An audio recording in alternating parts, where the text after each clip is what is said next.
ALGS Championship, the most prestigious competitive event in the ALGS calendar. I'm Jumba, this is the ALGS Rundown, and let's break down the qualification methods our teams are striving for to book their tickets to Sapporo. All of the best Apex teams in the world will be fighting for their share of the $2 million prize pool and the chance to lift the championship trophy in Sapporo, Japan. But how do teams make it there? Throughout the ALGS calendar year, our teams have earned championship points based on their placements in Pro League, the ALGS Open, and the mid-season playoffs. The top 24 teams on the global championship point leaderboard will automatically qualify for the ALGS Championship in Japan at the end of the Split 2 Pro League. Lands earn you the most points. So top performing teams like Team Falcons, the winners of the ALGS Open, and BK Gaming, the winners of the ALGS mid-season playoffs, have earned thousands of points, putting them at the top of the championship point leaderboards. Other top performers like Alliance, Gen G, Ninjas in Pajamas, who have been consistent throughout the year, both in Pro League and at LAN, have all but locked their spots in for Japan as well. Further down the leaderboard, teams like TSM, Virtus Pro, Noah's Fox will be fighting for their position on the championship point leaderboard. They will be looking to secure enough points to remain in the top 24 and lock in their ticket for Sapporo. Anyone that wins their region's Split 2 Pro League will book their ticket to Japan. With 4 regions, each having their own Pro League, there will be 1 slot per region up for grabs for placing first. So consistency is key if you want to secure your spot for champs. The next method is regional finals. The winners of each regional final, regardless of their final placement in Pro League standings, will also lock in a spot for Sapporo. The regional final will utilize the match point format, so you'll have to be locked in and aim for that big win if you want to secure your spot. Killer Instinct on match point proves that you belong on that main stage. With everything on the line, who will step up and secure their spot? Who will prove they deserve to play on the biggest stage of the year? In a scenario where the winner of either Pro League or the regional finals overlaps, or has already qualified for the championship via championship points, such as Team Falcons, then the next available team on the championship points leaderboard will join us in Sapporo. With our 4 Pro League winners and 4 regional final winners, we will have 32 of our 40 championship teams locked in at the end of Split 2. This means 8 spots now remain as we enter into our last chance qualifiers, which will have 2 spots per region up for grabs. The LCQ for each region will feature all of the remaining Split 2 Pro League teams that have not yet qualified for the championship, as well as at least 10 of the top performing Challenger Circuit teams, totaling 40 teams. These 40 teams will compete in a double elimination bracket, culminating in a match point finals lobby where the top 2 placing teams will earn the final spots in Sapporo. Once again, you'll have to be playing at your best and be able to perform under that pressure if you want to make it to Japan and have your chance to lift that ALGS Championship trophy. With that, you now know all the ways our ALGS teams can earn their way to the ALGS Championship in year 5 and have their shot at securing their legacy. What teams do you hope to see to make it to the ALGS in Japan? Let us know down in the comments. You can catch all of the action taking place in Sapporo, Japan from January 15th to 18th on Play Apex at Twitch or Play Apex Esports on YouTube. Witness the 40 best teams in the world battle it out for their share of the $2 million prize pool and the title of the greatest team in the world. You can also visit algs.ea.com to keep up with the championship point leaderboards and the Split 2 Pro League standings. This has been the ALGS Rundown with me, Jumba. Thank you all for watching, and we look forward to seeing you all for the Split 2 Pro League.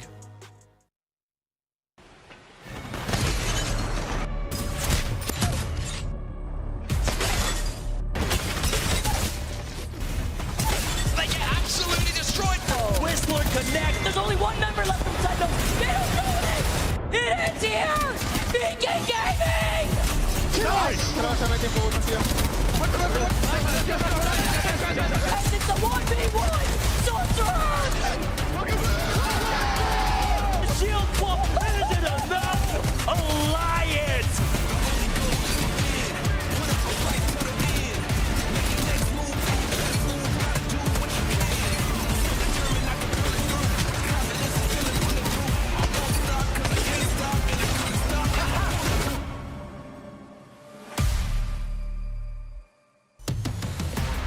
It's been a minute since I've been able to say this, but welcome back to the ALGS. It's Split 2, and it's our second weekend, meaning we had to sit by the sidelines and watch, Lauren and Dia and Graceful have so much fun last weekend, and that upset me. But guys, we are back, and now I am vindicated because I have brought 2 gentlemen as well to join me in this broadcast who also had to wait on the sidelines, and now our number has been called. Guys, we're back on the pitch. It's time to score the goal, put our team in the lead. lead. It is split 2. My name is Rain Day. I'm your host, and of course, I've got Mark, Dan, Onset, and Gaskin to join with me. Mark, how's it feel being back, baby? Feels good, man. It feels like it's been a long time. I think everyone's kind of feeling in the same boat at the moment. We've been looking forward to casting some Apex, so I just kind of want to get into things today. I'm excited to watch EMEA. I'm excited to watch the Americas, so yeah, ready to go.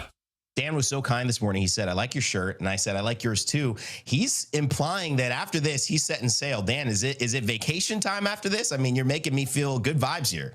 Yeah, it is a big boat club day, I think. I got my new boat t-shirt. I thought I'd put it on and just be nice and prim and proper for some Apex Legends. But yeah, I'm excited for today, as always. It has been a little while. I think I can get the rust off in game 1, but I'm excited. It's going to be fun. That's the thing. We're all coming back to it. And I think the players as well. We've got some interesting stats we're going to bring to you, some recaps of last weekend. And we're also going to look forward into what this weekend means, because you guys know we had that break. We have a break coming up after this split as well, but it all leads to champs. Thus, why we've decided to start these shows with a little bit of a theme, a schema, they call it in psychology, a way of looking at life, but maybe just a way of looking at the show and the stakes of it.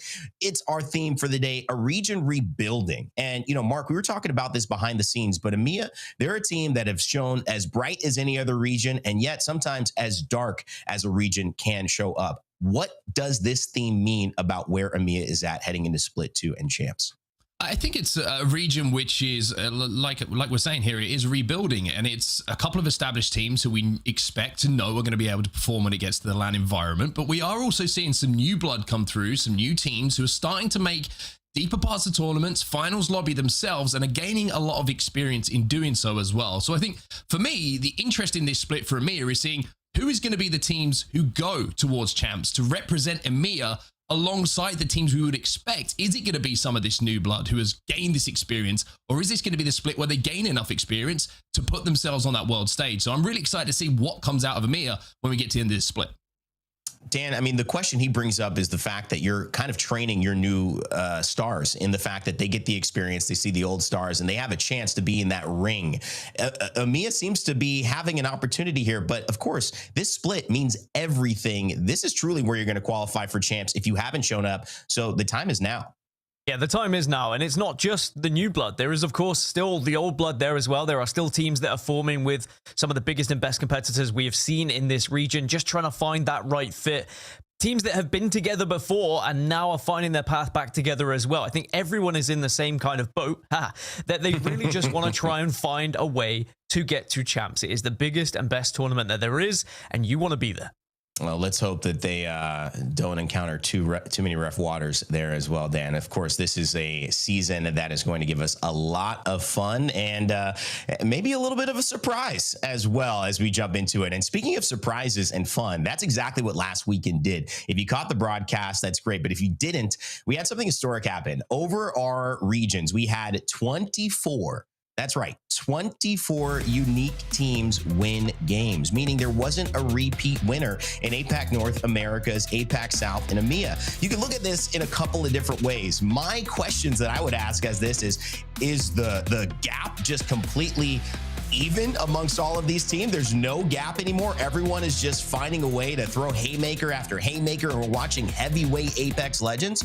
Or is it hard to contain? Does this meta have surprises that people have not figured out how to stabilize and counter anymore? When you consider to think that this is the first time in history we've ever had 24 different winners on a match day, it does make you think that there's something about this meta that is still surprising players.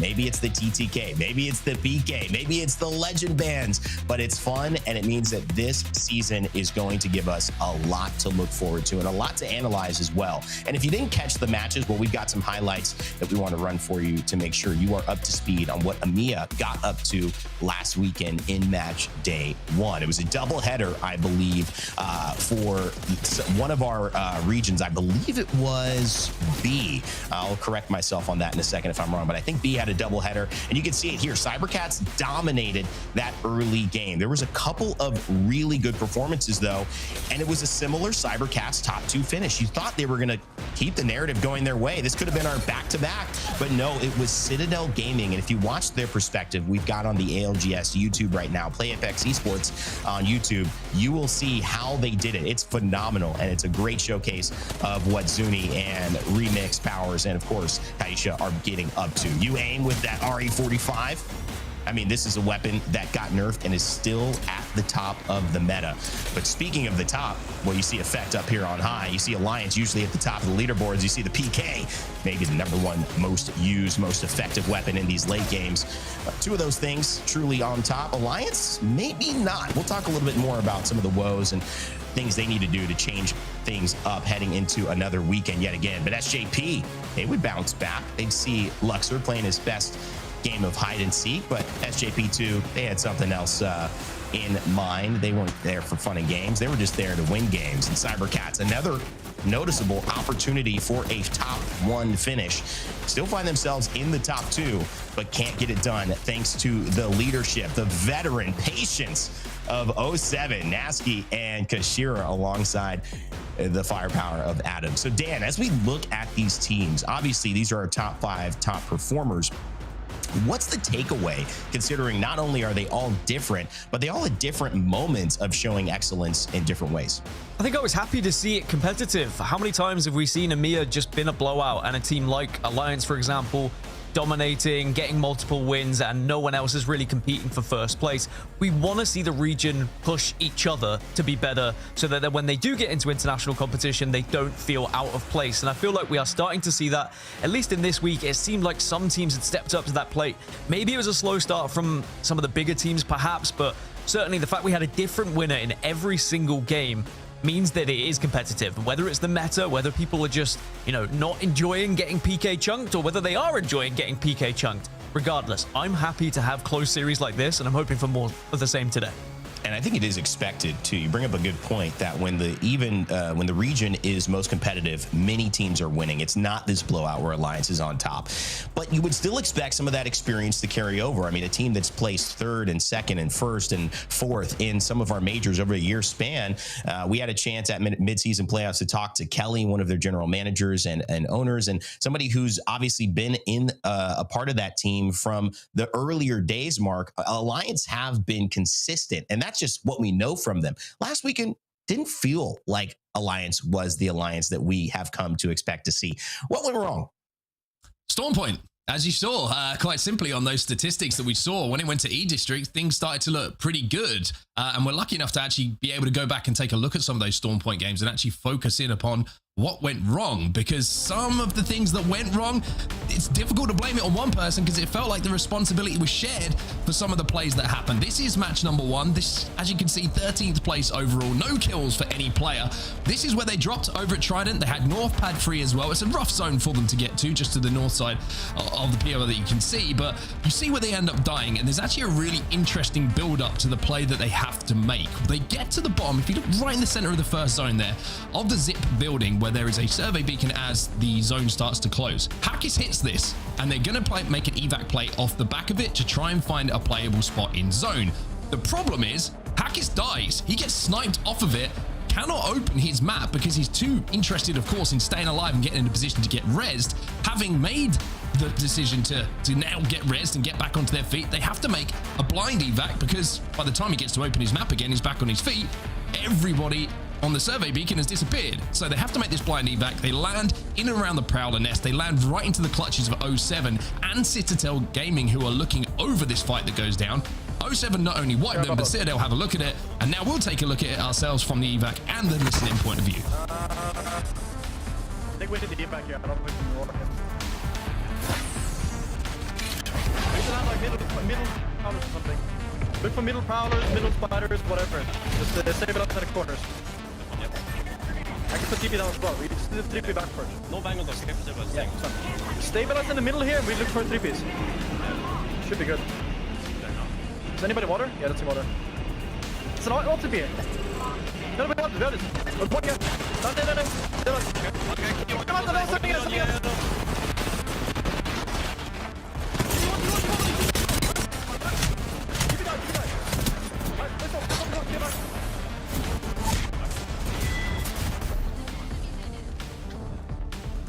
So a little bit of a rough match #1. Maybe we'll put that down to the rust having to be taken off from scrims into Pro League. But Match number 2, the pattern continues, unfortunately, here for Alliance. 15th place, and as you can see, Effect does manage to get to KP, but this one may be a little bit more of a frustrating game for them. They get the Trident, they head towards Zone, which is happening to pull towards Mill. They have a great opportunity to get there early, and they actually manage to arrive with only one other team inside of Mill when they do get there.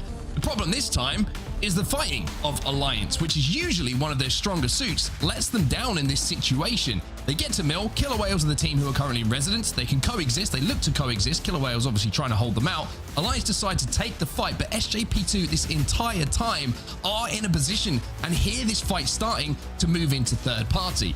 When we jump into the clip, you'll see the problem is Unlucky goes down without outputting any damage. This puts Alliance at a great disadvantage. They actually do a great job in stabilizing long enough for the third party to come in and help them stay alive.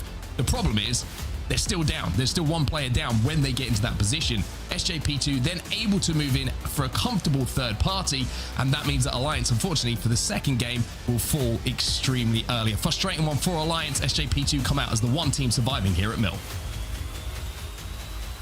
Shoot it. Partner just one. Get first. Get full. Can it? Left hand side, careful. Heal up. I'm batting. Back. Stop and cut. My bangle, okay, my bangle. Okay. I'm marking the door. Team 5 behind us, okay? Yeah, I got spiral. Okay. They kill me out. Hold me. Holding you. I'm batting. Is it one team or two? Should be two. Left hand crack. Can you come top? Can you come top? I ulted him. Left. Okay, I can use side effect. I got cracked, bro. Spare going up, okay? Let's play inside together. Up and up. Nice. Yeah, I'm holding Put you. together. Flame me. Come back inside. Come back inside. Come I'm on. up. Okay, I'm holding. Dead. Nice. Door. Yeah, no. Go, what is bang?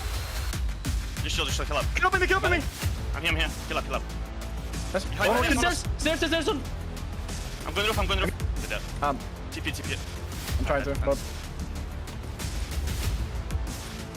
No, I got sniped, man. Frustrating at times for Alliance there, as you can see from that fight in Mill not going their way. And if you wanted the frustration to be compounded, well, this game number 3 does exactly that. 17th, no KP again for them, and you can see Hacket's not dealing any damage. Effect only getting 66 damage out usually tells the story, but it doesn't really tell the full story of what happens. They wrap towards the south side, once again on the Trident. They actually spot a player out who, on the scan, who is separated from his team, so decide to jump in the Trident, boost towards him, and they get the first knock. The problem is, Hackett gets caught then in a fuse ult, gets 2-tapped by a 30-30 repeater. It turns into a 2v2 very, very quickly, and from a 3v2, a 2v2 becomes a 2 versus 0. Alliance lose that fight on edge, which is something they're usually so good at. So a little bit of maybe frustration and a hangover from the fight of the previous game really did hurt them here. So Alliance, Storm Point woes continued. You can see why it was, but it's just one of those things, Rain. It's a frustrating start, I think, to a split when you have 3 games like that where you feel like you're putting the pieces together and then it's a mistake from not just one player, but everybody taking their turn. So Alliance did manage to get it right and pull it back on E-District, but Stormpoint was not a good showing for them. It's a great analysis because it shows some of these little things and how they make big differences, and it's a correct way to assume that these things aren't always going to happen, but sometimes when they do, it's not the fault of getting these macro things wrong. It is sometimes the fault of a little bit of a delayed or look at your map for checking out a beacon scan and knowing where to land on an evac tower, and it's just as simple as that, and it's something to correct.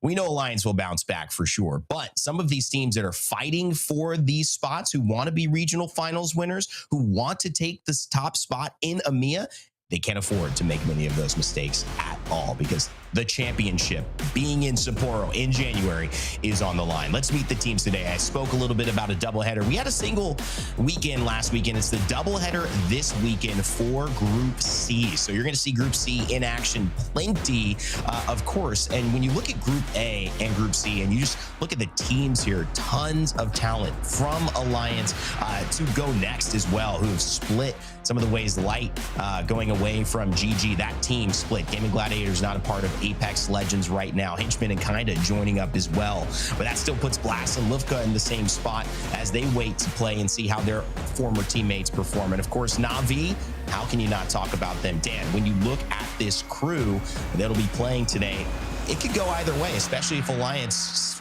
find a couple of mistakes like they did last weekend.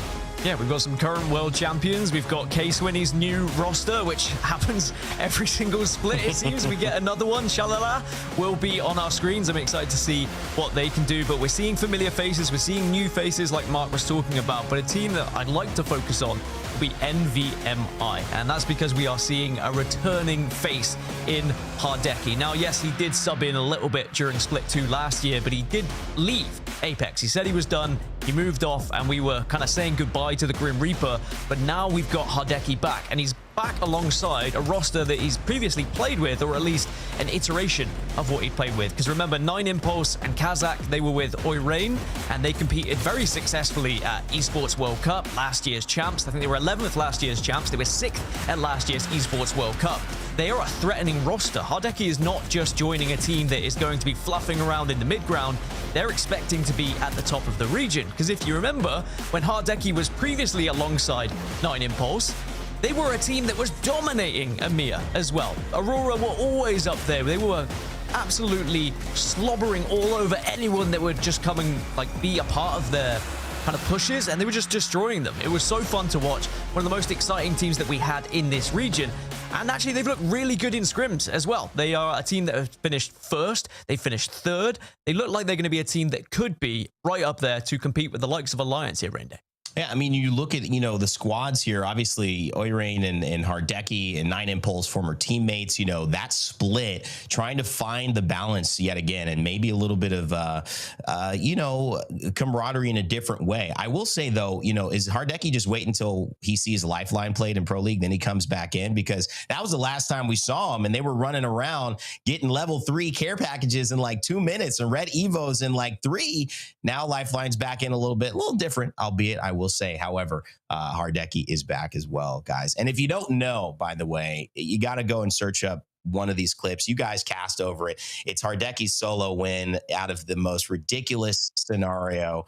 It is a treat. Watch it. It's about 2 minutes that will not be wasted. One of the best reasons that we've called him the Grim Reaper. Moments like that. He's back. We'll see if that ends up working out. And if he makes another clip, that means we've got more ways to share it with you. I've already plugged our Play Apex Esports channel, where you can catch all of those VODs, shorts, conversations around the ALGS. But if you follow us on Play Apex as well on X, you'll get the notifications on when we go live, who wins, recaps of the match days, and especially now, even more content on Instagram and TikTok. That's right. Follow us on Instagram and TikTok.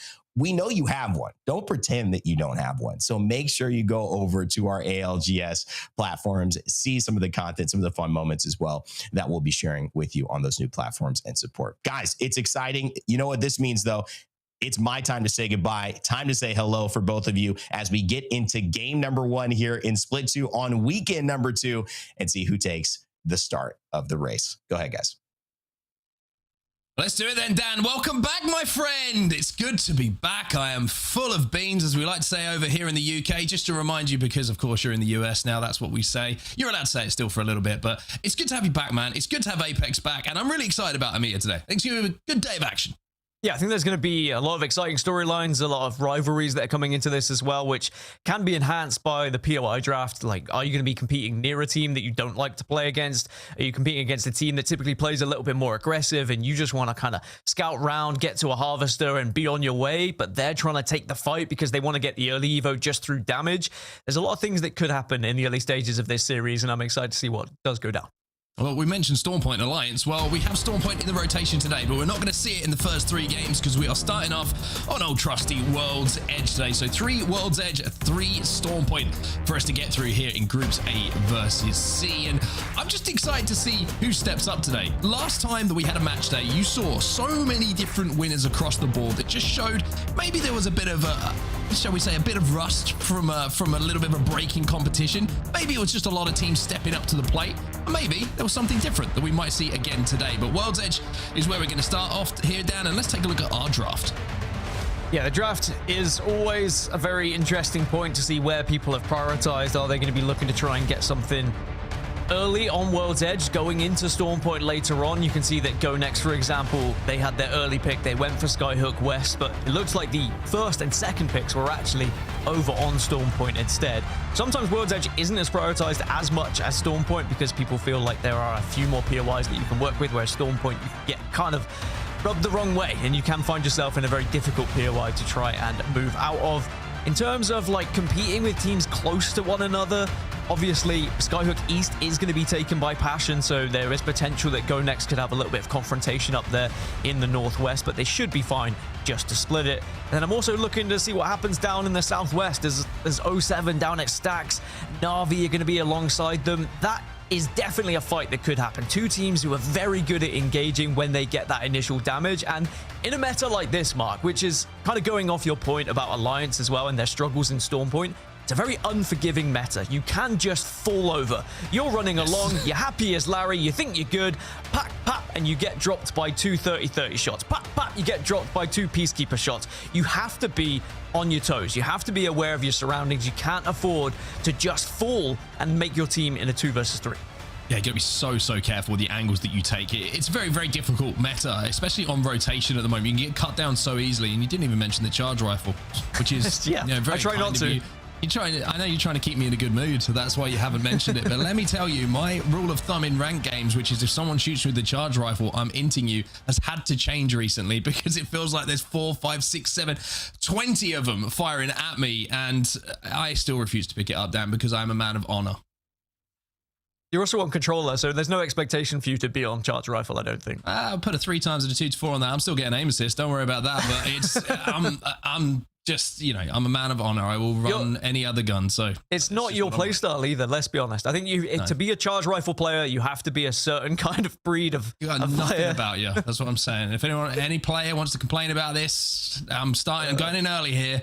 Feel free. DMs are open. Send me a DM. I will argue with you until my face turns blue. You and Monsoon can have at it because I'm sure he's a big fan of any sort of sniper rifle. Cool. He used it when it was cool. You know, no one else was using it. Now it's just like, whatever. Let's take a look at the participants of this lobby anyway. Let's see who's going to be playing in the lobby. Just to give you a little reminder, a little refresh.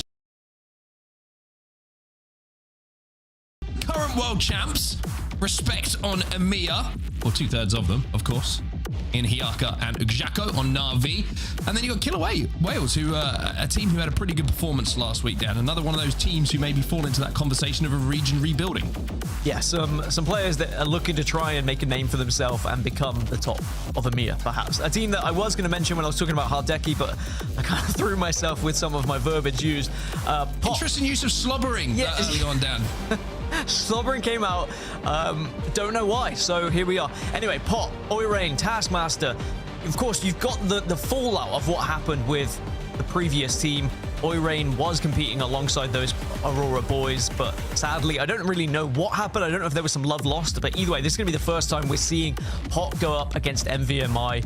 We've got teammates who previously were together, and they're actually dropping very close to one another on Stormpoint. A different situation on World's Edge, but on Stormpoint, there could be a couple of early fights there. Yeah, I also want to keep my eye on Nate. I talked a lot about him kind of in recent months of Apex Legends competitive play, and I think that he really is going to be one of those players we're talking about for quite some time. You know, Panic was one of those players, looking back at Split 1, where he started to really make a name for himself, and even back to the ALGS Open in New Orleans.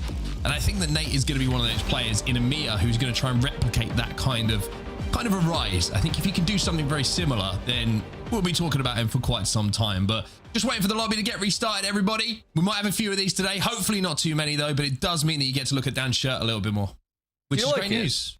I love it.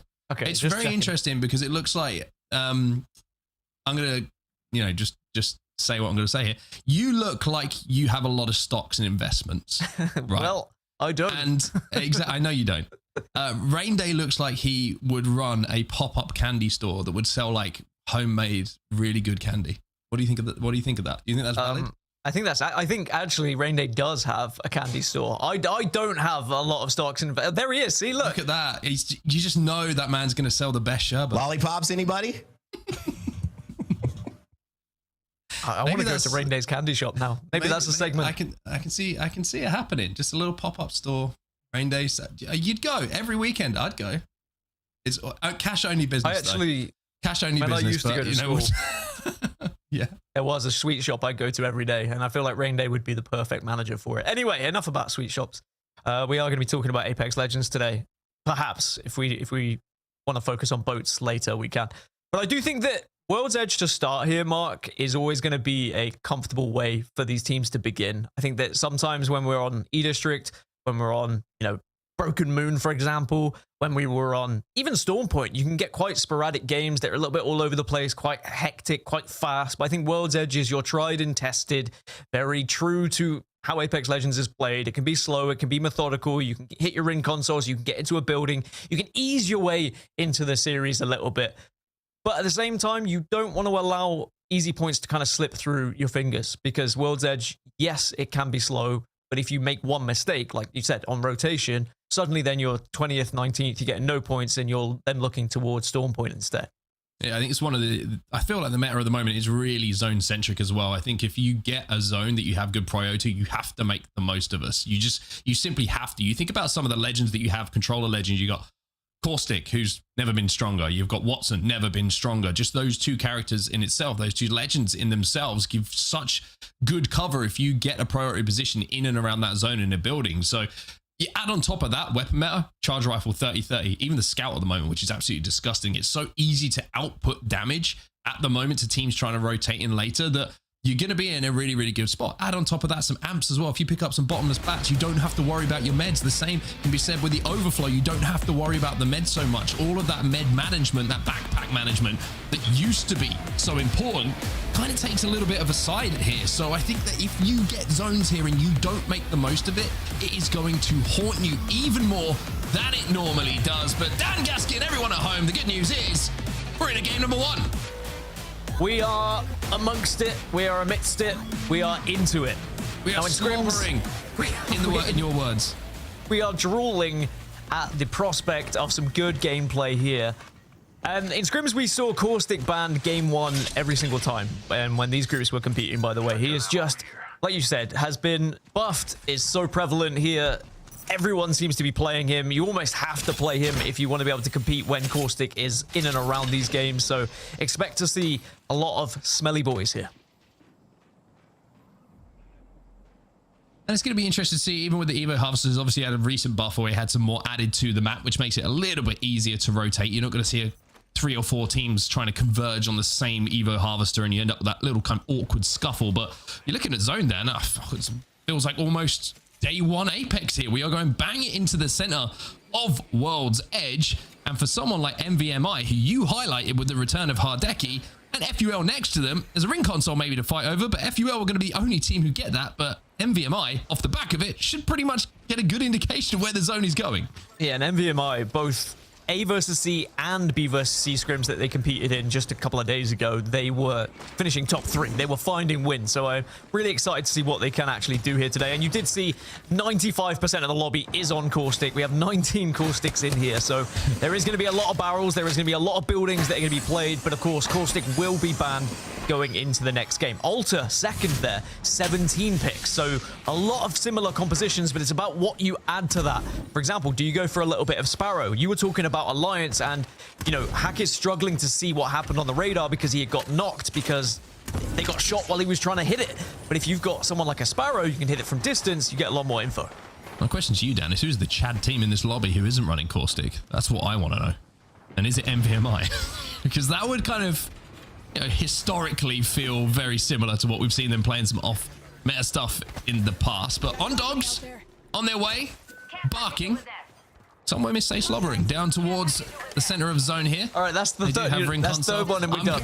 Strike. Okay, fair enough. Yeah, fair enough. Maybe I'll save it. I'll get one in later. Don't worry. Yeah. Okay. On white armor though. Give me at least a 2-game break, and I'll be happy. Can't promise that. So we were talking about the difficulty of rotating in this meta, and that's why a lot of people are taking a lot of safety here as well, using any cover that is available to them. Also, you've got to try and get an Evo Harvester early before teams try and fight. You can see a lot of these teams have already got up to blue. They found the Evo Harvester. You have to be instantly looking for them when they spawn up, because there's not necessarily going to be as many as there used to be, and they can be more difficult to actually find. One evac play being made by ECGO here. They want to try and, of course, get into center zone. It's going to be a lot of playable spaces, so this is going to be a very, very exciting game number 1 here for our viewers at home, you wonderful people. And of course, for the players as well to try and navigate. Something just a highlight, by the way, for Na'Vi. Already in a great spot for zone. Sometimes we do see that zone pull down towards outside of the building they find themselves in, but 2 purples and a blue this early on in the game. Gotta feel pretty good for them. Yeah, there's a few teams that are pretty stacked with their armor already. A few amps that have been found as well. You were mentioning the bottomless batteries, just being able to constantly have those heals. Infinite ammo is so good as well to have. If you're one of those players who always finds you are struggling for your light ammo, these amps have really kind of changed the flavor of the game at times. You have to just assume that the other team is going to be either having power amping, just getting abilities back faster. I mean, if you're playing something like a Newcastle, for example, we've seen how powerful power amp can be. But there's going to be a lot of different things you have to consider, especially in the late game, about what you're going up against. SLR here playing in the trenches just outside of green. Caustic in the composition here, which will be good for them. To hold this spot down, very difficult to push. Those barrels popping. Still 20 teams left in lobby. We do see a knock coming in, and this is actually happening a long way away from where the zone is at the moment. This is over a countdown at the moment. It's Nameless and GoNext. It feels like the res is going to be trying to be attempted to be stuck, but Light taking a nice off angle here. Nox gas comes in, 60s a piece, but not enough really to get that knock. Now has to port through, and they're going to port out of here. So nobody going to be successful in this particular fight, although Mirage Etoile is where they get spotted out flying too. So GoNext might think about going towards this, although they've just run into Alliance. This is something we're going to see often. People camping other people's portals. You just get free kills if you are finding a team that is going to push back. And Alliance maybe have done just that here. Nameless, goodbye. First team out of the lobby today. Alliance starting off very, very strongly here with some nice KP almost being donated to them, as the players did take that portal. And as you say, Alliance were ready to take that fight should it have appeared. Alliance moving from thermal towards zone at the moment, and I think that was just a welcome gift for them, to be honest. I don't think they would have been expecting that. However, effect has gone down, and they are going to be pushed and pressed by GoNext with that initial knock. Unlucky is going to have to drop the castle wall here just to get a little bit of cover.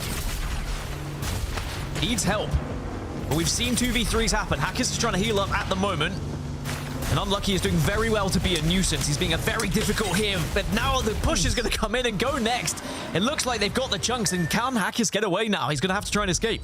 Yeah, Hackers is out of there. He's already left. He did not want a piece of this fight. Another gun, by the way, that we should be highlighting a little bit that I've seen become somewhat popular in recent days is the Spitfire. It is just so consistent. That mag is enormous, Dan. It is a huge mag, and you can fire so many bullets. When people are trying to peek corners as well, you could just suppress them and just hold those angles so well. And plus, damage scale, it just scales. It feels like, you know, it's very good at switching from one target to the next, especially if you're on an M&K.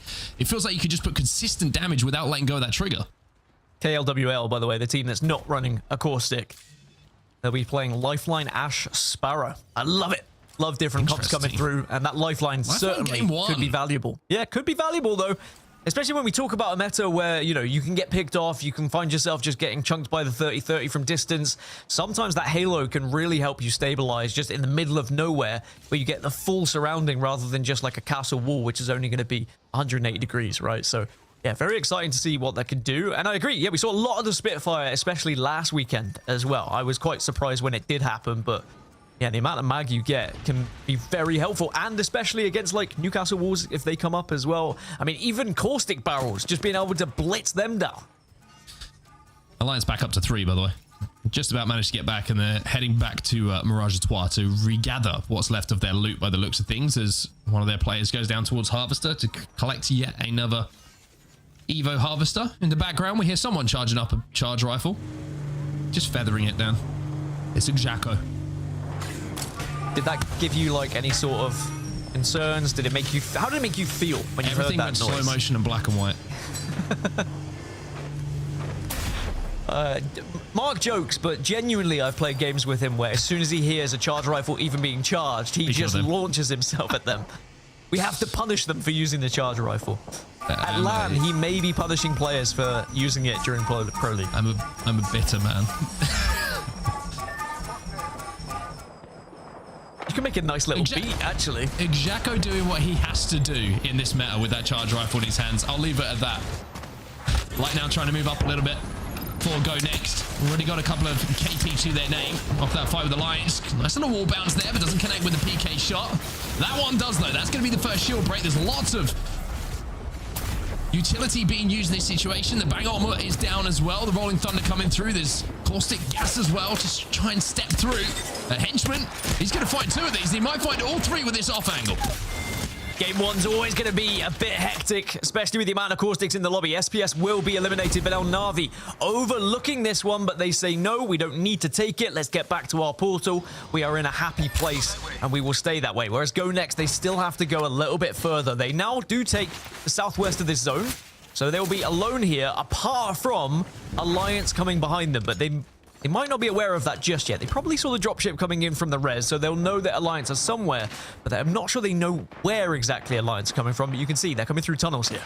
This is one of those situations, this zone was it being so busy that playing for zone 3 is pretty tough. You can see that Alliance have managed to do that. They've managed to hit a ring console to find where zone 3 is going to be, and it could potentially pull out towards the little rocky formation, which is just to the left of Hackis' POV right now. They're going to be forced to try and push GoNext away in this situation.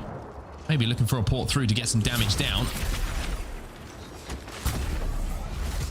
Through the void passage goes Hackis.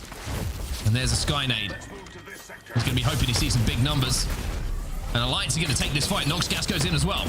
Oh, big chunk as well to begin, but he's chunked right back. It is a battle of the PKs, and Unlucky is the second to go down. It's a 2 versus 2.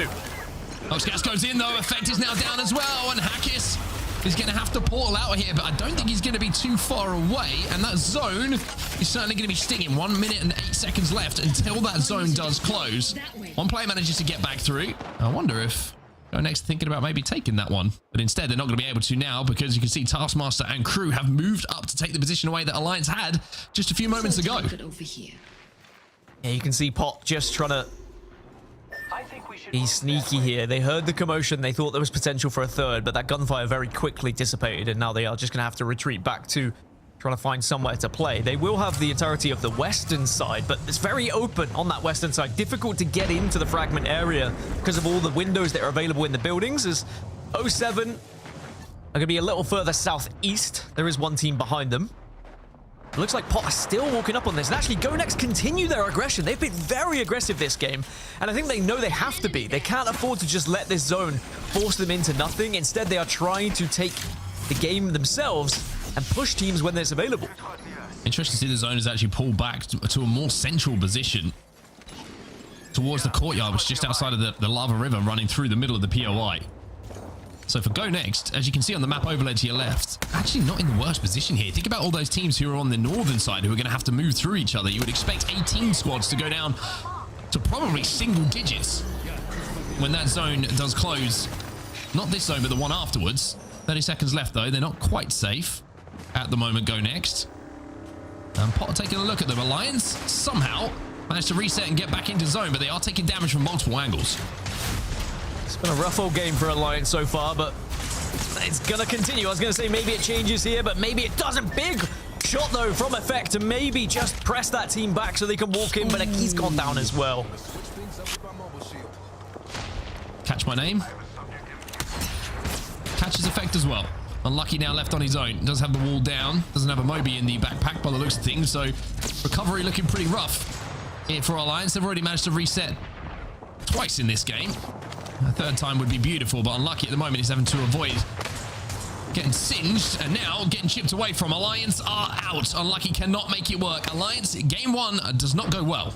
You can see how much being delayed by one fight not going your way can really change your game as well. It just throws off your rotation. It throws off your chance to beat any teams to certain areas, and you really just have to try to think on your feet. The fact they had to retreat twice to try and get back up as well. Sadly for Alliance, it's an early exit. And it was all off the back of, you know, playing on Mirage Etoile, taking that fight, but it was the aggression of GoNext that really punished Alliance. Yes. Priestess showing that the care package weapons can wait. I have a charge rifle. Still some ammo to work with as well for him. But they're going to have to move forward here, and this damage that they output is going to have to be capitalized on. That's back in the center of the POI at the moment. And around the monument side, SLR are having to fight their way to the other side. You can see at the moment nobody inside of zone apart from FUL, who can play the edge of that building. It's actually pulled south towards those tracks. So 07 in a really good spot here as the action just starts to pick up now on SLR. Having to move their way forward. They know that KP is going to be vital here to put points on the board for the position they find themselves in. It's fight or flight time in the northern side of World's Edge here, because you have to decide, are you going to move and try and get into this zone, or do you just take some fights and maybe dominate your way into the southern side? Passion get eliminated in 17th position. Na'Vi are also getting kills in the kill feed, and Trojan just about survive. The PK shot will keep them in this here. Atom looking for the reset as well, but the zone is closing in hastily behind them. Gonna have to pop the Void Nexus and the portal back. Na'Vi, Jacko has to go huge here. The zone is singeing away at him, and Na'Vi will be next out of the lobby as we're down to 14. SLR, Trojan, UAIM, ZiPLina, Mafia all still alive on the north, but it's all going to change very quickly, because you can see everyone falling like dominoes. On Dogs get eliminated. 12 squads now remain. Yep, Killer Whale's gone. On Dog's gone.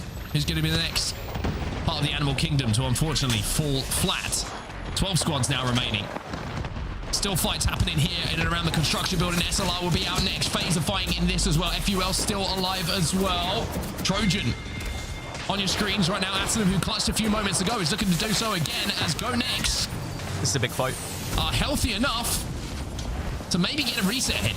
Yeah, this is 07 versus GoNext for the South. The only two teams that are within the zone. They came together, but sadly, neither team could really take full advantage, and both have backed off. They've both stabilized a little bit, and it means they're both going to have a chance in this final game and final circle, excuse me, whereas all the other teams are going to be on that northern side. So both reset. I think if you win that fight as either team, you potentially win this game, but they'll have to go back for next. UAIM have just been eliminated as well, as we do find ourselves now in single digits. Nax flies through with the RE45, but he gets chunked by a Peacekeeper. There's a one away from Zane, though, to try and follow up. Zane should be able to stick the res here onto Nax. And indeed, who actually be credited with the kill as Taskmaster will go down. Orange still trying to pressurize FaZe here and look for some extra KP on the outside of this building. So difficult as well with the amount of altars in the lobby. You could just get portaled from anywhere. You've got to be very much on your toes, and you've got to be prepared for anyone just joining a fight, exiting a fight, accidentally bumping into you with a fight as well. But FaZe Clan have stabilized as well. Round 5 is now going to close. And there's just so many caustic barrels as well. You turn a corner, you're going to get gassed. Oh. Swinny just catches the lights there, but the EMP is going to drop those barrels as well. And Swinny is still on his back as Sherba's trying to get some of those barrels down. Nate and SHALALA trying to reset here, trying to stay strong enough to get back involved in the fight in a few moments' time. Inside of that building, NVMI have managed to get back up to 3 somehow or other here, and FaZe are down to 2. Make that one. Sonetic back against the wall, quite literally here. He's going to be on this eastern side, now maybe just trying to get an EMP off before you go down. Go out with a little bit of a bang, a fizz, whatever. But all the meanwhile, GoNext have been able to take the majority of space here. Sadly, 07 get eliminated, so they win the Battle of the South. And now GoNext, they command this entire bridge. And arguably the favorites, and considering the game they've had here, Mark, almost deservingly so, considering the aggression that they've showed at the right times. Well, somehow FaZe have got a res and seem to be back up to at least 2, although as I say it, kind of will find the knock onto Nags once again. So he obviously wasn't being able to get into a position that was healthy enough for him to survive in this end game. But GoNext, look at the amount of space they have at the moment. Look at the height differential they have over all of the teams that are in front of them as well. Inside of the building, FUL getting hit by that Peacekeeper, and that's that boy Nate, combined with Sherp, who are getting these knocks. Poison's going to be last alive. A team that could be a threat here is Trojan. They're on the outside of the building. Here they are. All the other teams are kind of competing within that building, or at least on the eastern side, whereas Trojan have been able to stay away from all this commotion. 4 get eliminated and are going to be in 5th place, so 4 squads now remain, and it's really going to be GoNext versus whoever survives this northeastern mess, which should be Trojan, but SHALALA maybe have a play in this one as well, coming out and pushing from the building. I'll start to look at utility as well. You can see that because Atanum and Kaina were trying to pop OXLs, they did have the EMP available, and they also, with the OXL, might be pretty close to getting the caustic ult available as well, which is certainly going to help them not just stay alive, but potentially pick up more KP on the teams as they leave these buildings. But look at the angles being taken by GoNext here. They know that they have an opportunity for some KP here, and the caustic gas will grab one of them here as No will go down.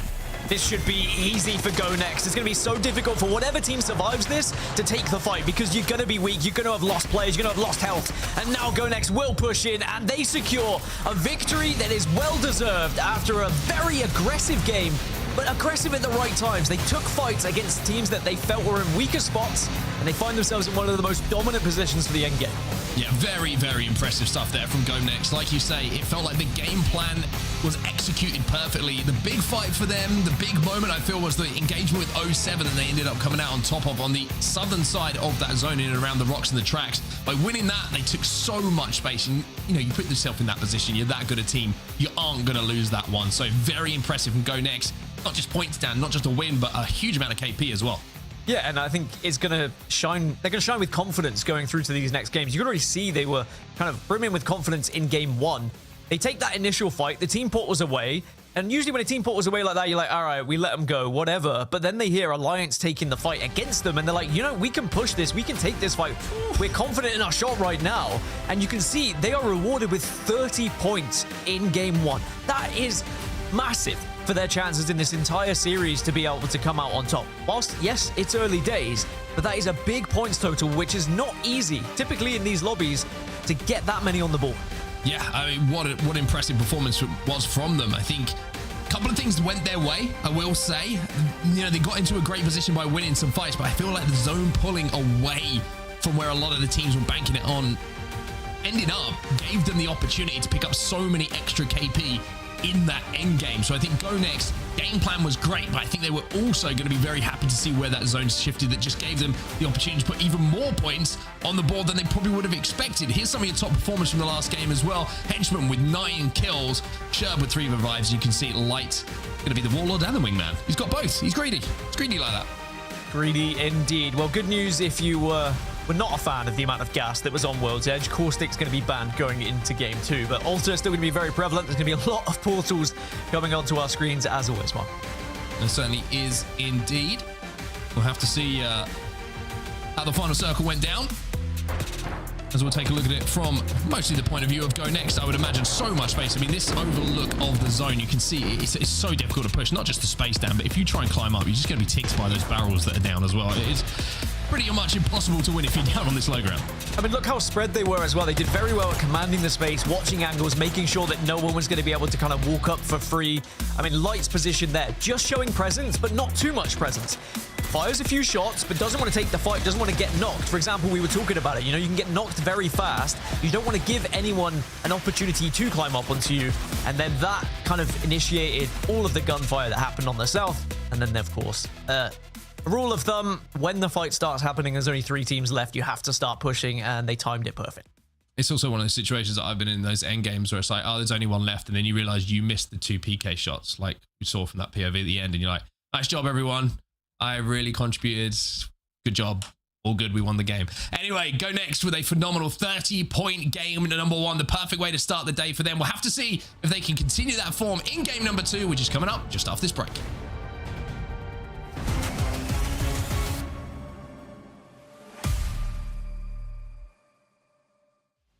Small W get knocked. Tippy Time is going to get the reset though, and they will stay alive for now, but Source Gaming as a trio, they've just simply got to wait for their opponents to come to them. We'll see whether or not there is any upset on the cards here at the moment. Small W attempting to get through, but Source Gaming are looking so dominant.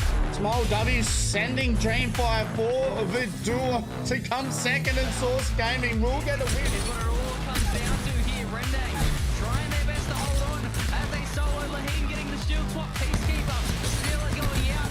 Surely not a 1v3 here. One more shot here is going to take them down. It's down to a 1v1.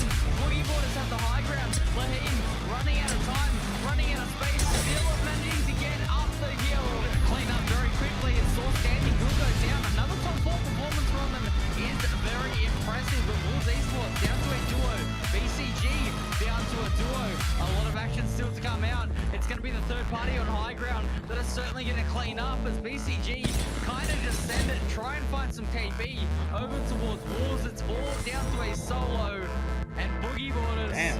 Bubble comes out, Rocky not going to quite find anything just yet, but Dreamfire are trying their best to push them further and further. Rendang, where do they go? They've been found here on the backside. They will end up losing both members. As we do see, it is going to be an absolute slaughter here. Rendang go down, Dreamfire, they time it perfectly on the rotate. We're now down to Wolves, Alcad, and Dreamfire left standing here, and we're about to see who is going to get the W for game number 5. Yeah, big fight though. Dreamfire commits the Gimpy bubble, and it doesn't go well at all. They will be eliminated by Alcad, who are now in trouble themselves. You can see Wolves Esports, they're moving in for the Huns, and they Maybe play for second and start moving in on Boogie Borders. And as I say that, they are moving in on Source and are going to play for second position.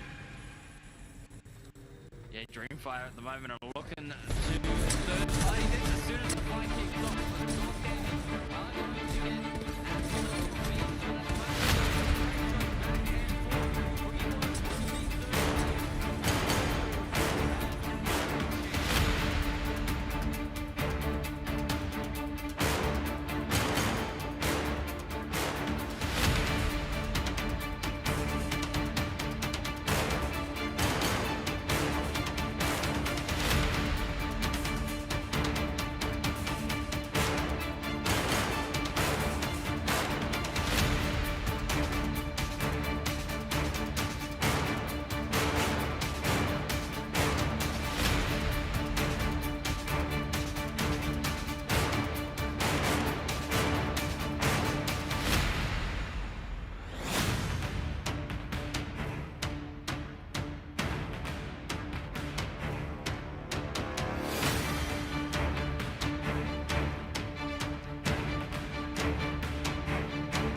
I didn't get the last.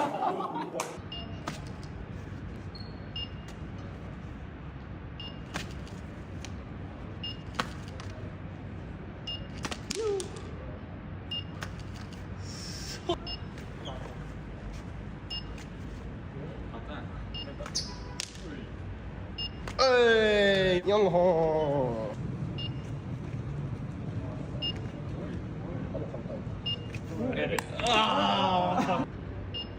No, come on, I'm reacting back. I can't catch it. No! No!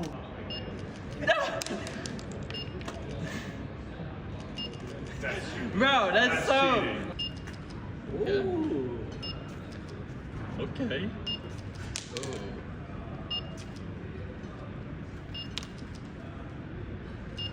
Hey. Who is your Mount Rushmore of Apex Legends? Pal, Dizzy, Wig, Asu.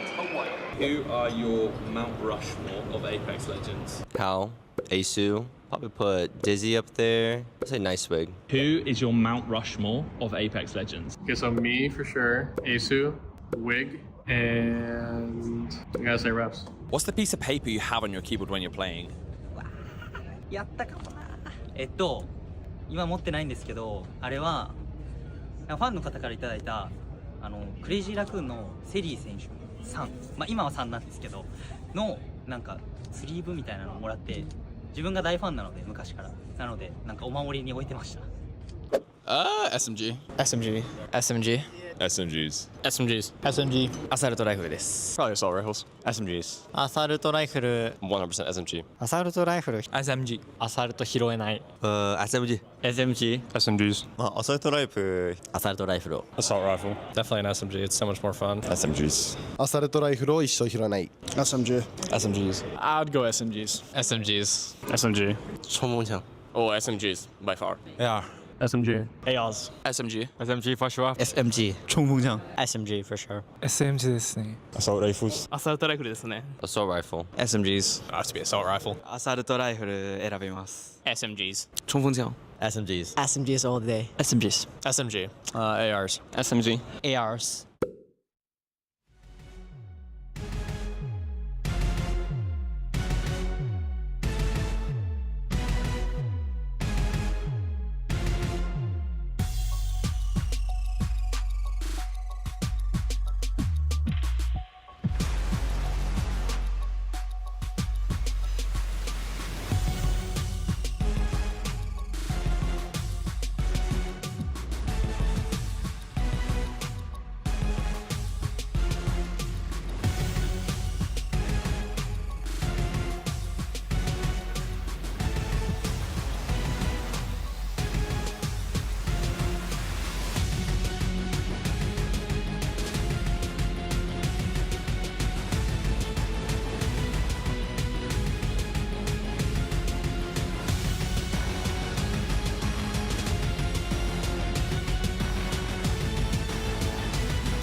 やったやったやったやったボイネク絶対ボイネクで帰るだけじゃないボイネク来るよオッケー後ろ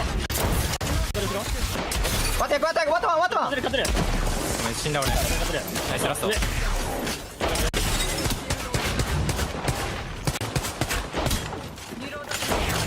残りよナイス It gets underneath the bench. Look at the shot control there by Asia, and he's going to move in and clean up. Remarkable team. And we now have a Gen G versus 5 Fears fight to finish off game number 2.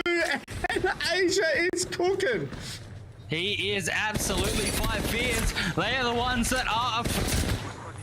GoGaps will get to the low ground with F4 as well on his tail, but it's all down to the solo here. And as that fight started, it finishes with Asia. C-Note didn't have beacon, so maybe they can't sell the zone.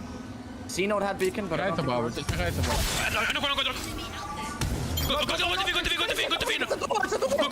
My God. My God. What in the did I just watch, brother? C-Note had beacon, but That boy just hit a drive-by lick from how many meters? I'm gonna move it. I'm gonna back. Focus back. I could have seen. Yeah, they begin. Where are they? Climbing right. Dead. One. Nice. One on me. I'm nearly smoke. On me. No. On me. One. Nice. Above. 100. I'm taking TB. Yeah. Right here in this corner. It's the last guy. He's on me. Dead. Oh my God. So let's take a listen in with CC. I'm just dead, I think. I'm like 99% sure I'm just dead. They're leaving it. They're leaving the spot. You guys need to leave me. You guys need to leave me and go deeper. You're getting pure. Come to the shack. Coming. I have Moby. I can grab his banner. Yeah. If he dies. I might be able to crawl in. Aping you. Fuse ult. 102. Break one. Reset. Full reset. Get spikes down. 手前出て岩取って右ゆっくり右ラスト3-1これ今ゆっくり右スイングしよういや行くラスト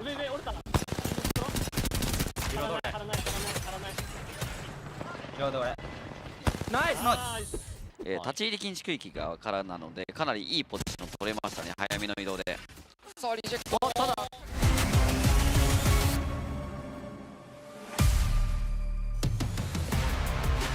Welcome back to the ALGS. Thank you guys so much for hanging with us. We have had some lobby restarts, as most of you probably noticed if you've been checking across Twitch, seeing some of your streamers have to get into those lobbies and get back out. We are working to actively resolve that issue, but as of now, we're just going to be waiting until they can get into a good game, and then we're going to be covering it. Right now, it seems like that game is here, so we're going to jump on in, and Mark, that is a good sign, because it's more World's Edge, and GoNext, after their win with 18 kills, going to be feeling good about jumping into the next one.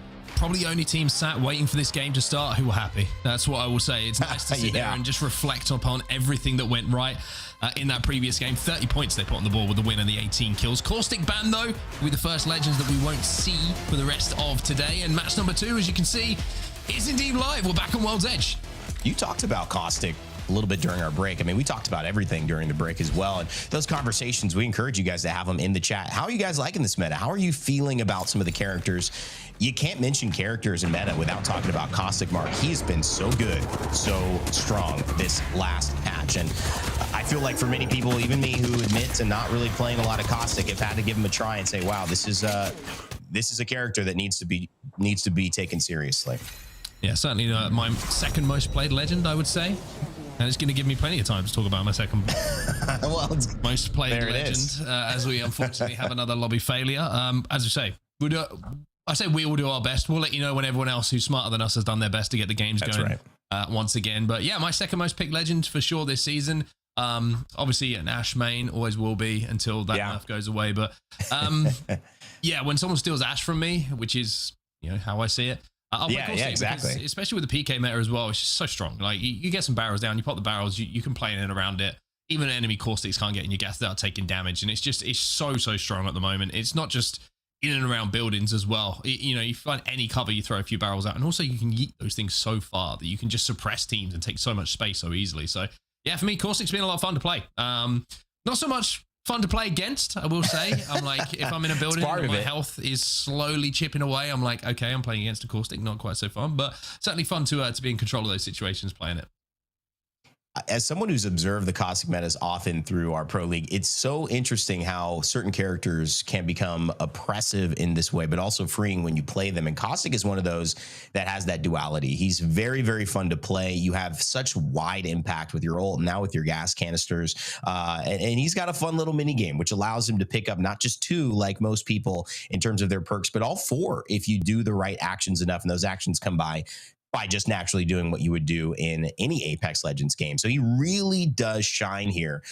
Also just so terrible to play against. And that's why I feel like we see him either in the meta or outside of the meta. Clearly a character now that has his day to shine. But it's also allowed us to look at, well, what have they decided to do from a design perspective on other legends to either counter or to change. We saw Watson's big pickup with her electrified fences, the way that she's adjusted, absorbing some of those things like her old perks where ordinances turn into arc stars into her main kit. But now we've seen alongside Caustic, another legend who very popular always, but not necessarily driving the meta lately, come back into the fray, and that's Bangalore. Are we seeing enough of that conversation shift towards her power, or is really Caustic taking the show, and for good reason? What's your take on Bangalore's input into this meta? It's usually a good indication when you look at a comp lobby what's being banned first and earlier on, especially what's going to be a popular pick. That usually gives you an indication of not only where strength is, obviously there's other things that play into it, like console availability, controller legend availability, whether that is going to be such a unique part of competitive Apex that you need that information. But it's interesting, right? I think we've seen over the last, I would say 6 to 12 months, this consistent kind of buffing of legends to bring them in line with what is at the time the strongest legend, and that power curve kind of continuing to evolve. I think in competitive it's interesting because maybe we don't see the full impact of it because we have legend bans. So across, we're only going to see a very, very strong legend once usually, and we've seen that with Caustic. We saw it previously with Alter as well. But then when you get to the point where everyone's starting to get buffed and everyone's getting stronger and stronger and stronger, you're still going to have these incredibly strong legends available throughout a 6-game series like we have in Pro League now. So I mean, the question is like, where's the line? Like, where are we drawing the line here in the development stage? Like, where is enough power enough? And it's an interesting conversation to have and contribute to, because, I'm sure everyone has their own opinions. Yeah. And, somebody is got to also, from their own experience, check out if what has happened so far has worked and what hasn't. I feel like these things naturally occur as well, because you see moments where you say, sometimes we get to this position of a finals lobby or a tournament lobby basically looking exactly the same. We had 3, 4, 5 years of that in Apex Legends where we figured it out and we knew what was going to be played, why it was going to be played, and how it was going to be played. And then legend bans came in as the counter, as the solution for that. And I feel like naturally that's the way a lot of these decisions go. You see something, it becomes prevalent enough, it impacts enough people, and then you go, okay, wait a second, let's put some reins on this, or let's shift the challenge. And our pros have been really good at figuring out a way to shift that challenge and shift with it as well.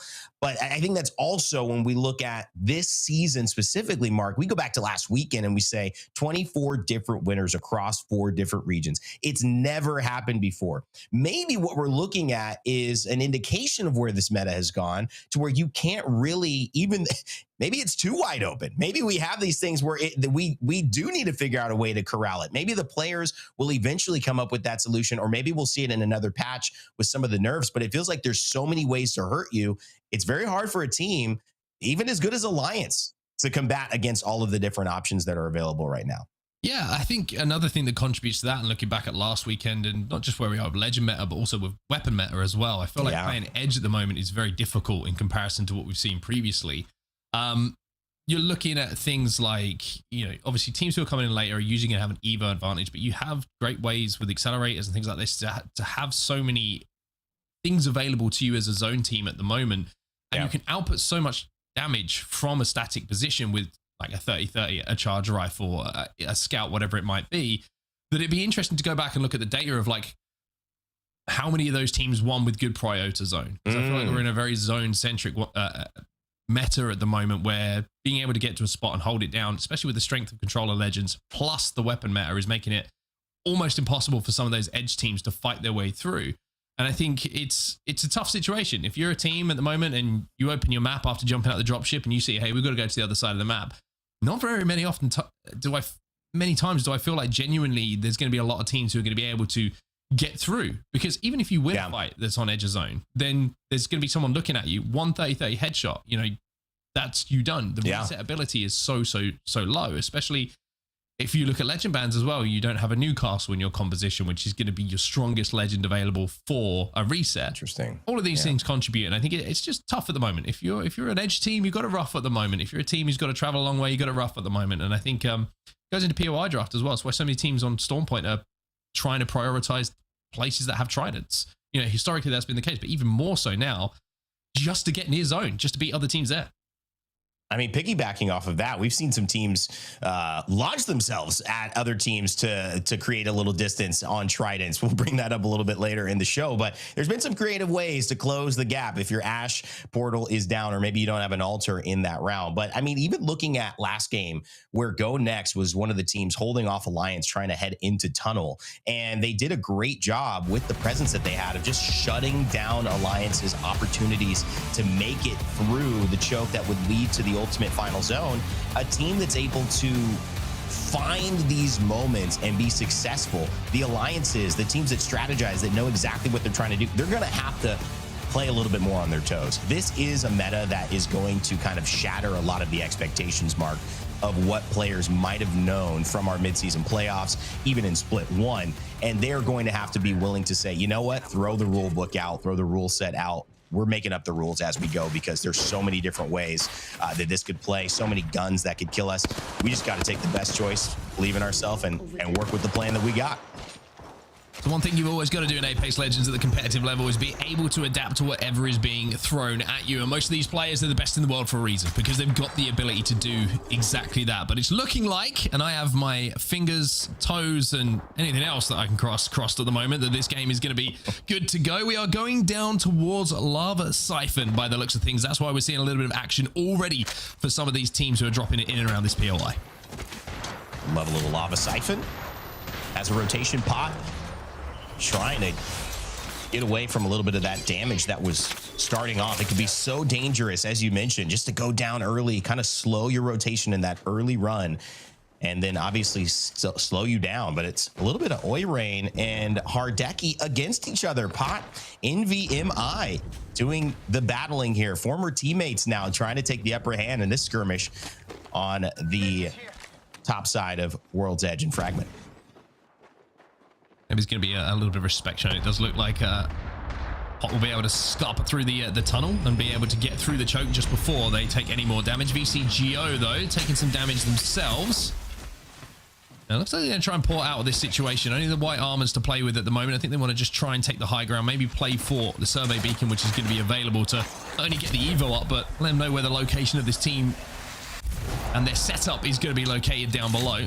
Alon's doing a good job just to get them out of the situation so they don't get trapped.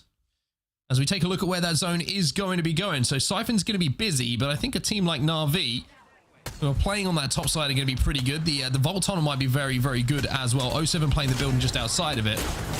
We could be moving down to that low ground as we transfer now up to the high ground here.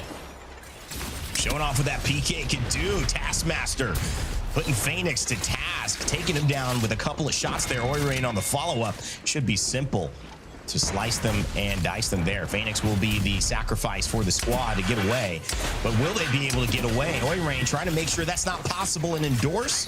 That's the final endorsement there. They go down, and that's the first team out of this lobby as the Fragment skirmishes continue. Checks now with a couple of arc stars. Maybe just hoping that Head would pop there to be able to get the stick, but now he's going to have the door kicked down, but he's going to respond with a big 108 himself.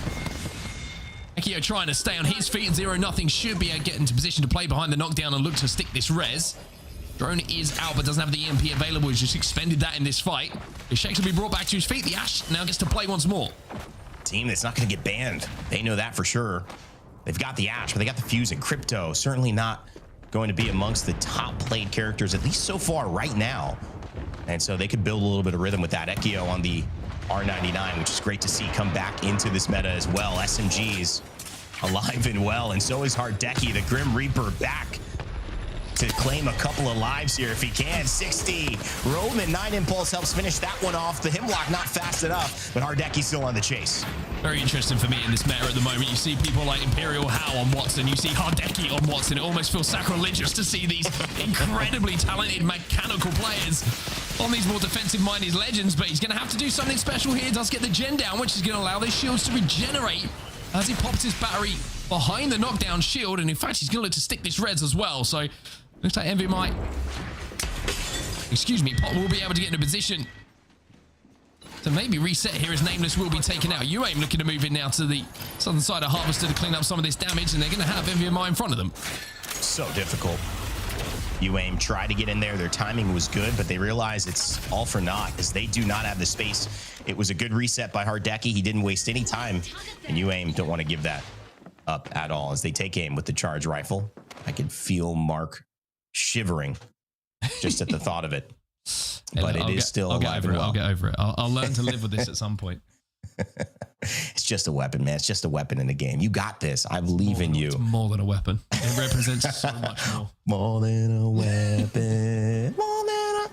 GoNext here as well. Team who had won as we take a look at the map, rotating very, very late. They'll run into Pot potentially as well, who survived that early skirmish with NVMI, who found their way now into Harvester next to Alliance, albeit Mark, who you've talked about having a slow start. It was a slow start in game one, continues to be a little bit of a risky push as well, as all of this action has brought Hockey's down to his knees yet again. Unlucky just barely with the res from Newcastle, and trying to take a little bit of space here as they've been under fire.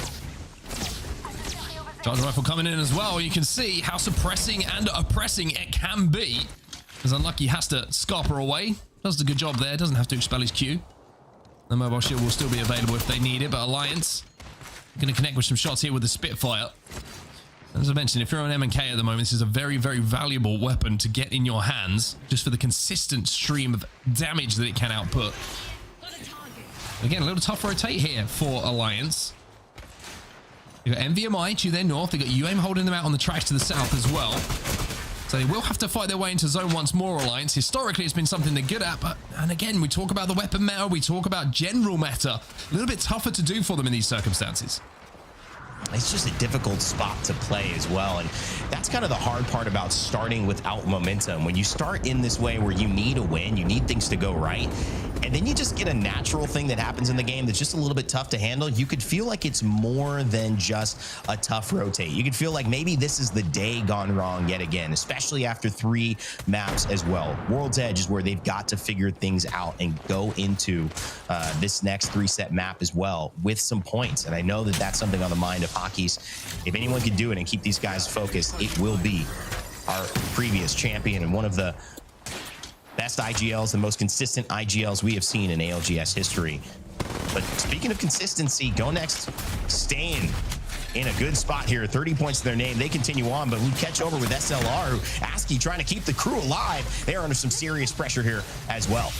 We'll be able to stick the res here. Jen is down as well, so ASCII's going to be having his shields regenerated while he's sticking this res, and they will be able to just about be safe. They will be safe inside of this zone. Fuzzface moves up with the portal to see if he can get a little bit of damage down, maybe find a cheeky kill before returning to the rest of his team. It looks like the answer is no in that circumstance, but never mind that, especially in a busy POI. You can portal around and see if you can find some angles for some extra KP. The SLR will be able to reset here. Should be safe for quite some time. And this is the benefit of Watson. As a character, she's always been kind of slow to buff. Part of the reason is she does what you need to do to win in Apex Legends. She holds a building, and you want to stay in a building as long as possible if you can towards those late games to have a chance to win. So she naturally makes that easier for any team who's got a little bit of a plan in their mind. FaZe Clan as well. We've seen them play aggressive. We've seen them play a little bit passive here. I think this is one of those times where they can split the difference. Zane, Nag, Cinetic, they know how good they are as a trio, and so does Alliance, and they've decided to take it on to 9 Impulse as well, following through altar portals and void nexuses. it's becoming a little bit like trying to track someone down through the multiverse. It's a tough task. And Alliance just decided to let him go there, but they were on the better end of that trade. Yeah, these void passages, it's no longer about looking left and right. It's about looking at every single piece of cover that surrounds you, every single piece of geometry, and waiting for that portal to open up and for players to appear through them. Alliance now against GoNext on the edge of zone.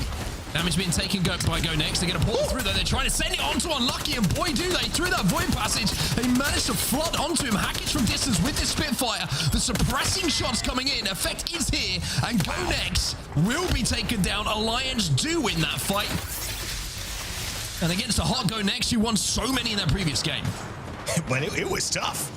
I mean, that is the perfect example of they were in a tough spot, but that's a bad plan executed well is better than a good plan executed poorly. They all almost switched the tide, and Alliance, maybe as a result of that, have fallen yet again to the NVMI, who hide back in zone and come back as the Grim Reapers themselves to take down what many consider the best team in this lobby. It's UAIM as well on the back end. Shex and Max Strafey going at it, and Max gonna get away with another altar portal and another altar portal, and that will do it for Passion. And now K-Swinny and SHALALA in the mix as well. Swinny's got himself a Spitfire, and he's got himself a couple of finishes thanks to the PK of Nate. I'm telling you, man, this guy's a little bit special. Now they find themselves just inside of the zone. Na'Vi trying to hold this spot that they've held for so long in this game. Rez coming in now. Ojako trying to get the rampart. Walls back up, having been brought to his feet by Slab here. It's interesting to see what this zone does pull. If it pulls away from the POI, which it usually does, or if it actually pulls under towards Command Center. Shots coming in from Slab, though, which is going to hold off some of these teams trying to take the space around them. Showcasing yet again just what it's like. SHALALA, Nate, he said he was special. It's a special moment right there for Nate as he cleans it up. SPS eliminated. K-Swinny also down there by the charge rifle on the other side, but Nate keeps it alive, and it looks like that might just be short-lived. Slab and Irka surrounding Nate. It was good, but it's not that good as Na'Vi find another kill to add onto the tally. 4 points here and a nice bin inside center zone. Perfect third-party opportunity taken here by Na'Vi. You can see now they own the truck. The zone is pulling towards them as well, potentially towards the blue crates. You can see the lay of the land at the moment with some of those teams on the western side of the main part of the POI here. 07 being forced to make their move in as well. They see the room underneath is free. They do have a Watson available to start putting some fences down, which is going to be Naski's job to hold this space a little bit more comfortably. And again, a very good example of thread and needle here. Kashira as well gets that castle wall down in the corner, and a Kraber as well here for Adam. He was doing so well with the charge rifle. We all saw the clip last week. Let's see what we can do with the Kraber.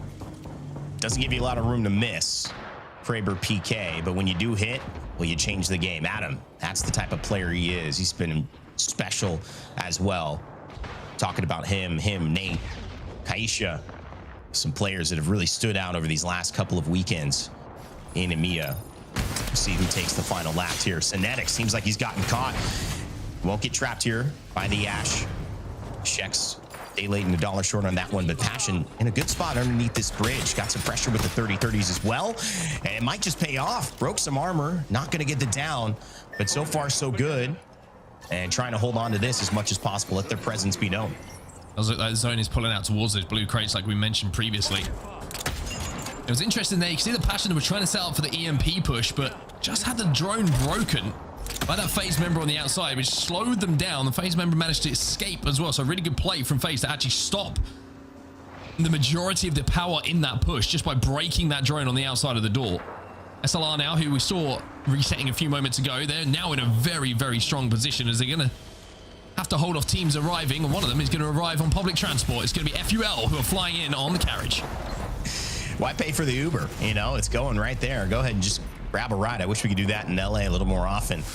Europe's got that much handled as well. So does APAC North. And speaking of that passion for all regions now lining up here for Ekio, who gets another nice little run with the R99, but they're in a tough spot. FaZe also rotating here. Everyone trying to move into zone. Passion will barely make it in. FaZe Clan as well on that edge, but not sure they like where they are. Might see some space in front. Held by UAIM and Sanya that they want to take. And they're going to take some pop shots here as well. Almost gets it. And that's the power of the 30-30 here, Mark. FaZe Clan really in a good spot. It's going to be difficult. UAIM are going to have to deal with them. Hiding's not going to be an answer. And you can see with the RE45, oh, man, they never should have taken that out of Ballistics cabinet. But guess what? The charge rifle's been there all along, and it's still causing people nightmares. Nax will go down. FaZe did a great job initially to win that fight. It was a really strong swing from them, but again, just the suppressing fire from the 30-30s, the charge rifles, whatever it may be, just not allow them to reset here, and VCGO will move in from the digger truck to move those kills towards the column they want them to be in, and that's, of course, going to be theirs. Na'Vi, look at the amount of space they have on this side of the zone, by the way. Will be slightly moving away from the position they find themselves in, but everyone else in front of them is going to have to move, and that is almost guaranteed placement points just through the position that Na'Vi find themselves in now. Elsewhere, you can see up on the high ground, you've got Catch and Sun,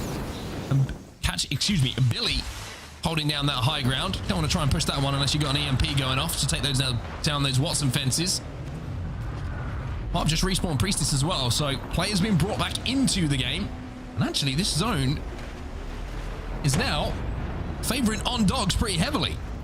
Yeah, On Dogs in a great spot here. Killer Whales in round one. Also, the team, even though Cybercats took a win, Killer Whales with 19 points in that game one in EMEA were the stars of the show, just qualifying for Pro League and now making a statement right here. They're going to look to make one again. They're on the opposite side of things, but they've got to get through ZiPLina, Mafia, and especially Pot, who now are a full 3 on height. They can walk into zone here if they don't get pressured, and that's the thing. You see Adam popping up. All he right knows he's got to get the PK locked and loaded just to try to make sure anyone who pressures this roof gets taken down, but it's Prestis who falls. They may not be able to get away from this. Yeah, I was going to say the one worry for them is the team that was up on the height that we saw a few moments ago, and next to there's Trix, who had that charge rifle, who just picked him off, and now 07 having to move their way forward. Adam's taking a lot of damage here, tries to get the Void Passage down, might be able to get into a position to get res, though, as Kishera is sticking this one. Wall doing his job. They do manage to port up to height. I think he'll be able to stay alive for long enough, though, to get the reset here. Adam has gone down, so the Kraber is out of play. Na'Vi move into zone and are suppressing anyone leaving this building at the moment. What a play by Na'Vi. I mean, they have just been the masterclass watching their POV, the way they've moved all the way towards the zone, taking this outside and navigated being away out of contention and being able to pick up these little kills. It's certainly looking like they are going to have a big role to play as our 20 squads have shifted all the way down to 9. Zone 6 coming up. It is a true finale here in the ALGS game number 2. And it looks like it's going to be a fun one. ZiPLina Mafia underneath, holding down with the Watson fences, creating a lot of space down below and just poking. This is looking good for them as well, and very difficult to siege. Yeah, 3 or 4 teams on that side of the building. Trojan inside of the building at the moment. Just looking to peek and see if they can pick up some KP here. 60 is going to be good, but it's not going to be great. No takes 108, which is not what we want to be doing. No probably thinking exactly the same as his game attack says. Kind of now going to have a little bit of a peek himself. 20 points on the board here for Trojan after 2 games. Find themselves in second place. Should I say 1 3/4 games. Lifeline goes down the Halo in the middle as well to try and buy some time and peek and prod at those teams leaving the building. But will it buy enough time as 07 are eliminated to hold the ground while these teams do damage to each other? Great spot from Killer Whales. They drop down with the Halo, as you mentioned. They force ZiPLina Mafia to fight away from their setup, and that puts the Watson at a significant disadvantage. On Dogs at VCGO, 2 of the best spots in the game, and they fight each other here. The Newcastle wall slamming down. It's all up to Billy. Can he find a way? VCGO slowly but surely resetting, and you can feel like On Dogs are just trying to survive here. Na'Vi just gone. Killer Whales eliminated in the meantime as well. Billy just waiting and seeing if he can peek. Those shields are regenerating for him. He's going to have to stick this barrier again. Does manage to get it off in the meantime. Trojan is down to Kaina. As we have 3 squads now remaining as Plot will be eliminated. This nade could go kill Billy right away. He's not looking. He's throwing it away from the Watson gen. That is saving Billy's life. It could give him a placement point as well. Billy goes down. It's On Dogs who fall. It's Trojan and VCGO. It's a walk in the park for VCGO as they take game 2 in EMEA from the backside. And boy, oh boy, start doing push-ups and backflips to celebrate. I did the same thing myself. Unfortunately, I was off camera, but I can guarantee you that 100% happened. VCGO with a win in game number 2, and I've got to say, worth the wait. Even though it was a long wait to get this lobby going, another fantastic, good quality game from EMEA in that game number 2, and VCGO with a... We saw them clear out FaZe on the blue bins. They were controlling that digger truck, and then towards the end game as well, just did a really good job of clearing out that southern side of the zone. Fantastic play from them. You know, they've done a great job of navigating that end game as well, and one that they'll be very, very happy with. I think too, this is that side were all teams that really navigated the rhythm of that game well. When you consider that their fight to win that game was probably the fight against On Dogs, that's pretty much 1 to 1.5 engagements. They had to deal with Na'Vi, but Na'Vi didn't have the best spot in terms of winning the game. They had a good spot in terms of placement, and it resulted in 8.7. It really was who could win between On Dogs and VCGO, because they would come out on top there. Trojan, they found a way to stay involved, but I really liked that they limited the decisions they needed to get right in order to be successful. And that's a great start for a team like VCGO as we take a look at our top 20 here, going with 17 points and a clear first place from our winners. Yeah, 16 points for Trojan as well. Good KP for them. You can see 7 kills they managed to pick up, 3 for Kainer, 3 for Nono, and just a 1 for Adam, but he'll be happy to contribute, especially with the most assists on the team, so certainly doing what had to be done in that situation. On Dogs, we mentioned how they were in a really good spot towards that end game, and they managed to convert it into a 3rd place from that platform just on the southern side, the southwestern side, I should say, of the POI. VCGO, though, it was, like we mentioned, clearing out the southern side. When you're in a great position in end zone, sometimes you just got to be able to extend out from that position to clean up threats when they start to fight, and that's something they did extremely well. Trojan now moving to 1st place, though, with that 2nd place in game number 2, 32 points, overtaking GoNext.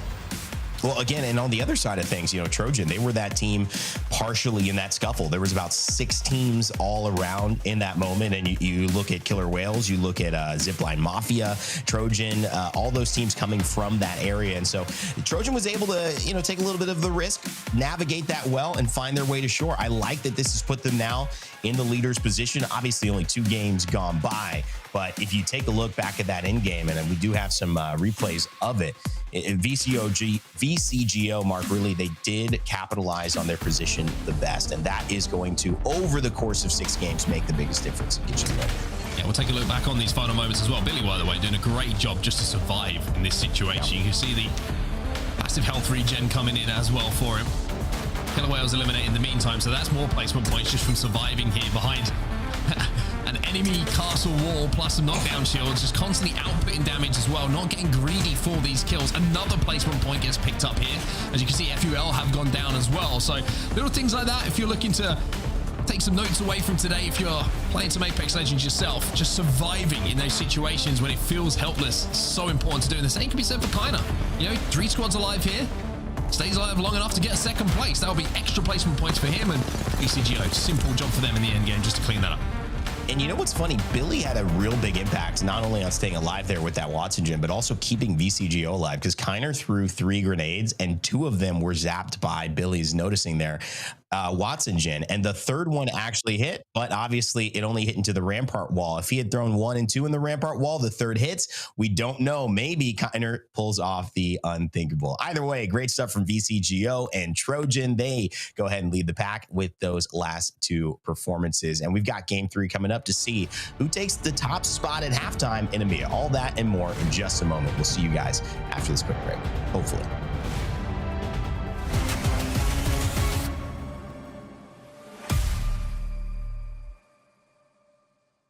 And it looks like maybe this is an advantage of LVI.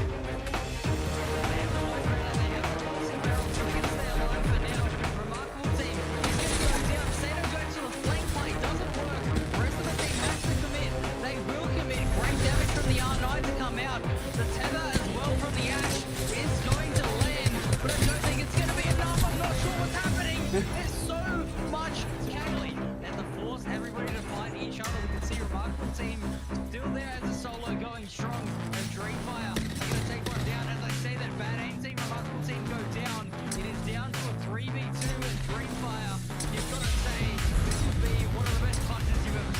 Yeah, I don't see him clutching those. It's going to be a nice Gen G victory here for game number. Man, this is crazy. Boogie Boarders look really good, but it's going to be so hard because the teams are rotating up, and it's TYK that are coming in. They're going to get eliminated. Outcat get eliminated. Boogie Boarders get eliminated. It is QOR versus Gen G Esports, and it's Ziggy and Dexter going to try and bring it home for another win here in our E-District Vegas Inferno.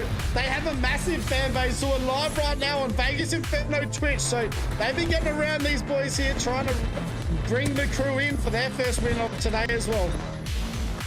Yep, Team Mango will end up going down. So Crumb's unable to run towards top two, but it's Cupid Esports going huge at the moment. Vegas Inferno trying to hold on.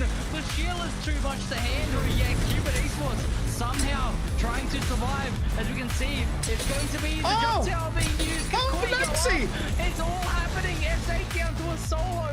Legacy gonna use the Q on the Wraith. Maybe that's enough to survive and win the game, but it isn't. And Kikoi win it somehow. At the moment, the amount of pressure coming through is absolutely ridiculous, and it looks like for now they will survive, but only to potentially get second place as Cupid Esports are taken down by TYK. And TYK are going to move in and get their second win of today, you think, unless Sharky has different things in mind, but I don't think it's going to work in their favor. I could be wrong. This could be the clip of all time if Sharky somehow turns this around, but he won't. TYK get the final victory.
Sony InZone, the official monitor of the Apex Legends Global Series.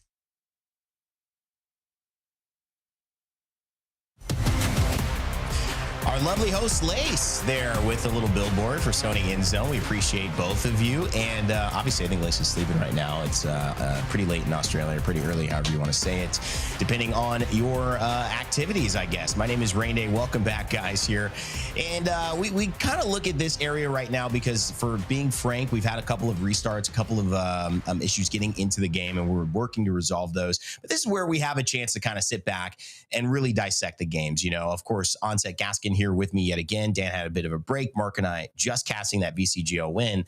But, you know, we're just three people here, and we're better with more. We're better together. And that's why I feel like I need to bring in somebody who has been patiently waiting and watching and setting up for his next banger YouTube video. That's right. He is here, ladies and gentlemen. We got him. We found him. It's Jumba. Oh, baby. Yeah. What's going on, guys? What's going on? You owe me 400 RP, Jumba, and I'm joking. I lost another 400 after I stopped playing with you. So there was a theme. There was a common thread there. Dude, welcome. How are you doing? Well, we haven't seen you since mid-season playoffs. How's life been leading up to Split 2? Oh, it's been great. Busy. Soon as lands end, I am just grinding, researching, watching VODs, and editing every day nonstop. So, you know, there's only been one video up, but like, there's more coming. Just there's always no sleep after lands. Very exciting, man. Talking about VK Gaming and obviously how they took a win. Check it out on his YouTube channel as well, Jumba GW. And you guys can also make sure to understand that there is a lot of work that goes into dissecting these things. And that's kind of why we like to bring you on as well. I just want to set it up because we've got this new split. We've got this theme for EMEA that we were talking about earlier, which is that this team is trying to, you know, kind of find their rhythm again. They're trying to see how can EMEA, you know, go from this region that has had these great moments, but then figure out how they can get back on top. I mean, what is your thought process on heading into now Split 2 and Champs? What EMEA has to offer ALGS as a region? Who are the teams that stand out to you? Who's just, after all that VOD review, that diving in, the roster changes, been your biggest stories heading into Split 2 and of course beyond?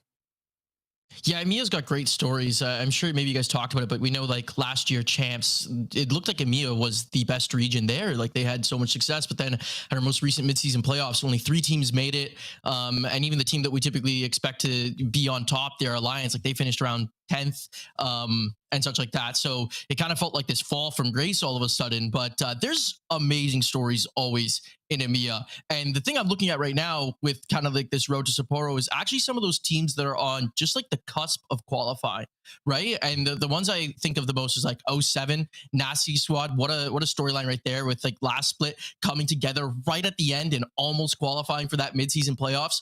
And they're in that 34th position, so they can still make Sapporo, but they have to do good. They can't have any bad days. We saw an okay day from them on day 1, but they need to keep working forward.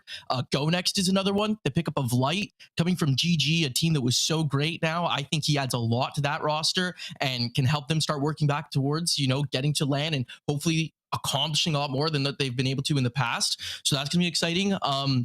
And then the other one was Roadhouse, as they pick up Blast, the return of him and Lufka alongside Aku. And these are just a bunch of exciting teams. They all fight well. We saw GoNext in that first game just absolutely pop off with 18 kills. So those are the teams that are on the cusp. Some of them are around the 29th, the 34th range. So it's a little bit dicey, but those are the ones I think are going to be the biggest watches for all of Split 2.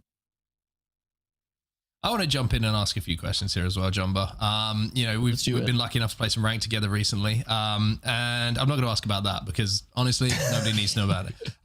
Let's talk about EMEA though. Let's talk about EMEA because I think it's very interesting. You know, we've been kind of using this phrase a lot. You know, your region rebuilding. There's been a few teams who have come through on a mid-season playoffs, especially. You mentioned how it was a disappointing turnout in finals for them, but there's a few new players and a few new faces who did make that final.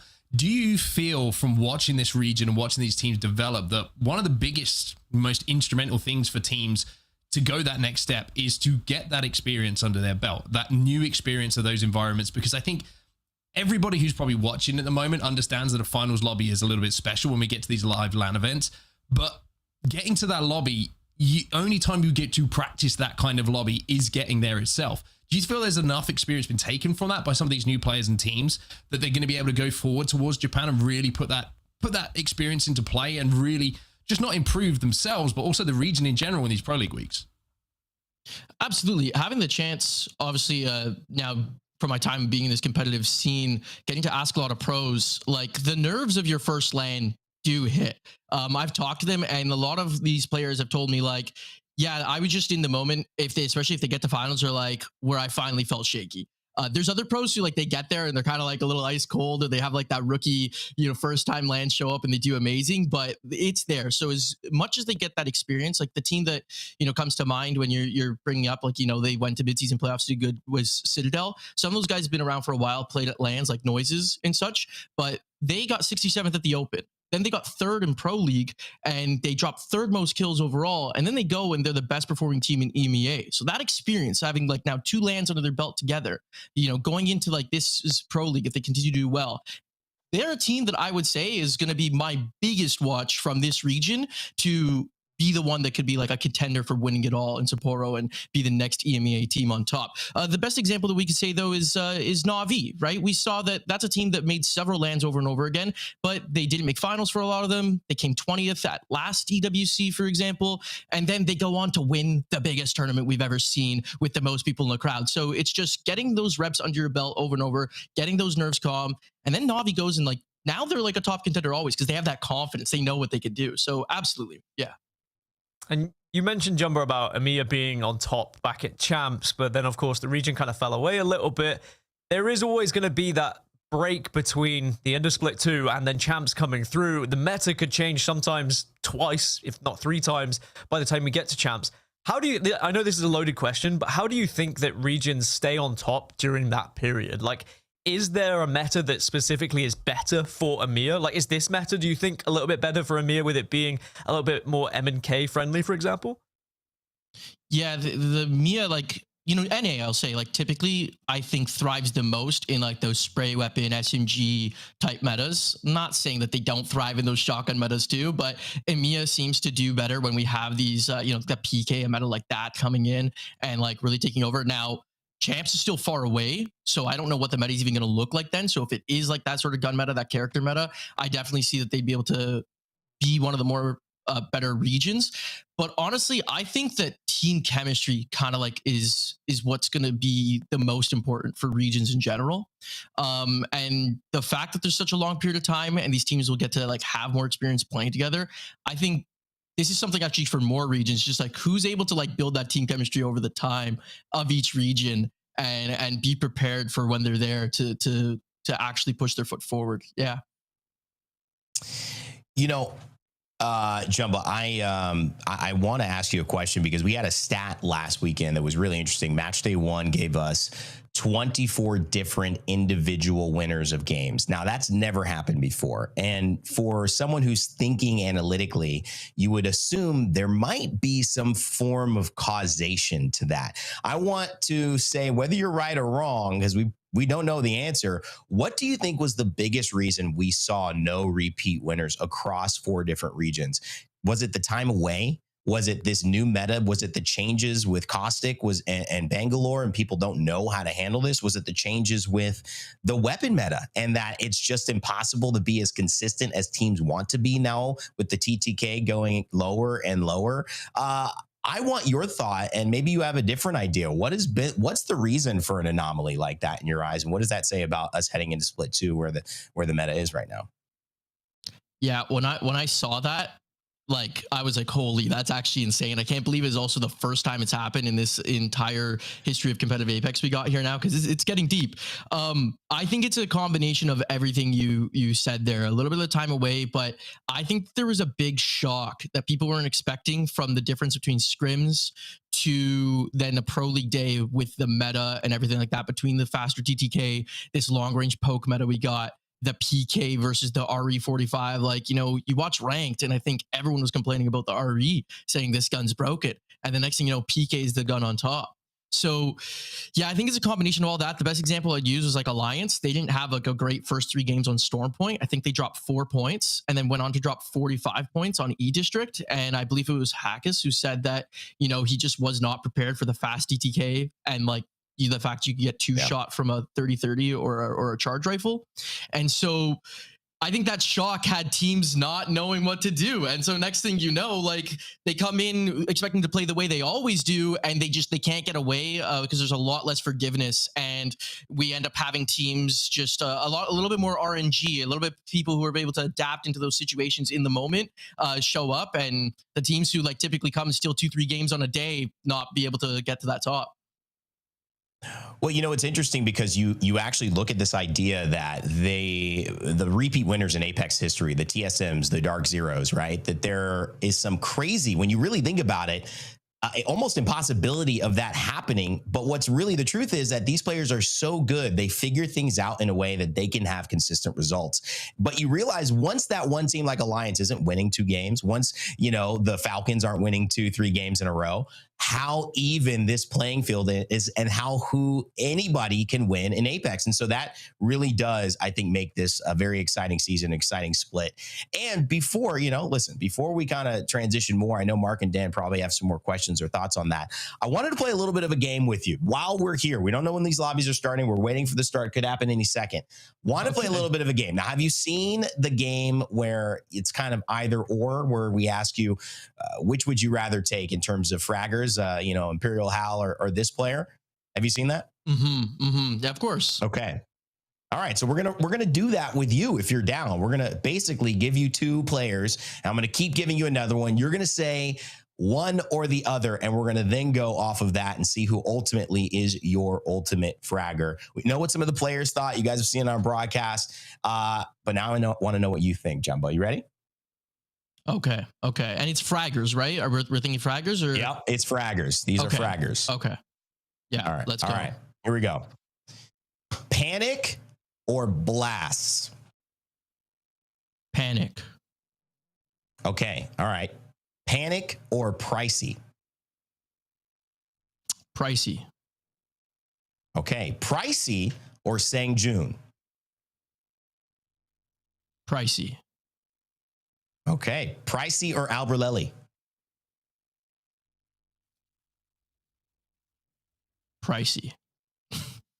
Pricey or Verhulst? Verhulst. Okay. Verhulst or No Name?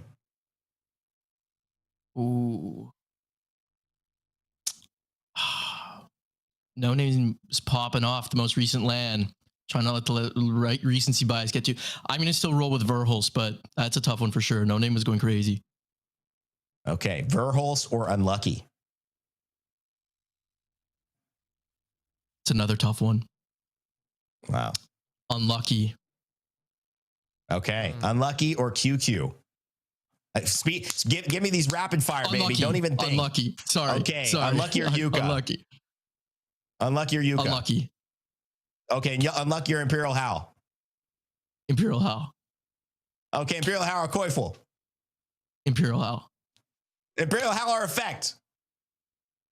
Imperial Hal. Oh, man, you're just that classic guy who thinks Imperial Hal's the best. Why do we even do that with you, man? You're just like every other Apex Legends viewer. Hey, man, I'm kidding, Jumbo. Thank you, man. We got to go. The lobby is ready. Thank you so much for helping us spend some time. And again, guys, check out Jumbo GW on YouTube. He's got a great video recapping what just happened in midseason playoffs. Thanks, buddy. Appreciate you. Appreciate you guys. All right, Mark, Dan, that was fun. Good to hang out with him. Feel free to follow up on anything he said. But right now, guys, it looks like we got a lobby that's ready to go. So I'm gonna send it over to you two. Hopefully, we get game 3 underway here shortly. Yeah, hopefully. Fingers crossed, toes crossed, everything crossed. Dan, what have you got crossed right now? Everything? We'll leave it at that. Good news, everybody. It looks like the lobby is ready to go. It looks like the teams have at least made it out of the dropship and seem to be running around, Dan. So match number 3, the last one on World's Edge, it's live. They are boogieing, and we have no altar. So if you were going a little bit cross-eyed trying to keep up with all the gunplay and gameplay that was happening previous with the amount of portals that were going on, it's gonna happen no more. But that does open up the option for potential more Ash to come in. Obviously, Wraith can be a big follow-up as well. And you can see we are heading down, well, a similar kind of area, going down a little bit further south, though, this time. And we are going to see a lot of fights happening in the early stages around Lava Siphon. You can already see 6 teams have already found their way. I mean, VCGO already ballooning to trying to take one of the high ground positions as Na'Vi taking the fight against SLR.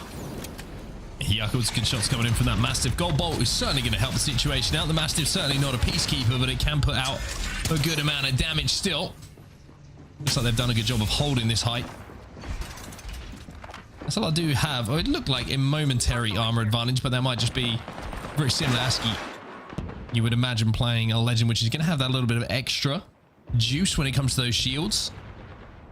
VCGO also portaling down at the moment, having played off that high ground, looking for a better spot to play with the Rampart in their composition. But yeah, pretty similar looking zone to what we saw previously. It might be pulling down into the kind of open stalactites or stalagmites. What's the one that goes up instead of down, Dan? Am I asking the wrong person? Are you a geologist? Stalactites go down. They're icicle shaped. Stalagmites? The rocks that go from low to high. Stalagmites go up. Yes, you were correct. Yeah. I think, are they rocks though, or is it just ice? No, I think it's rocks. Stalagmites. Yeah. Okay. Well, if there's any geologists in the chat, let me know. And sorry. But it's probably going that way. That's what I'm trying to say. As long as it's going the right direction. I've described it so well that everyone definitely knows where the zone's going right now. I'm looking at the map going, where are they? Yeah, 07. Now, this is a team that Jumba had mentioned, of course, a team that is hunting one of those positions at Champs. And, you know, it would be very strange not to have the likes of Naski and Kashira there, 2 massive names. And, of course, alongside Adam, this really is a roster that, you know, should and could be at Champs as well. And they've been playing very successfully, not just today, but played well last week as well. But can they just put a few more points on the board here on World's Edge in Match 3, as Alliance also are going to be traversing down the southwest side of this zone. At the moment, there's no one there to challenge them, so they can force their way in. Yeah, Alliance with a good prio to this zone. Hack is trying to get some angles on the team that's going to be inside of the truck at the moment. Interesting to note as well, we talk about metas and teams who like metas and styles of play that will adapt well to this meta. 07, I don't think you could write a better meta for them. A team who has historically always put themselves, when you look at Kashira teams and even Naski teams historically, being able to find good spots in zones and play that long game, they really have been very, very good at that. As you see the benefit of the Spitfire. Hackis keeps that trigger down and puts Catchley's back. Yeah, I think I might have to start picking up the Spitfire a little bit more, just watching some of these pros do it, but at the same time, the pros do it better anyway. They have to try and capitalize on this initial knock, and they are trying to move in on the van. It looks like they have done enough damage to at least get the second. Will the third get away? That's the real question. Oh, effect! Okay, Newcastle is still up, and like he's going to be dragging him back to his feet. The Q is down as well, so the mobile shield will give him cover just to reset and get a battery off here, or a couple of cells, whatever it might be, and Alliance will be able to call the van their own. Elsewhere, we take ourselves over to Lava Fisher. Well, it looks like Passionate are going to be taking to the skies right now. They've got the Ash Fuse Crypto composition. Pretty aggressive when you're looking at it. Aggressive, and it's avoiding the bans. If I feel like Passion are trying to get with a composition that can stay for a little bit longer. Watson is going to be banned in this one, or after this one, excuse me. It is going exactly the same as Scrims did with Caustic into Alter, into Watson. We've got 13 Watsons in the lobby, so expect lots of fences during this late game and lots of gens as well to stop those grenades coming through. But I don't mind people playing compositions to try and avoid the bans. I think it's something that's become very prevalent since we had the Legend bans introduced into ALGS. And some teams do it better than others. Some teams like to play with the bans. They like to just go with the most meta Legends, and then they're happy to swap and change accordingly. Nameless at the moment playing this one as a 2, and actually playing this one as a 1 at the moment. His Guts going to be last alive here, trying to see if he can get his teammate back in. Passionate chasing this down though. They feel like there's some KP available, looking particularly delicious. Well. Looks like we got Endorse. Stupendous confectionery. Stupendous confectionery. Actually made some cracking meatballs, I will say, before we got underway today. Still got some left. Yeah.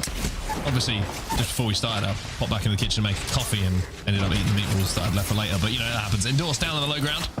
He managed to get one, but it's going to be an exchange of knocks here. And Phoenix will be finished. And that's the Newcastle down as well. Luckily, Mice is going to be on the Watson, which will give them the ability at least to find a little bit of cover.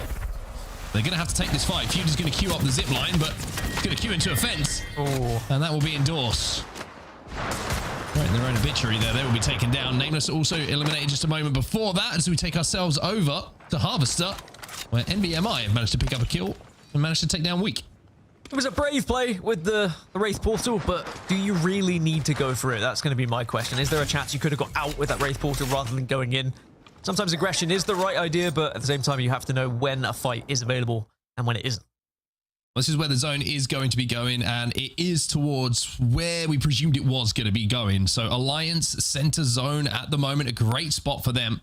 UAIM going to be playing the fence line. Everyone else is kind of stacked up on the western side of Lava Siphon that you can see right there. SPS are wrapping through on the south side, though.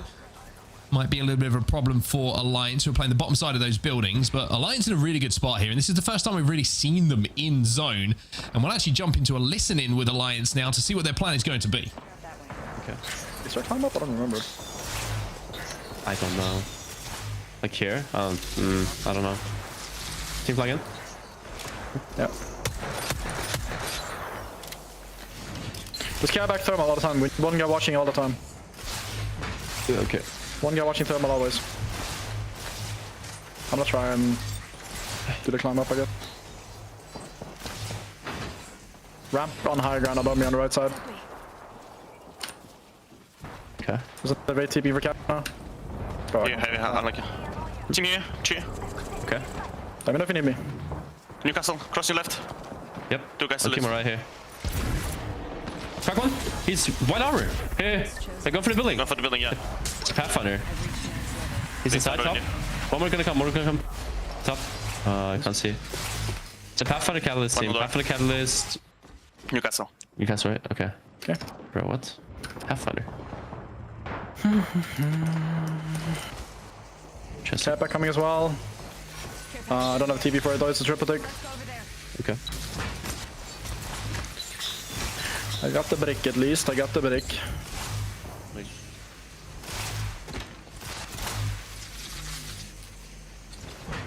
So Alliance center zone. Alliance center zone. We saw the use and the proactiveness actually of Hackers there to use the portal, knowing that they're not going to have to move for quite some time, just to go and collect a little bit more Evo from the brick that was available. So he's going to get his teammates, or himself at least, up to purple, and everyone else a little bit closer to it themselves. I like that they noted that Pathfinder was in the lobby and they're like, what the Pathfinder?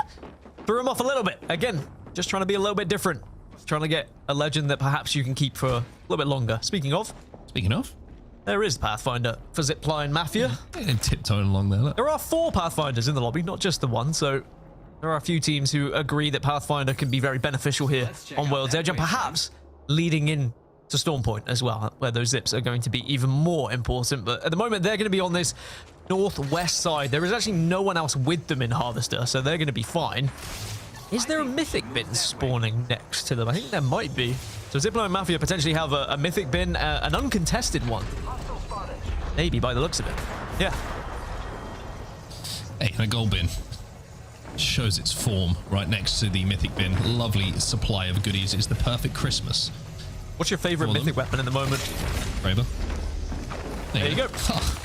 They got double overshields as well, so they're going to be able to get essentially 2 red armors out of this, which is going to be very, very nice for them.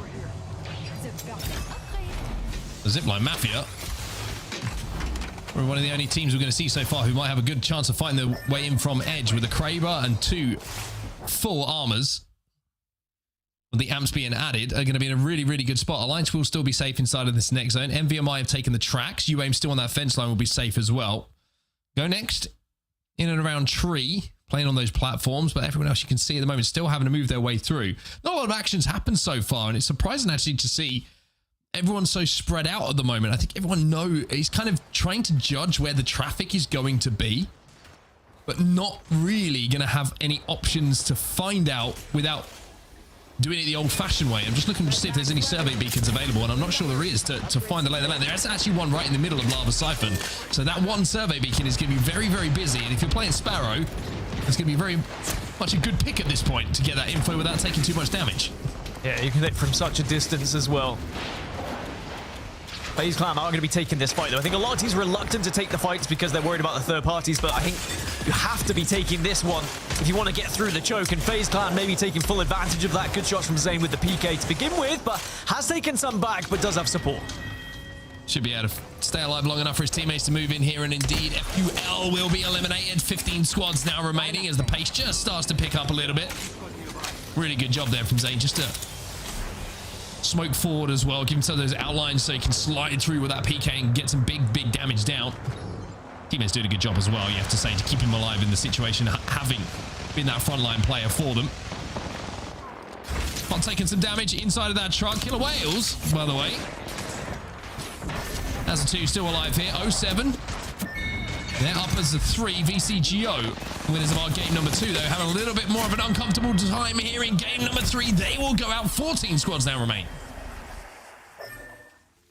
The pot stabilize here. I mean, sadly, both players have gone down. Is there a chance for maybe using this Moby? Does have one of the banners, but needs to get the second. All the meanwhile, by the way, the zone is continuing to shift west, and actually Alliance have found themselves in a good spot. Alliance maybe taking a fight against 07 right now, and have been able to take down Nasky, so they're able to force 07 out of this spot. And Alliance taking one of the prime positions on the map. NVMI did have the best position on the map up on the train carts, but the zone is going to shift a little bit further south away from them, and they will still be in a prime position to get kills here. Alliance will be in right in the corner of this building, but not a lot of space to play with outside of it. The good news for them is there's barely any cover whatsoever. Killer Whales eliminated in the meantime. The duo will go down. There's barely any space for anyone to play outside of that. It's all natural geometry. This building's going to be the only one that really is inside of the zone. UAIM in a really good spot, though, on that fence line. You have to wonder if they're going to be contested by a late evac. But for now, they're in a really good spot. FaZe, who have fought their way through to the zone, by the way, in 4th place in the overalls at the moment. Finding it a little bit busy, as you would expect, and as I'm sure they would expect as well. They've also got ZiPLina Mafia behind them, who, as we know, are kitted to fight from what we saw them pick up for those mythic bins. But somehow, FaZe are in a position to just avoid a lot of this damage going down. SLR now moving in to try and get involved with some KP as they feel maybe they have to fight their way through to zones. Zayn will find one. SLR will be eliminated. SHALALA eliminated as well, and Zayn stays alive. Yeah, this is carnage, and Zayn just doing what he can to try and avoid gunfire. Maybe get a couple of extra placement points as well. If you get top 10, that's 1 extra placement point, and you might find KP. Especially when you can hit so hard with that PK up close and personal. If you can wait and catch someone off guard, you can very much get that extra point on the board. But that zipline was used. You can see NVMI are still holding the train tracks. But I really like this position from UAIM. They're also playing Watson, so they are going to be able to hold down that spot if they do get landed on by a late evac, as you mentioned. GoNext have also found their way to the southwest, and now that could pose a real threat. As I say that, they get chunked from distance as well. No, here's going to be a push. Jacko did really well here. Some really good damage. The zone should deal with that final player as everyone starts to get desperate on the edge of zone. Priestess forces his way in. He was last alive for NVMI a few moments ago, and they take down Na'Vi. So Priestess doing a really phenomenal job for his team of not just surviving, but also influencing these fights, picking up KP, as well as some extra placement. FaZe will be eliminated down to 9 squads now. We're into single digits, and ZiPLina Mafia might be about to go down next. But Fitu here with the Newcastle Res is going to be able to get his team back up to a full 3. Yeah, NVMI don't want to give up their height at the moment. Pot will get eliminated in 10th position because NVMI want to keep this train track. They don't want to give up height, and someone else take it off them because, again, NVMI still have a chance to get good damage from above. They are still being a nuisance alongside 07's remainders because, remember, 07 got landed on a little bit earlier, but Kashira was able to escape. It looks like 2 of 07 are in the truck as Alliance now being walked up on by SPS. You have Watson, so walking through this door is going to be almost impossible for them. Also, you can see the Newcastle castle wall is down inside of this building. SPS just going to play alongside it, and I think Alliance initially might be happy to let it happen. But when that mobile shield goes down, they might think about trying to clear this side, but the damage coming from above means that SPS have been able to reset and be able to get those shields back, and now Alliance have to play this one slower. No Bangalore as well available to try and get rid of any fences for SPS. Hackers getting that chunk means that they are going to have the advantage, and they can just kind of sit pretty here and watch everyone start to arrive as this zone is now closing. UAIM have to move from the northwest. GoNext are going to be holding this southwest side. Trojan have made their way center zone. This is getting pretty ugly in the middle, but we have found teams finding space here. 8 squads still remain, but that's probably going to go down to about 5 or 6 into this last circle. This intersection pylon so vital for the survival here of GoNext. No nades are going to be able to damage them. It's GoNext, though, who are just climbing up like little mountain goats to fire down upon them. That could be a problem. NVMI now down to 1. Hardeki can't find the shield swap initially, but now does. Thinks about sticking this res. Instead, he's going to have to pop the meds, but he'll be taken down as well. NVMI are next out. 7 squads remain as the mobile shield leads the charge, followed by the zipline for the Mafia. They're called the ZiPLina Mafia for a reason. Can they stabilize? They're going to have to take the fight to the east by the looks of it, and they will take it to him. The RE45 gets the initial knock. Big Excuse has taken damage, needs to shield up, will get the support from the rest of the team, and it looks like they have survived for now. All the frag grenades being thrown forward as well. Really good damage output, actually, initially from Weak here to just force that team from poking. Stop them from poking, I should say. UAIM are eliminated. Kashira has gone down for 07. They now are down to a solo themselves. As Alliance start to climb themselves, they've left this building. The castle wall is down and high, and Alliance now can look for some kills. 07 eliminated. 5 squads now remain as the OXL will be popped by the Watson to get that pylon back. Look at this one rat from SPS. Has been spotted by the team below, but hasn't been spotted by Alliance yet, but he's going to very quickly learn a lesson if he goes over that rock. GoNext will having a few pop shots over towards ZiPLina Mafia as well, as these 5 squads are all trying to work out how they best plan getting to this circle. It is going to be closer to Alliance as they do find the solo from SPS. And now GoNext are sending it! Effect gets one, Hackers gets one as well. It's a 1v1 on top of the mountain, and it's Alliance who will lose it. GoNext win that fight, but now the ZiPLina Mafia. They arrive on that zipline to try and whack the remaining members off of this high ground. Kind of take some damage from this Mastiff, but who gets the armor swap as well. We will look for those finishes just to make sure those reses cannot happen in this endgame as we find ourselves at 3 squads, but not 4 squads apart from ZiPLina Mafia. Trojan is still doing a little bit of damage down from below as well. I think it's going to be a Trojan versus ZiPLina Mafia endgame. ZiPLina Mafia outputting damage. No, taking down the no shields. Asinum, he might be next as well. It's about who gets that first knock, and it's going to be Fitu from height with this Mastiff just holding ground. He's going to be popping that battery. PK still in the hand here. Excuse, he can play a little bit of a wider angle here on the Pathfinder. He's actually going to get really aggressive here. I'm not sure if I like this play. There's aggression and there's recklessness. And ZiPLina Mafia, who probably thought this is going to be an easy endgame for them, now starts to struggle. Kinda is still alive as a solo, by the way. Do not forget about that. GoNext still have a chance in this game, with this fight being extremely messy at the moment. ZiPLina Mafia have stabilized somewhat, though. And maybe they've done just enough after a little scary moment. Still 3 up here. It's Trojan with a solo, GoNext with a solo, and ZiPLina Mafia with all 3 up. The numbers heavily in their favor, and now it's just a matter of waiting. Who gets second? Kind of gets spotted out. He's going to go down. No, will be very, very happy with that. GoNext eliminated, and finally ZiPLina Mafia will close out game number 3 and close out World's Edge for today. Pathfinder? What the heck? Well, it works out for ZiPLina Mafia. It allowed them to get to that high spot. After the fight had happened, GoNext pushed onto Alliance. ZiPLina Mafia then took advantage of GoNext aggression. Again, GoNext being very aggressive. At the right time, I will say, they were able to take down Alliance. They seem to be Alliance's nemesis at the moment. But ZiPLina Mafia having that high ground at the end, it was just too strong for Trojan to really compete against. It was a questionable push with the Pathfinder. Thank goodness for Newcastle, by the way, because if you haven't been picked up, that could have gone a little bit messy. But in the end, ZiPLina Mafia 22 points, and they really cement themselves into potential contenders already here with Match 3 results. Yeah, good points again for Trojan, who have quietly gone about their business. Very, very impressive stuff from them. Watson are going to be the next legend to be banned as well. GoNext, though, more points for them. Alliance finally starting to come to life a little bit here, Dan. Yeah, they really are. I think Alliance, they played that game correctly. They played it well. If it wasn't for an aggressive push from GoNext, they might have had a chance in that final circle. Now, Rain Day, I know you were watching that one in the wings as well. It might be a bitter pill to swallow for Alliance that game, because they probably felt like they could have won it, but I think they'll be happy just to put points on the board.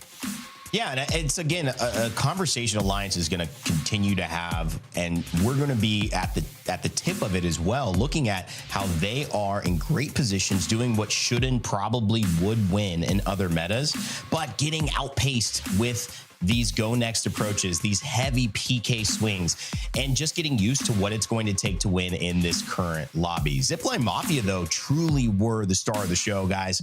Weak, looking anything but. Absolute deadly aim with the RE45 from distance, and following up with, I believe, the G7 Scout or the 3030, whichever he had. It was working for them, and I love the way they were confident in taking those fights. And that's a big moment for ZiPLina Mafia, as that win puts them into the conversation of now being third place, despite good showings from FaZe Clan, a win from VCGO, and of course, strong but only singular wins for GoNext, and I mean, a placement game that we're going to probably be talking about, guys. 23 placement points from Trojan. Not a win yet, but they've found a way to stay into the top 2. Mark, walking back, looking at this final circle as well, what went right for ZiPLina Mafia? Was that original ZiPLina and that aggression that worked out so well for them? I think it all started from when they found themselves with a mythic bin spawning behind next to them, and the fact that they also got a gold bin that spawned right next to it. They were able to get the amps that gave them the extra shields, which in these kind of lobbies with a quick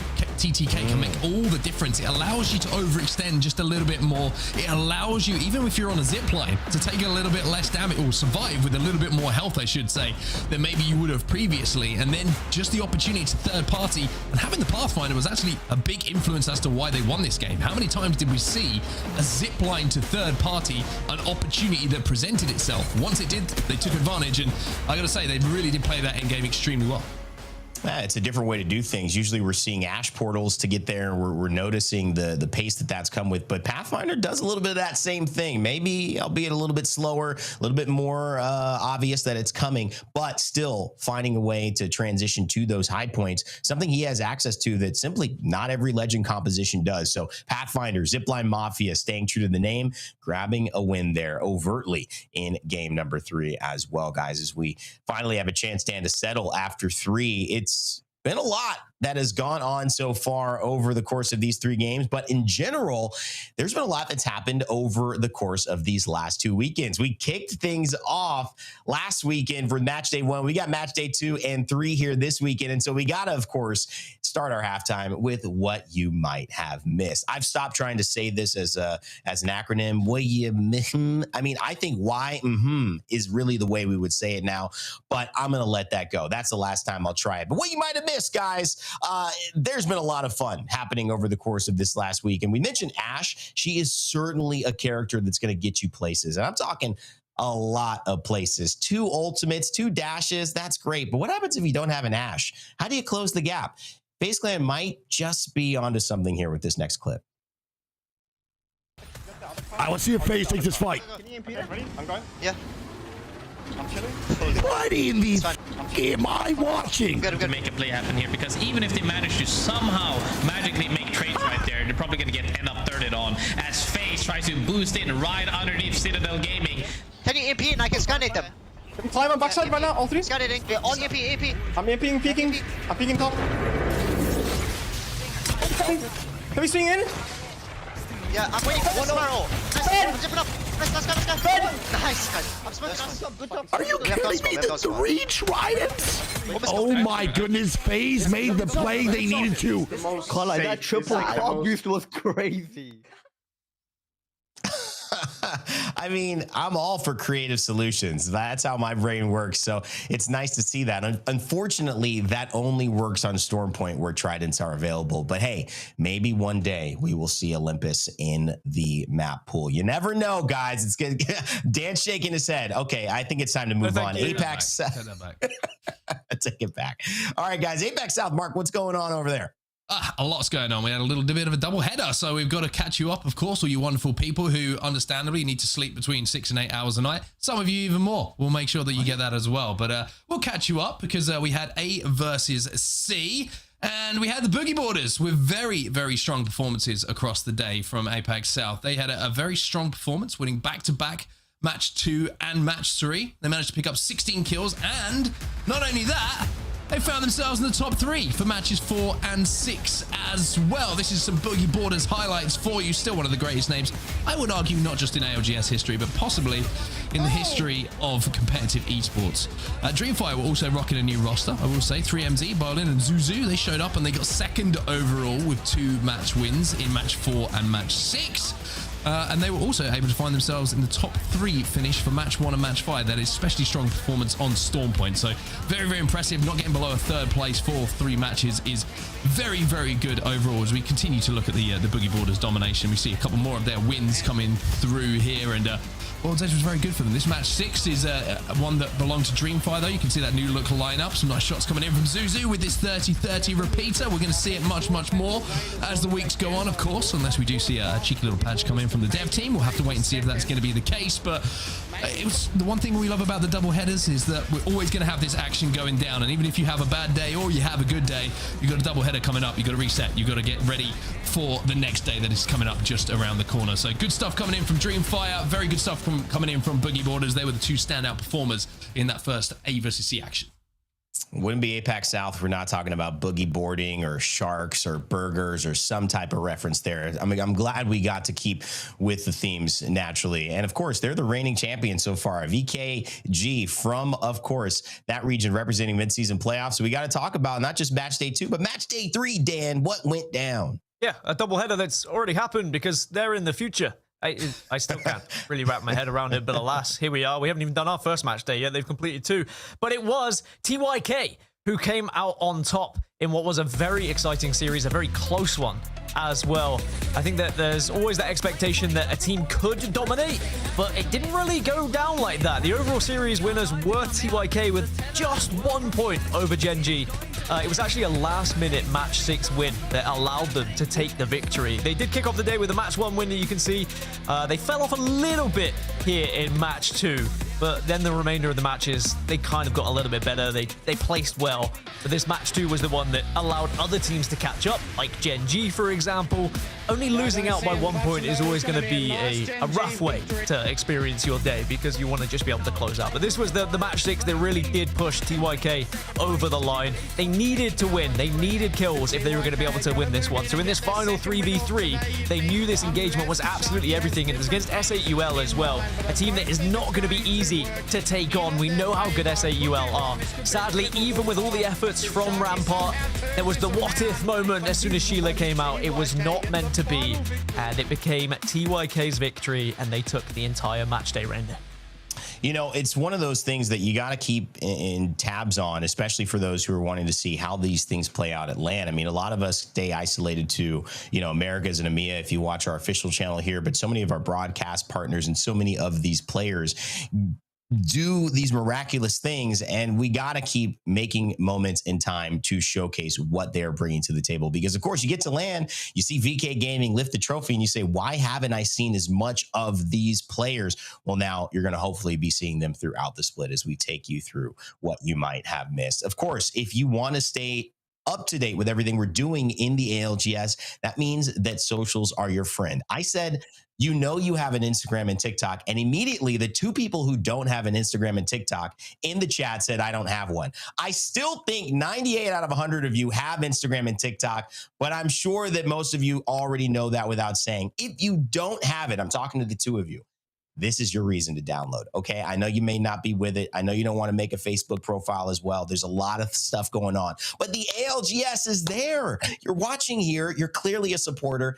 Go help support there. We got exclusive clips and content coming for you on Instagram and, of course, TikTok. So check out the Apex Legends Global Series as we expand to more platforms and have a bigger reach to bring more fans together like you are as well. Take a look at some of the clips that we've got already. Trust me, check it out.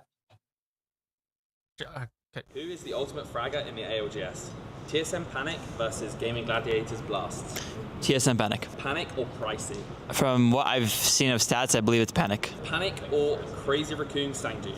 Panic. Panic or Twisted Minds Albreleli? Alb. Albreleli or 100 Thieves Verhoff? Alb. Albreleli or Wolves No Name? Alb. Albreleli or Alliance Unlucky? Probably Alb in that one. Very close one there. I know they're pretty even. Albrelli or VK Gaming QQ? Alb. Albrelli or Fnatic UKF? Alb. Albrelli or Falcons Imperial Hal? Gotta go with Hal. Hal or Shopify Rebellion Koiful? I think Hal is the better fragger overall. Hal versus Alliance Effect? Hal probably takes over on that one. Who's the ultimate fragger in the ALGS? TSM Panic versus Gaming Gladiators Blast? Panic. Panic or Pricey? Panic. Panic or Crazy Raccoon Sangjin? Panic. Panic or Twisted Minds Albrelli? Albrelli. Albrelli or 100 Thieves Verhost? Albrelli. Albrelli or Wolves No Name? Albrelli. Albrelli or Alliance Unlucky? Unlucky. Unlucky or VK Gaming QQ? Unlucky. Unlucky or Fnatic UKF? Unlucky. Unlucky or Imperial Hal?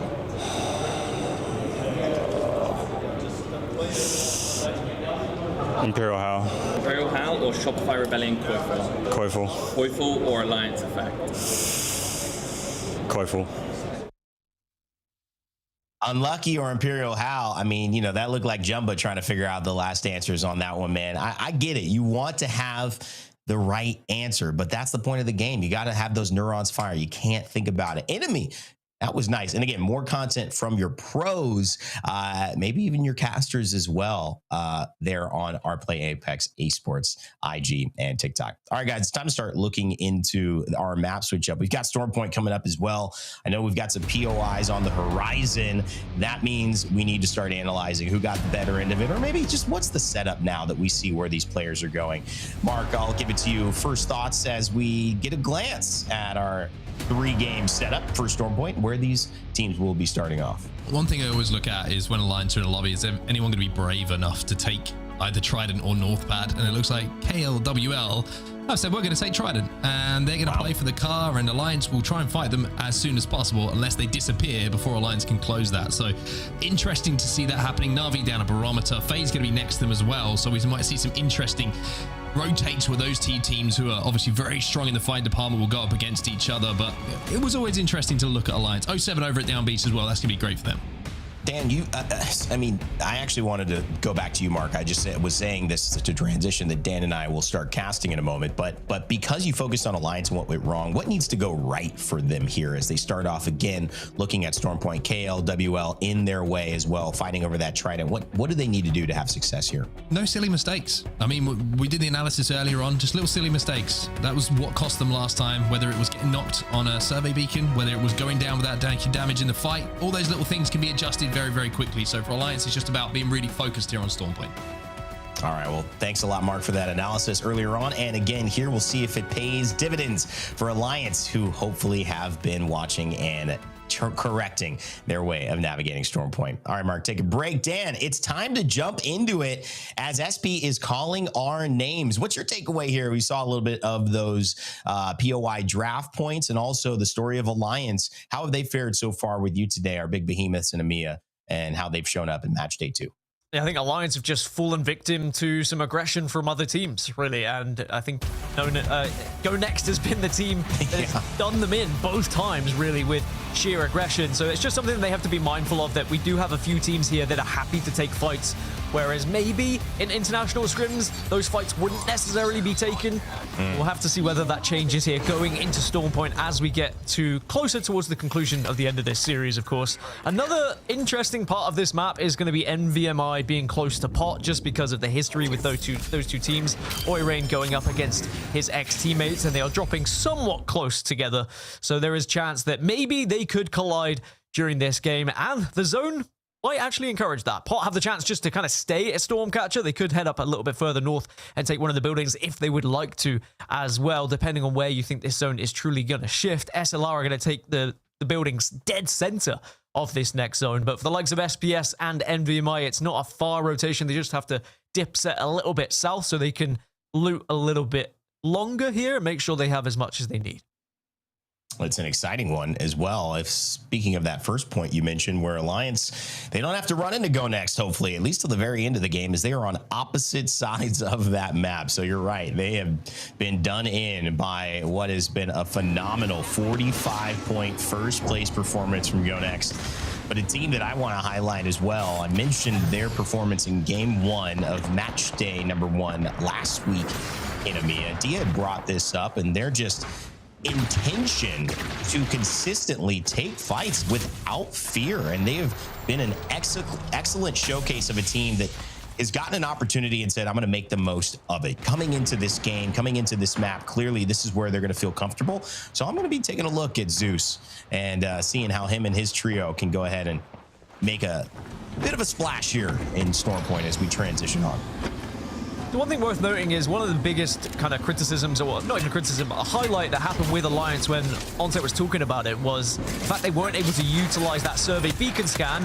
Meanwhile, SHALALA trying to maybe just destroy the team on the Trident going past, and it looks like they're going to be aggressive as well. I'll come back to the Alliance point a little bit after this fight, because it looks like it might be a full-on engagement here as they are full-on sending it to try and get the kills. 2 to 4. And he's going to hit all 4 almost. It looks like Nate misses 1, but this last one could just do it. Rampart survives by the skin of her teeth, and now Nate deciding, should we push this? K-Swinny grabs 1. It's Trix who goes down, and SHALALA with the shield swap now for K-Swinny, looking worse and worse in this engagement. Catch going to obviously go back up and try to make his way out, but SHALALA with that pressure, grab a KP, they grab a little bit of a scan, and they get a chance to kind of push the initiative. But over that hill is GoNext peeking around. Got to be careful of attracting too much attention, Dan. The ZiPLina Mafia over on the north side, maybe getting involved here on what could have been a little bit of a skirmish with Alliance and KL that we had talked about earlier, and now taking it to Alliance here. Over the hill and far away, ZiPLina Mafia come to play, but it looks like Alliance are just going to back off. So my previous point was that Alliance had Alter in that game where they weren't able to utilize the survey beacon because he went down, and then he wasn't able to see anything on his map. Now we're going to see Alliance running Sparrow because Alter has been banned. Also, Sparrow is the most used legend in this game, so he's going to be banned for the next one as well. So expect lots of arrows being fired towards beacons as Na'Vi firing Peacekeeper bullets towards SPS here. Tons of stuff from Ochako, and it's the stuff that gets kills down, but not for long. Na'Vi starts off strong and immediately gets eliminated. That was how good it was in response. You could see that was a battle back and forth. These fights are really, really landing and finishing off of basically just 1 or 2 shots that turn the tide completely. It is so close until it's over, and that is why you're seeing teams, I think, like Alliance struggle with some of this pacing here with these PKs back and forth in these close encounters. VCGO have managed to be pretty consistent across the board. They've got some high ground now, but it's splitting the difference, Dan, really between all in and committing and also staying safe and getting enough pressure to where you know you can kind of safely take that PK trade, even if you lose one, knowing those other 2 or 3 players are going to be able to come in and clean up what has already been some good damage that you've done. And it's always going to be tough as well taking some of these fights because you don't know whether the team you'd be fighting maybe has been able to play the quest game a little bit better and been able to get up to purples. Have they found the ability to get a couple more harvesters, a couple more bins, been able to scan a few more packages come in, for example? We do see a couple of teams that have been able to already get up to purple, but we saw a few early engagements happen because of the harvesters, but now FaZe are going to get caught out here. The ZiPLina Mafia were waiting, ready, and they pounced, and FaZe go down. 17 squads now remain, and sadly for FaZe, they tried to escape a previous fight, and they run right on in to ZiPLina Mafia. My goodness. ZiPLina Mafia taking no prisoners as well, and it was Alliance in front of them, and they kept that pace up. Alliance moved on, and unfortunately, they just found another team to take down. Unfortunately, FaZe, SPS, and Na'Vi will be the 3 teams to fall down. And Stan, we get a look at this zone pushing forward to the right side here as it circled around Command Center. Could have pulled a little bit left there near Bunny Slope, but now obviously it seems like it's going to go Stormcatcher's side, and this has got Endorse, a team that we haven't talked too much about, in a pretty decent position, as well as GoNext, who have been sitting in this building, which feels like most of the game so far, and are going to be very, very content to stay here as long as possible. It's worth noting that we are seeing a slightly different ban from scrims as well, even though the bans have been consistent with scrims for the first 3. Instead of seeing Rampart go here in match 4, we are seeing Sparrow. So clearly during those scrims, people felt that Sparrow maybe was offering a little bit more, so they wanted to play him and be able to get that survey beacon scan a little bit easier and more comfortable, because that can be the difficulty, especially, I think, anywhere on this map now, especially with the meta. You try and hit a harvester, you try and hit a survey beacon, you try and hit a ring console, and you can fall victim just to a couple of 30-30 shots fired your way, and then you're down, and then your team is vulnerable. Just as Alliance fell victim last week. Yeah. So that Sparrow really can just change things from you, especially if you're good as well and you've got the lineups. I mean, it's pretty easy to hit the survey beacons, but you do have to have an eye for it at times. But Sparrow won't be available for match 5 though, so maybe we'll see a few more of those engagements, close quarters of teams trying to get to those survey beacons.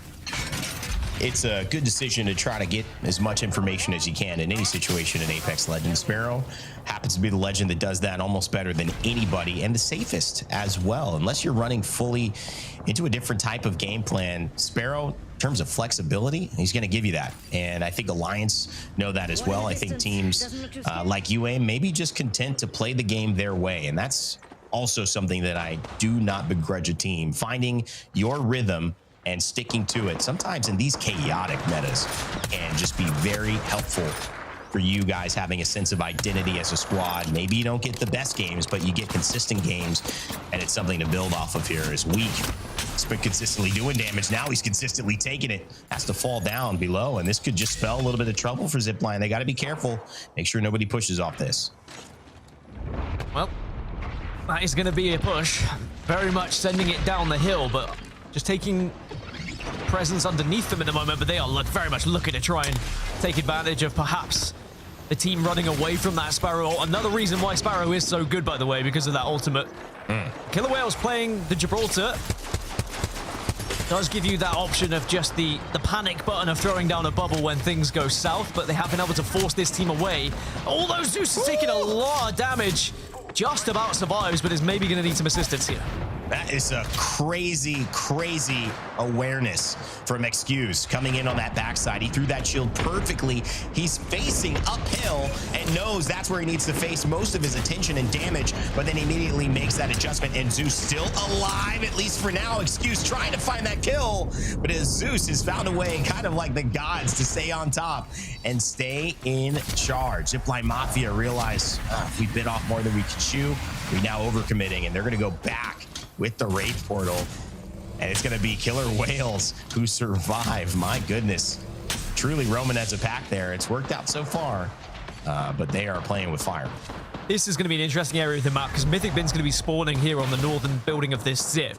And we saw last game how important that Mythic was. I mean, yes, it was Mythic plus a golden bin that came up, but just being able to get a little bit of extra oomph in the final circles can be so handy. And there might be a few teams looking to try and find their way towards the Mythic. Otherwise, it's just going to be FUL being able to get it comfortably now. It looks like most teams have backed away, so FUL have done well just to force other teams away, and they're going to be rewarded with a Mythic bin. There you go. You get an amp, you get some P2020s, and you get some gold PKs. Not too shabby. That is huge. And I mean, you look at, comparing it, Beamsy was in that building, and he had a G7 Scout without even a stock for the sniper, and now he's got a fully loaded 30-30 with Skull Piercer. I'll take that trade any day of the week. So Beamsy in that exact same position, now going to be that much more dangerous. And as we rotate over, we see Kashira and Nasky in trouble. 07 possibly saying 07 to this spot, certainly to this position, and maybe to the squad overall. The rampart walls from Kashira, it's a last-ditch effort. But with another tracker dart and another stinger bolt there, it seems like it's going to be difficult. So far, though, surviving. Kashira with a gun in hand, warding off, staving off any potential pressure as they try to get this res. But boy, oh boy, not a good position. In case Winnie, he can play spoiler to this party completely, but they don't. Welcome back to the party, Nasky. Wow. I don't know how long it's going to be for, as 07 quite literally with backs against their wall. Oh, you can see K20 and crew are trying to push up on this. And they do manage to get another knock, but you can see they're not overcommitting. They are not jumping down. They know how important it is that they hold this building at the moment. So it's just peek, it's pop, it's bait, it's switch. Maybe 07 can escape again, but SHALALA still holding this building strong. playing enemies against other enemies so that they become your friends. I love this idea because it really forced K-Swinny and Nate and Sherb to take a risk to try to push them. And that spot that Nasky was getting bombarded by meant that if you try to push me, well, you're going to get bombarded too. Maybe take a little bit of attention away from us. It means that all three teams stay alive. Nobody really wins. Nobody really loses. The sign of a good compromise there in full. ZiPLina Mafia still alive and 32 points to their name, looking to continue to try to press their advantage and their momentum that they've built up in this lobby as we've gone all the way down to 14 squads here. And this zone closing in, forcing Alliance now into the zone. They're closest to ZiPLina, and it makes you wonder, is Alliance going to try to push and take into this building? Otherwise, they're going to be in open space here. ZiPLina Mafia going for a little bit of an ambush attack, hoping to maybe catch out Alliance, who are approaching, but Alliance are wise to it. They've sniffed them out. And we're going to get Alliance versus ZiPLina Mafia round 3, 4? I don't know at this point, but certainly an engagement can happen. It's somewhat isolated as well, so it should be a straight 3v3. Effect will fire. The ultimate is going to force ZiPLina Mafia down, and now they can take a fight on the same level. Alliance and Effect with a PK. Stinger bolts, tracker darts, ready to go. He's got everything he needs to do what he has often done, which is set records as far as kills. Alliance really needs him to also have these consistent moments. They got to find consistency from someone in terms of winning these fights. So far, so good. Excuse doesn't like what he sees. Takes the portal back. Weak also trying to fall back as well. Faito realizes this corner is the best place to be, but they're only delaying the inevitable. Alliance Effect taking the space as well. Hockey's not gone outside. He has an ultimate if he wants to. One PK shot hits. The next should hit as well, and that will be one down, and ZiPLina Mafia lose Excuse. Good use of Bangalore as well there, just to get rid of that door and delete it immediately so that Excuse will be taken down, and ZiPLina Mafia will be eliminated. So Alliance get a little bit of revenge from the last game.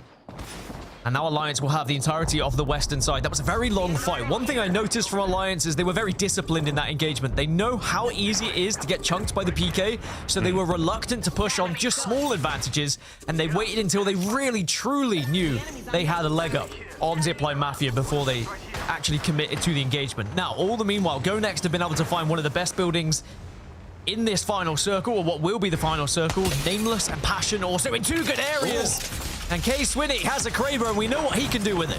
That is a massive, massive Stinger bolt as well there, because it's going to force Hockey's completely out. He's got to ult away. This could throw everything off. Effect and Hockey's go down. And Alliance, as a result of K-Swinny's pressure, fall to Fuda. And that is just another nail in the coffin to the hopes of what often is the hope of EMEA. SHALALA still holding this building as well. They've held it strong, but it is not going to be a building that will help them in the final circle. And often I find in this circle, when I'm here in this building, it's so difficult to get out of it because the teams that have already got ahead of you just have their sights solely trained on you, and they do not want to allow you to drop because you are so vulnerable. And then if you do manage to drop, if you do manage to avoid those sight lines, there's usually a team waiting for you down below as well. So you need to have a game plan. You need to sometimes have a legend that gets you from point A to B. So we'll have to see what SHALALA do from that building, but they're not the only team that has that problem in front of them. You can see there's about 6 squads all within Stormcatcher that all have the same dilemma to try and focus on. Meanwhile, for a team like GoNext, it is about focusing on the same target, seeing if you pick up any KP and not allowing people to push up on you. And there looks to be another opportunity here. Ardeki going to go down. And this is to the bow check from Phoenix around. Anybody who dares step into the line of sight on that low ground seems to go. It happened to Alliance. They took an ultimate away, and wow, the confidence. K-Swinny feels like he can get some value here. Getting Nate as well, who already stepped in. And it's 9 Impulse who may fall. K-Swinny and Nate now might have bitten off more than they could chew. And Fuda, Phoenix, and Mizey trying to take advantage of it. They're definitely the reason that falling down there seems to be a death sentence. But as we speak about it, NVMI, the next to fall victim to playing that low ground truck. SHALALA running out of time, Dan. It's round 5. They're closing in. They've got to figure out a way to move into the zone from here. They've got height. which is great, but can they keep it, or can they even just find a safe place to play? Here's their attempt. They do have an Ash Portal available, so they have the ability to get from point A to point B very quickly. I like the drop onto low ground. You are going to be able to avoid a lot of those gunfire from the other buildings, but now you have to take this fight, take advantage of the Dark Veil. But with K-Swinny going down, suddenly it's a 2 versus 3, it's a 2 versus X, and it looks like survival might be the focus here just for SHALALA. Nate trying to get some placement points. Yeah, one placement point may help. He doesn't have his ult either. 32%, but he's going to get one more placement point potentially when it comes to just surviving. Now it's VCGO and GoNext. I don't know. He might be able to grab one. He could be trying to find through some of these bins, seeing if there's a chance to do it. Passion on the other side. They have got rampart walls and a Newcastle wall. It still may not be enough with the pressure coming their way. Shex has a little bit of mobility himself, but the ZiPLina not charged up yet either. Everyone kind of stuck. And that's a good thing because no one can be the aggressor here, but it also is tough because they realize there is a ticking time bomb in terms of how long these spots will save them.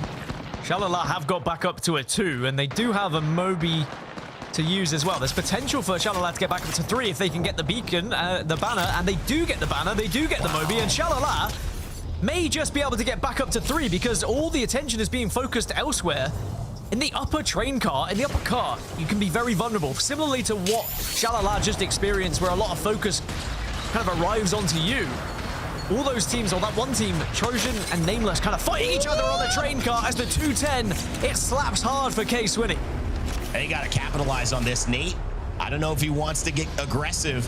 Obviously, they're getting Sure back into business, and that just feels like they've got to win. They knock one. They know they take the resources out. They've also got another tracker dart and another stinger bolt to play off of. Look at all of the chaos here. K-Swinny, he's got the Kraber, but he chooses the battery, the infinite battery amp as well. He's not going to run out of those as long as he keeps 2 in his backpack, which is huge here because you can imagine how much damage he's taking off of little things, little ultimates from Sparrows, little knuckle clusters, grenades, and he's going to use it and abuse it here. 60, a 150. SHALALA eliminated, but not without a scream into the wind and taking 5th place. Well, look at this Zip now as well to take position. You can see Taskmaster and the rest of the squad have been able to find a great position, but now Pot also trying to move on in, and we'll find a Newcastle wall to work with as well. So Pot have done so well at being able to command space. The Dark Veil's almost helped them move in, and they've created a 360 barrier around them. The question is, can they hold on to it? Because GoNext do have an angle from height. They can maybe tickle them, they can prod them, they can deal damage to them here. GoNext have looked phenomenal across the board. Now they've got a chance to really do the unthinkable, which is win 2 games in EMEA over the course of Split 2 in one series, but it will not happen. VCGO might be the ones to do it, but again, they lose Babylons. Can they close out with Levi? It seems they will, and VCGO, they take their 2nd win of the day, and they break the curse in EMEA. They are on top, baby, and that's how they like it. It's another game where GoNext have just got aggressive and opened up the entire final circle to other teams because they said, well, look, if we just slowly walk in here, we're finishing in 3rd place. Let's try and get 2nd, or, you know, if everything aligns, we might be able to pull out a 1st place. But it did allow VCGO just to be like, oh, wait, they're full sending it on the team that has the best position. All right, we'll just back off. We'll wait for it to happen. And then VCGO, they clean up. Yeah, that full send, man, from GoNext, it feels like those are the little things that a game of making decisions like that, where you saw it against Alliance really in the game beforehand on World's Edge, our final game there, where they did send Alliance, who had the best position on top of that rock, and it worked out. I get why they made the decision again. And this is something they have to look at across the length of this match series and then across the length of Split 2. If we make this decision again and again and again, does it work out more than 50% of the time to where we're benefiting from that? Or do we have to figure out a new plan of action when we are in this spot? Because GoNext, no one can doubt their ability, their skill, but they're sometimes missing out on claiming as many points, as much of the lobby, as much of the momentum as they can, Dan. And obviously, you could be in situations where damned if you do, damned if you don't, but certainly pushing the most heavily cemented and defended team there did not work out in their favor, and it opened the door for VCGO, who took it. Just think GoNext, their natural kind of plan is aggression, and they don't necessarily give themselves time to think of anything else. The first instinct is, yeah, let's push this, and they all are in agreement, which, you know, it can work. Like, 70% of the time, you can, it works, right? But in a final 3, you're always going to fall victim of one team just taking advantage of your aggression, which is fine. If they heavily believe they are going to finish 3rd place, if they don't do it, I am all for it, especially in a situation like this where we're not in match point. It doesn't matter necessarily if you win. It's just about putting points on the board consistently. And look where they are. They are in 1st place. That's all that's going to matter to them. They're not going to look at it saying, you know, well, we could have won 3 games here. They're going to say, we are top of the leaderboard. We have 56 points. Let's just keep doing what we're doing. And they are making it a very difficult lobby for a lot of these teams who are trying to play some of the primary positions, trying to play zone heavy, because they are just getting sent on by GoNext. And, you know, one of the things I think about, too, big shout out to SHALALA and their stats in that last game. They played really aggressive. I think they were somewhere near 15 kill points there. So got 75% of their kills essentially in that last game and bumped them up to 5th place. We saw their journey a lot on main broadcast. But when you bring up GoNext and you say it's not match point, I'd love these teams to start looking at, well, what if it is match point, Dan? Let's watch back this final circle and see if maybe there's something they're seeing that we're not. Usually that is the case, and why they say, you know what, we can't win this, we got to play for 3rd. If that win is regional finals, you're over 50 points, and that means you go to LAN or you don't, well, that's definitely something you want to see. If there's any possibility to win, who cares about 3rd? The only number is number 1. We'll look back at some of the highlights as well, and this Kraber action from Case Winnie, he put on another show for us. I mean, when we look at the timeless highlights of ALGS, Case Winnie in the Kraber often pops up time and time again. He had some nice easy shots, but then he had some nice no-scope shots like that one. But that followed up with the PK shot as well. I mean, this is why this meta is so friendly to M&K players, because you can do stuff like that. The quick little flicks with the PK, with the Kraber, with the 30-30. I mean, honestly, if the wingman did a little bit more damage, I'm surprised. I would expect the wingman to be in this kind of meta as well, because people can just hit so hard with it. But GoNext. So they're in this position. VCGO down low. I mean, they got to move. They do have to move. They do have to move, but I don't think they needed to be that aggressive and open up to VCGO. But at the same time, I guess they'd already used their Dark Veil. They had a Crypto. They didn't really have much defensive options, so they probably felt like aggression was the only answer at that point, and they just played into the hands of VCGO. Sometimes in those moments, it is just about trying to avoid the gunfire and trying to be as least threatening as possible. Yeah, and I think, too, you know, we talk about decisions. You never know what would have happened. If he hits one PK shot differently, maybe they win that fight, and maybe they reset, shield swap, and they win the whole game. You never know, but I love this team taking chances. Whether they get it all done or not, they're 1st place in this lobby, which that's got to count for something. Obviously, VCGO with the win, but GoNext definitely taking this one next to the leaderboard. We've got 2 more games upcoming after this, guys. Mark and Dan will be back to cast them all. It's been a fun one. Don't go anywhere. We'll be right back when Game 5 is ready.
no. Looks like I'm last man standing. At least I lasted longer than... Anything you can do, I can do better. Great. Paranoid weirdo.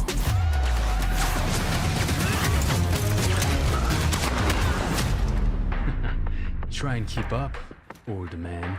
I can do anything better than you. No, you can't. Yes, I can. No, you can't. Yes, I can. No, you can't. Yes, I can. Yes, I can. Hey, Max, use the boys' koalas? Bring it on, you clog, Danny.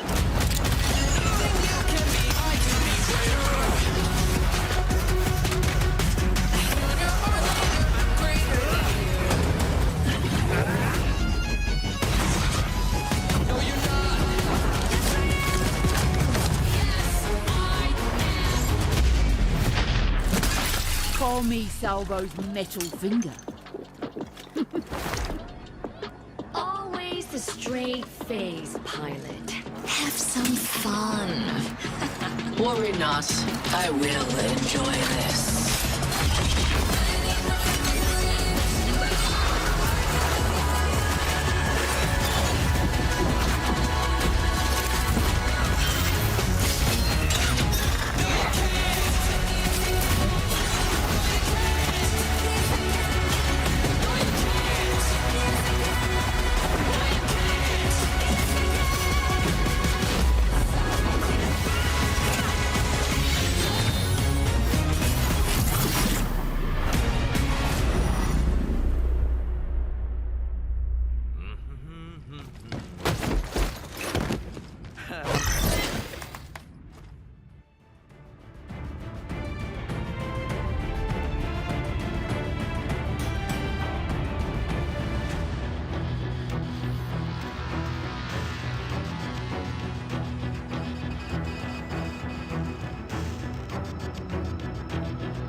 立ち入り禁止区域側からなのでかなりいいポジション取れましたね。早めの移動で。さあリジェクト、ただ仕掛けに行っている。仕掛けに行ったミャンミリー1人倒したんですがレクにカバーで取られている。でユリス素晴らしい身のこなし。この1対1どうか。外から潰した。左前で左前打って左前わたやった。ラストスパロワショ。つっこい。いいね。Let's go! One away. Good drops. Kill cat. Hit by throw. Dead. One shot. On the other side, cat wall. I'm dead. Play the knock. Just help him kill him. Wait for this. Give me the ass. Yup. Going.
俺なら勝てると思ってた。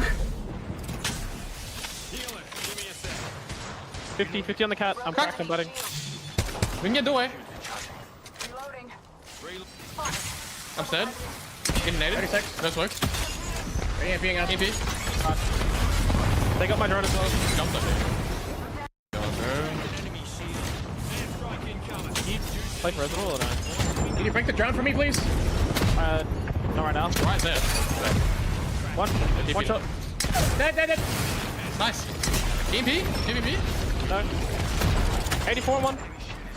36 on another. In wall. Where's one? One shot. One guy. One. Oh my god! Ben. Je les full undercover. Il commence à le cap là. Il veut casser mon drone. Il cross. Ils sont pas zone. H-porte. En full open. Vas-y. Yes.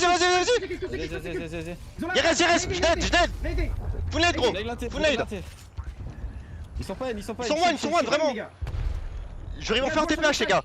100%. Ok. J'ai mis des terres Mike. Faut un TP. Au top. Mort. Je suis deux mecs. Mort. Il est tout seul en dessous. Seul. Il va mourir avec le temps. His reveal does not matter even if he's sitting here. I know where that boy's at. Good shots. Fun for you guys.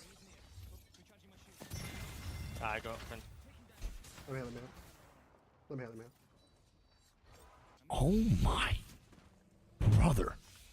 I don't give a what happens moving forward. What in the hell was that armor swap? Oh my god!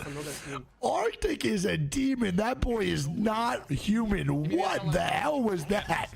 Empire eliminated. You know, in Apex, there's so many ways to be impressed. Gunfights, like movement, positioning, rotations, ability usage. It's just crazy that even armor swaps in Apex can be impressive. That was insane. Yeah, we do. I'm gonna smoke them, okay? Yeah, I'm ready. We have 3 cars, it's fine. Low key. It's a good smoke. Okay, ready? I'm going. Yeah. I'm chilling. They stuck me. It's fine. Stuck the car. Just try and chill. I'm Fine. It's fine. Play left side of the building. I'm gonna EMP. Okay. Climb on backside right now, all 3. Scanning. On EMP. I'm EMPing, peeking. I'm peeking top. Can we swing in? Yeah, I'm waiting for one spiral. I'm zipping up. Let's go. Nice, guys. I'm smoking us. And it does look like Stepsis is going to move into the height.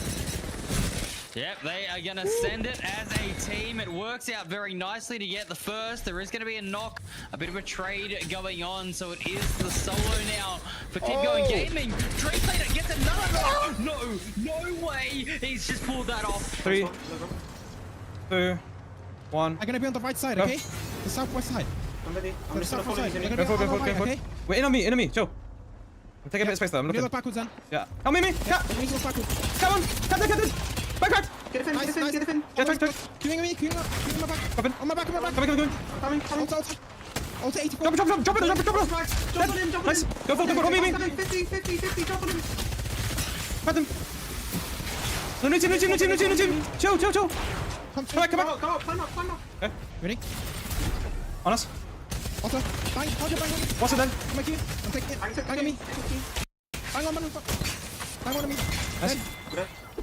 かなりフリーになっているのはエンターフォースか。ローチ家がどちら側に当たりに行くのかが、どこが勝つのか分かれ目になりますね。そうですね。3部隊ローチ家が前に出た。さあ左下のトリニティ側ですね。ローソンチケットゾーンとしてのデビュー戦になったこのスプリット2のウィークマンチャンピオンは見えているか。 Red Bull is the official energy drink of the Apex Legends Global Series.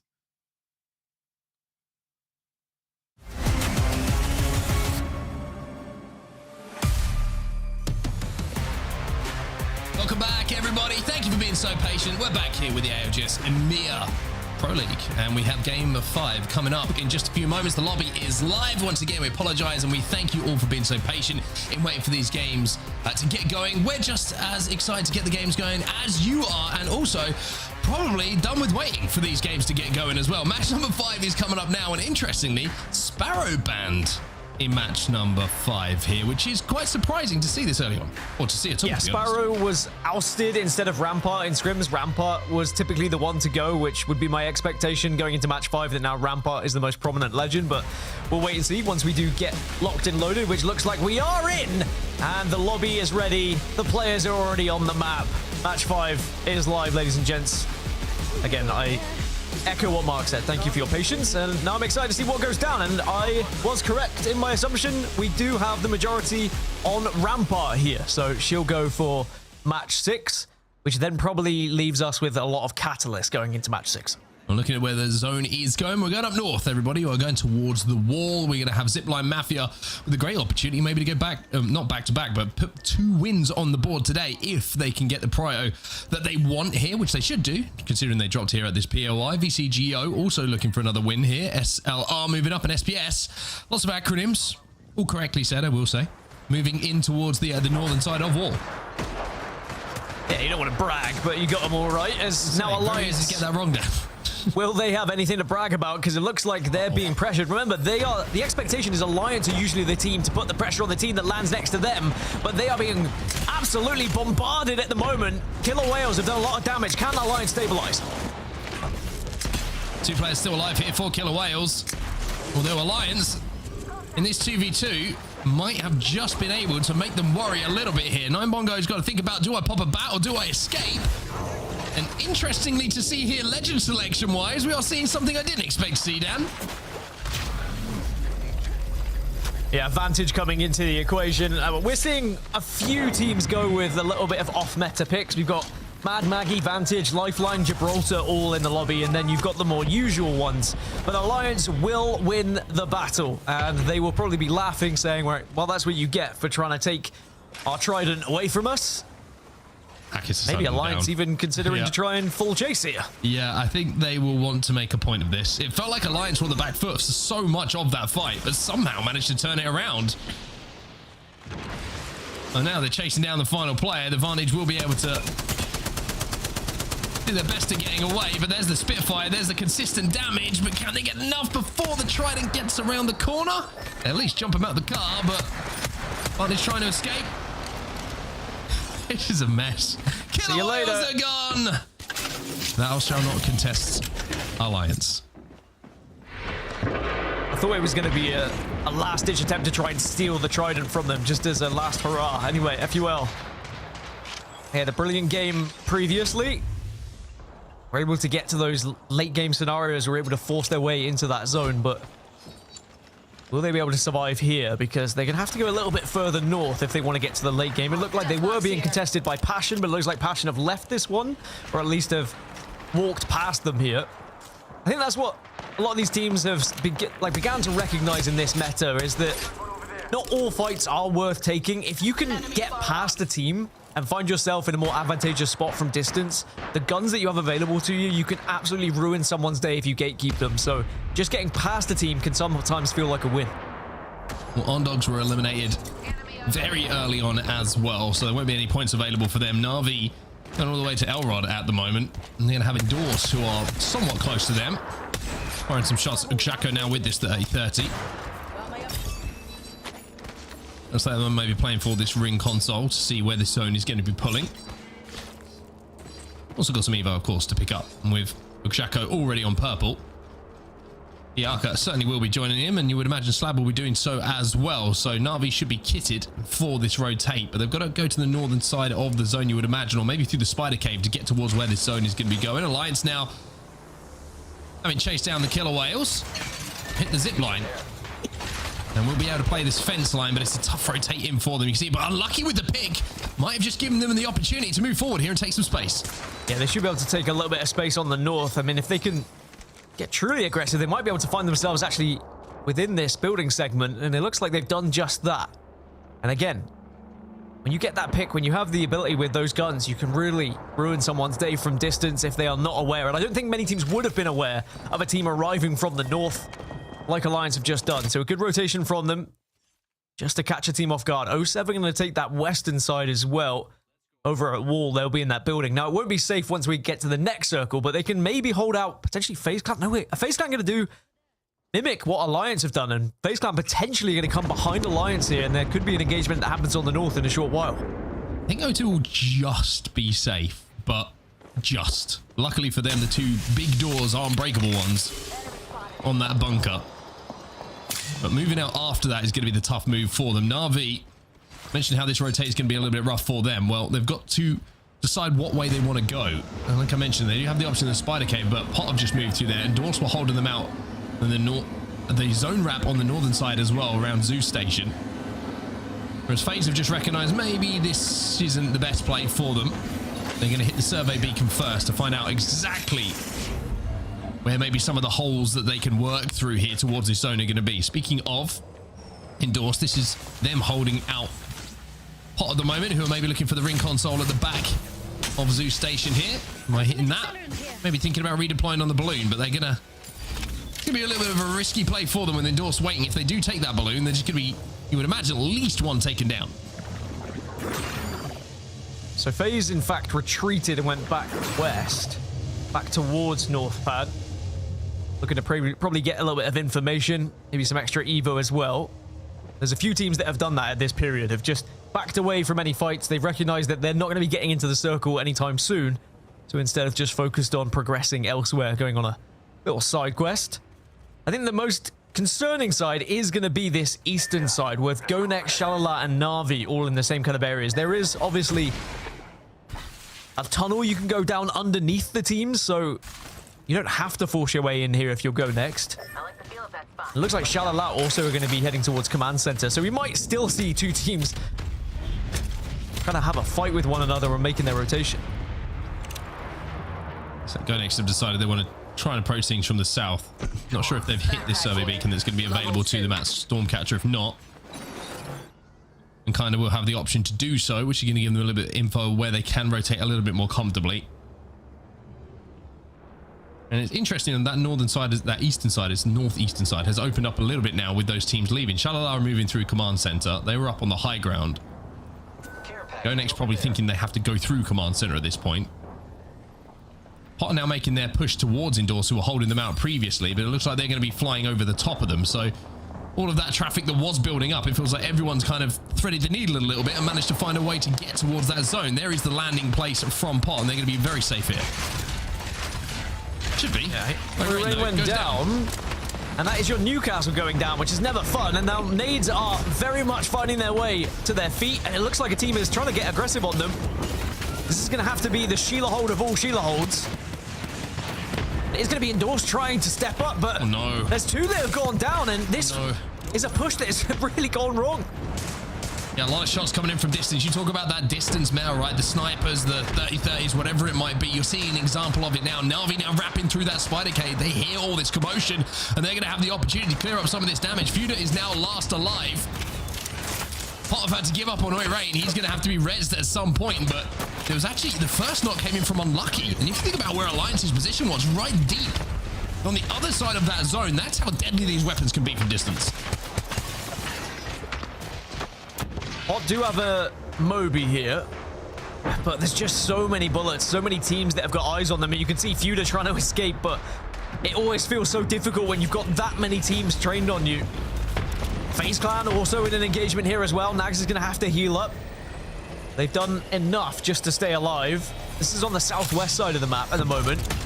And it seems wherever FaZe push, whether they try and go north, whether they try and go through, they've found a team, and it's going to be Nameless now taking the fight. It's completely isolated this fight at the moment. 07 are in the bunker still. Won't be able to extend out for this one.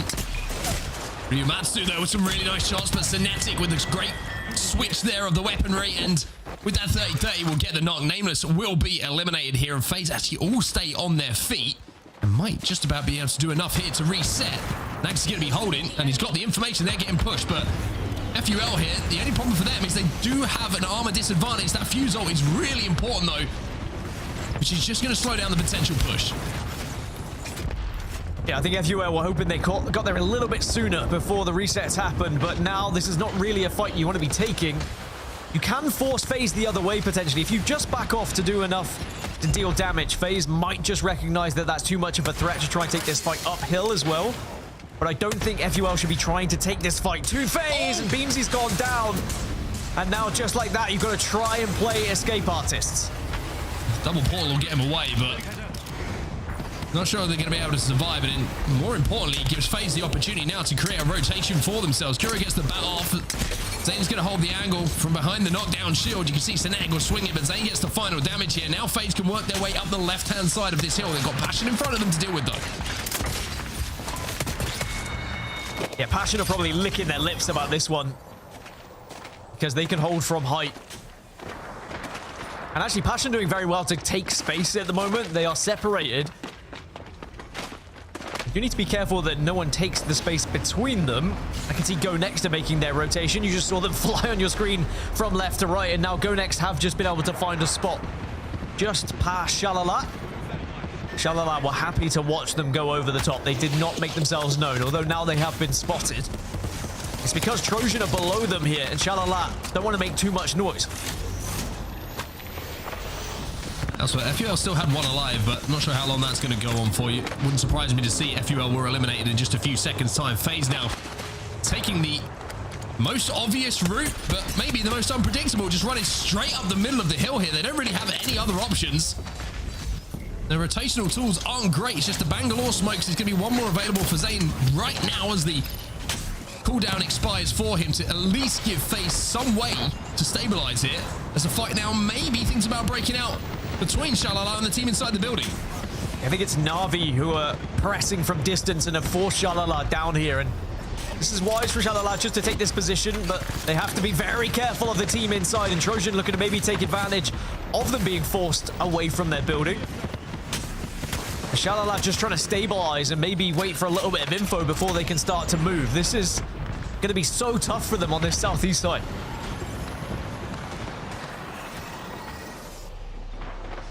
FaZe now, while this fighting's been able to go on, have moved up into a position to take the height off the back of this little evac that they've developed. Navi's still holding that choke. That's where the damage is coming from.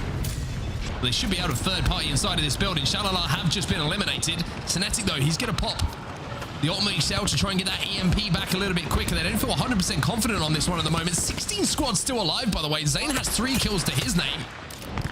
And now he forces Na'Vi's way as well. 20 seconds until this zone starts to close. Yeah, Na'Vi just had to retreat there because they want to wrap all the way around on the eastern side, so they don't want to hold out those teams anymore. They are going to have to take a fight probably with Pot on their way into zone, but it does mean good news for FaZe Clan, because if Na'Vi had stayed there and tried to come in, FaZe would have been caught between a rock and a hard place, but now they can take a straight 3v3 with Trojan. Synetic may well have that EMP available very, very soon as well. I think they're just waiting for that cooldown. The only problem is the zone is forcing them now to move forward. FaZe's got a long way to go here. They're probably thinking KP. I'm not sure what they're rotating. It's only the smokes that they have to rotate. With teams working their way to their right, they may just about be able to sneak down this left-hand side of zone and stay alive. UAIM could potentially pick up 6 kills here, but there's also a big chance that both teams kind of focus UAIM as they arrive, and then they'll lose at least 1 player, but they are trying to use the Dark Veil to their advantage at the moment. Rampart walls will now go down. Also, the Crypto going invisible to try and get a little bit of info, and Max Strafey will say, I'm more than happy to take that fight, but now UAIM, yes, they've got the kills, but this is the downside of it. It's just about survival. Max Strafey stays alive for a few seconds, but it won't be for much longer.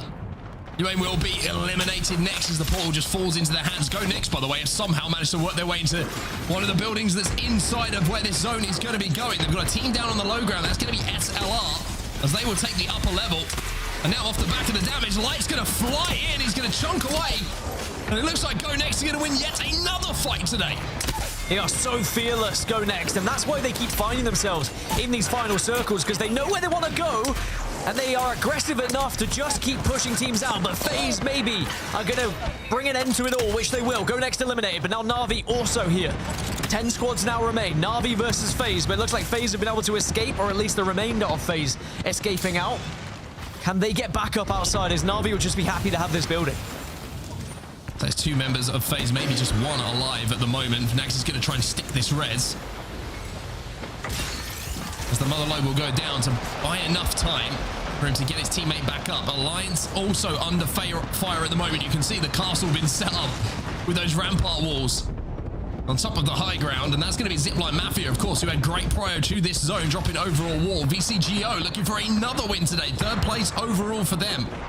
And they are safe inside of this next zone as well.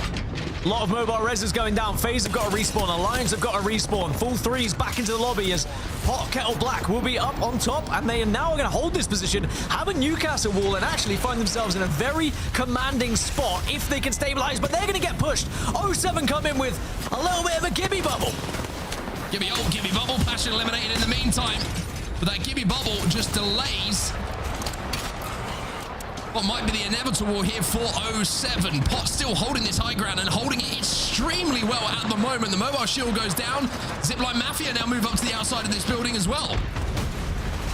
Just so many teams in this building that are just desperate to stay alive at the moment. Reluctant to take a fight, but just surviving, getting into corners, and taking pop shots if they're available. 07 will be eliminated, so that does mean Pot will still hold out on top. But look at ZiPLina Mafia. Backs against the wall. A little nook and cranny that they found, but VCGO might just have the perfect spot to take them down through this window. The mobile shield is keeping them alive, keeping them hanging on. ZiPLina Mafia, though, can't hold on for much longer, can't hold on for any longer. They will be eliminated now as VCGO still control the inside of this building. And finally, all of the commotion that was happening in and around them just settles for a few seconds and they can breathe here. NVMI have not had a big game thus far today in this series. After some impressive scrim results, can they finally get something on the board here to climb these leaderboards? They've been somewhat quiet, slowly going about their business. As we get into this final circle with 7 squads still remaining as Nags has gone down. Zane trying to cover. I mean, FaZe, to be fair, to get top 7 with the KP they've managed to get, this has been a really, really good game from them. Those 7 points and 5th place overall for FaZe. Nags is still on his back, though. They want to try and get him back up. They're going to try and stick him here. Synetic's going to hold, and Jacko takes a huge amount of damage. But that now gets exchanged, that damage. 7 squads still remaining here. Zane still with 5 kills, but having got Nags back on his feet, he's probably looking for more.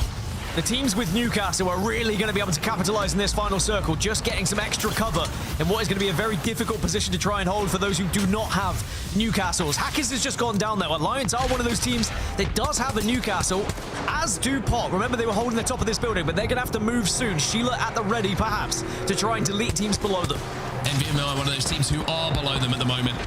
Oh, look at the zip. Sheila is ready, but they're going to zip, and I think they want to try and finish off Alliance, but Alliance have got back onto their feet. Castle wall now goes down. Priest is desperately trying to set up some walls here on the rampart as well. Sheila's going to be ready to go if needed as well. Everyone somehow survives here. I love this from Pot, though. They've built a fortress in the middle of the map, but now the castle wall's gone down. They are vulnerable, but eyes are being trained elsewhere. Still 5 squads now. Alliance get eliminated. FaZe gone as well. VCGO sticking the rest at the moment. Babylons won't be able to get back to his feet, though, and they're going to be down to 2. As they will use the portal to go back inside of this building. But with the finish coming in, they're not going to be able to survive. VCGO will go down. Pod now trying to move in. Rain trying to be a hero here on Newcastle. Gets his teammate back to his feet, but he will go down. NVMI still alive. Na'Vi as well, as Na'Vi now send out the wrecking ball. But I think Na'Vi maybe have not done enough, and here comes NVMI still alive. Wait a minute. FUL gets second somehow or other, but NVMI will win it.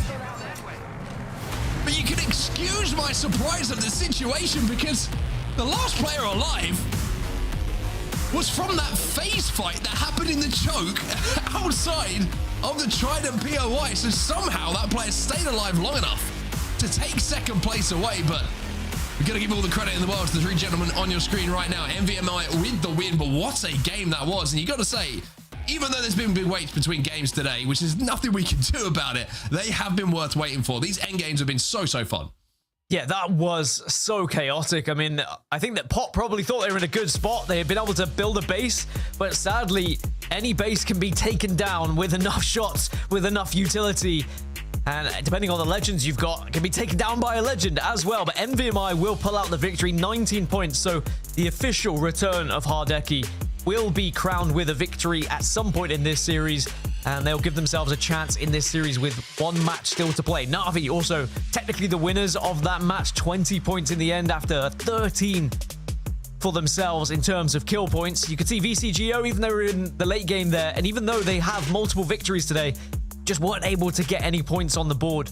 So top 5, great, but only placements is what they achieved. Yeah, that's been pretty much the story of the day for them so far. Not a huge amount of KP to go with those placements, but this is your top 3. NVMI at the top of the leaderboards. It was 9 Impulse with 4 kills to his name that led the way when it came to the kills being picked up for them. Second was FUL, and I think it was Kuro, or it might have been Beamsy. I can't remember. I didn't quite catch the name in the final moment, but I'm pretty sure it was the Crypto player who was the last alive for them.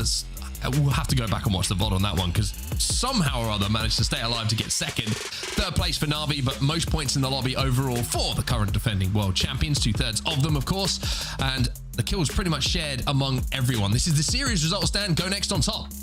By the way, FUL had no kills there in second place, so they very much played the Battle Royale survival game to finish in second place. NVMI pushed themselves up into top 5 after that win, but GoNext are still top, as you're alluding to. Trojan in second place as well. We have seen them in many final circles here today. Yet to find a win, but certainly looking promising. Just 4 points shy of taking this one. And, you know, this is pretty open still, even though that you've got a little bit of a lead with 1 and 2. I think 3, 4, 5, still with a big game, could win this entire series today.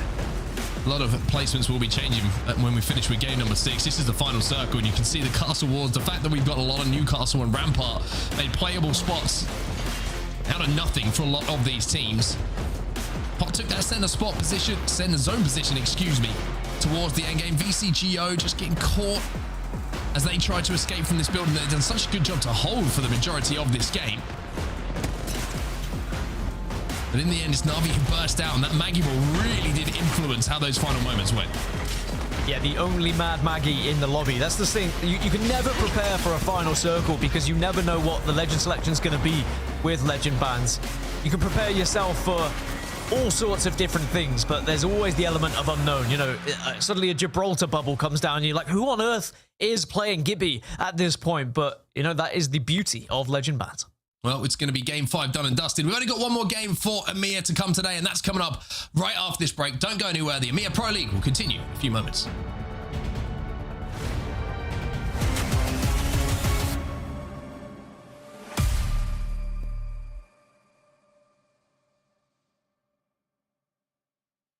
First category, game sense. For game sense, definitely me. IGL, also me.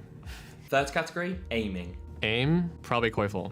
The best aim is definitely Koiful, I think. Fourth category we've got is mechanics. I'd probably say Verhulst is best mechanics. And for the final category, humor. To me, I think the best humored player is definitely design, I think. 别跟我来，跟我来，跟我来！别，站起！我知道了，打个绕，可以打吗？可以打吗？打个绕，不是，试一下，是他拉了2个，我跟你了，我跟你了，我可以了，抢，滑进150，帮不了，我拉哥，来，我接2个，2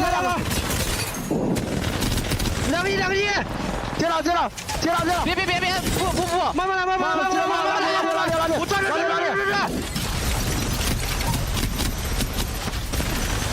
来，我们上了，上了，上来，小鹿上来了，来！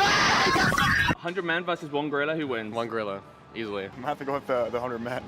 The gorilla. 1 gorilla. If the 100 men are like actually engaged and trying and like working as a team, the 100 men.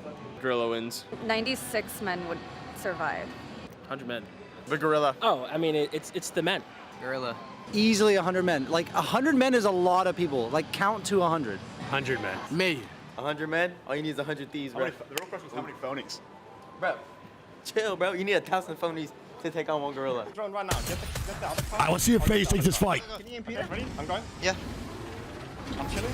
What in the am I watching? To make a play happen here, because even if they manage to somehow magically make trades right there, they're probably going to end up thirded on as FaZe tries to boost in right underneath Citadel Gaming. Can you EMP and I can scan them? Climb on backside right now, all three. Scanning. They're all EMP, EMP. I'm EMPing, peeking. I'm peeking top. Can we swing in? Yeah, I'm waiting for one spiral. Nice, I'm zipping up. Let's go. Nice, guys. I'm smoking. Good job. Are you kidding me? The 3 tridents? Oh my goodness, FaZe made the play they needed to. Like that triple clock boost was crazy.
We hope you had a little bit of time to catch your breath after that last game, because we've got one more to come, and it looks like the lobby is ready to go. We're speeding things up. Dan Gaskin has been working tirelessly around the clock, Googling, YouTubing how to fix things in esports.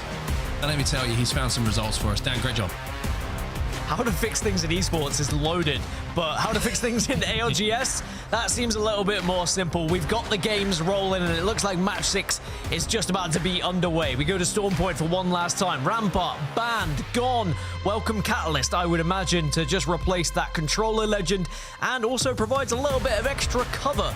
We are in a dangerous position, Mark, I will say, where controller legends might get reset when we get to match point in this meta, because Catalyst potentially could be banned here if we were going into a match 7. But anyway, that's a discussion for another time, as already NVMI, our previous winners, are down to just 1. Wait a minute here. I am sensing an attempt at something cheeky.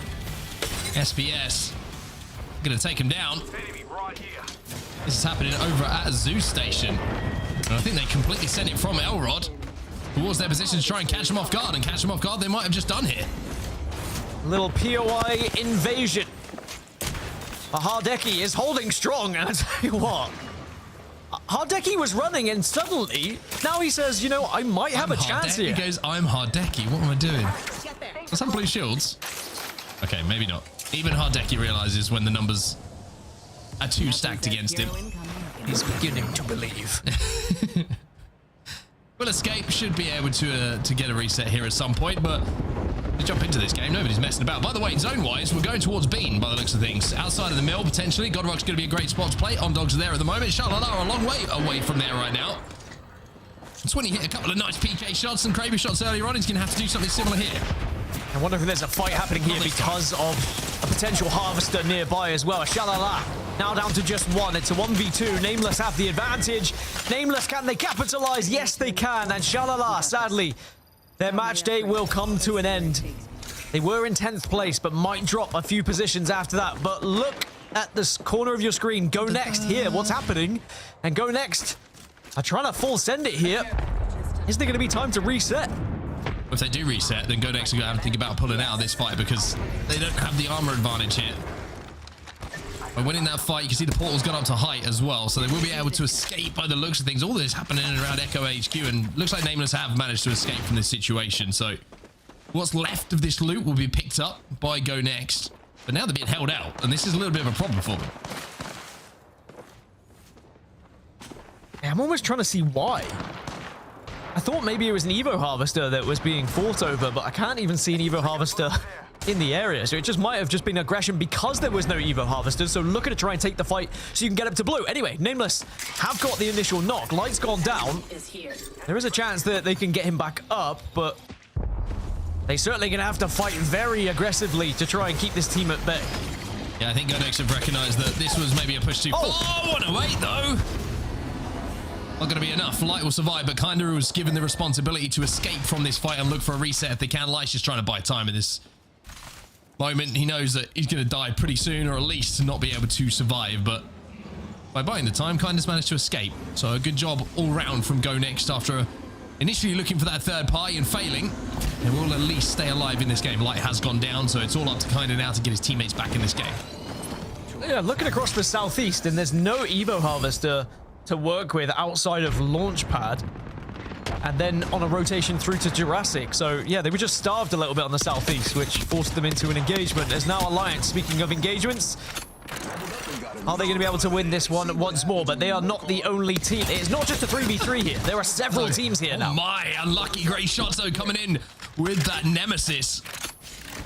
Elsewhere, Naski's having some fun with the charge rifle. Zane's having a terrible time finding out Naski's got a charge rifle.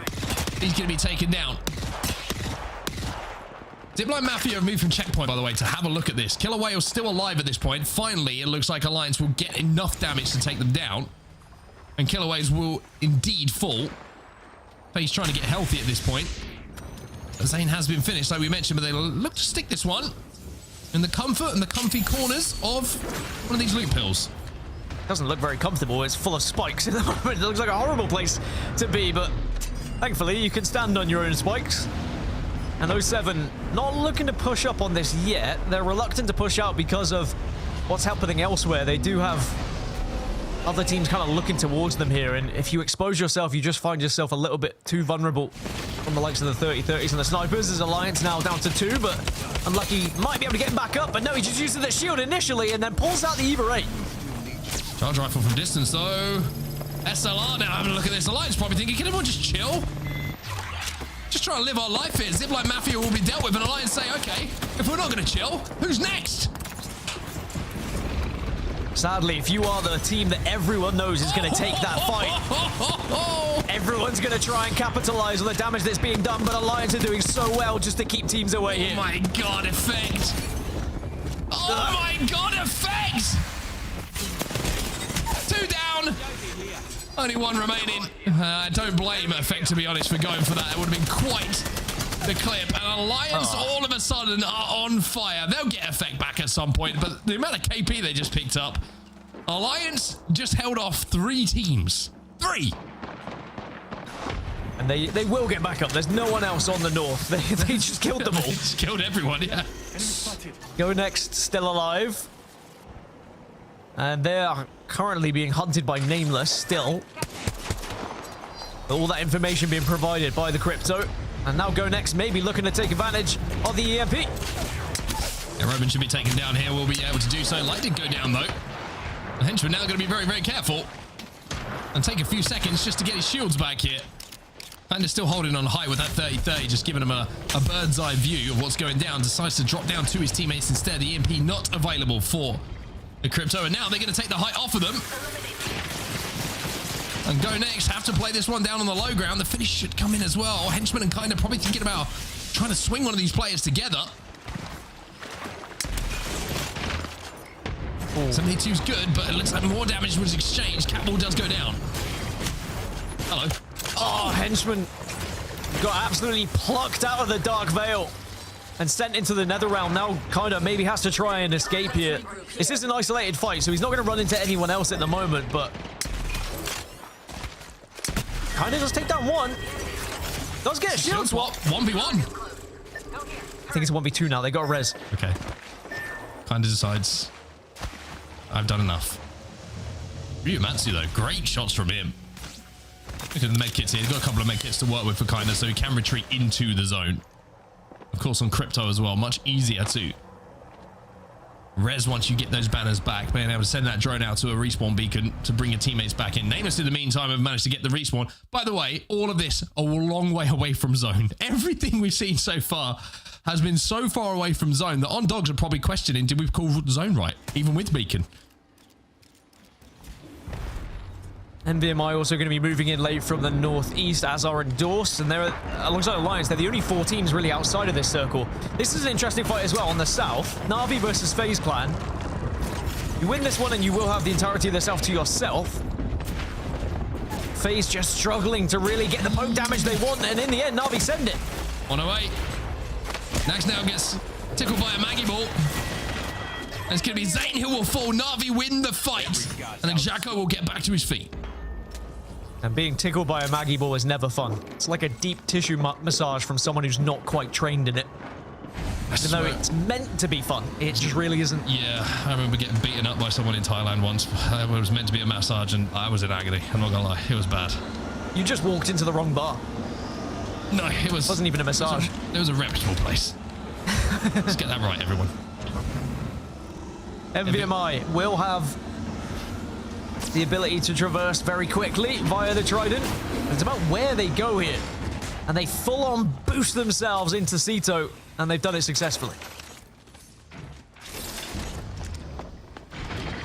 Pretty sure the person who gave me a massage, by the way, in Thailand was a professional powerlifter at some point in their life. Strongest people I've ever seen in my life. Kind of. You asked for deep tissue massage. You get a deep tissue massage. They sent out a genetic freak to disperse pain. Heart came out bruised, battered. Yeah, it was an enjoyable experience. I'm not gonna lie. Nameless now, still alive. We saw them a few moments ago, but Trojan once again in a great position in zone. How many times have we said that so far today? Just found a way to get a good spot in zone, but just haven't been able to output the KP to boost those points up. And in second place overall, it could be enough today if they can convert another good placement game.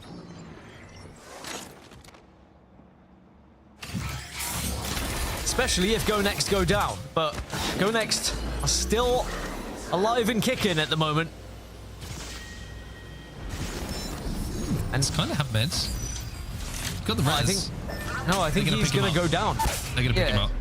They're definitely going to pick him up. So that was the idea of the play, is that I'm going to sacrifice myself. He's going to sacrifice himself just so that the other two could come up and then bring him back. But look at how far they have to go. They're off the bloody screen. They'll be all right. They'll get there. And if they don't, they've got a long way to go. Maybe it's too much. They can craft a couple of med kits, though, the players who have just spawned in from GoNext.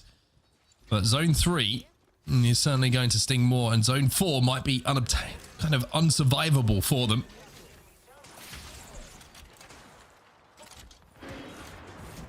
UAIM just outside of zone at the moment. Pot in the armory just outside of where this next zone is going to be pulling. Na'Vi, who won that fight a few moments ago, have actually wrapped the other way back towards the cannon from inside initially of Cenote.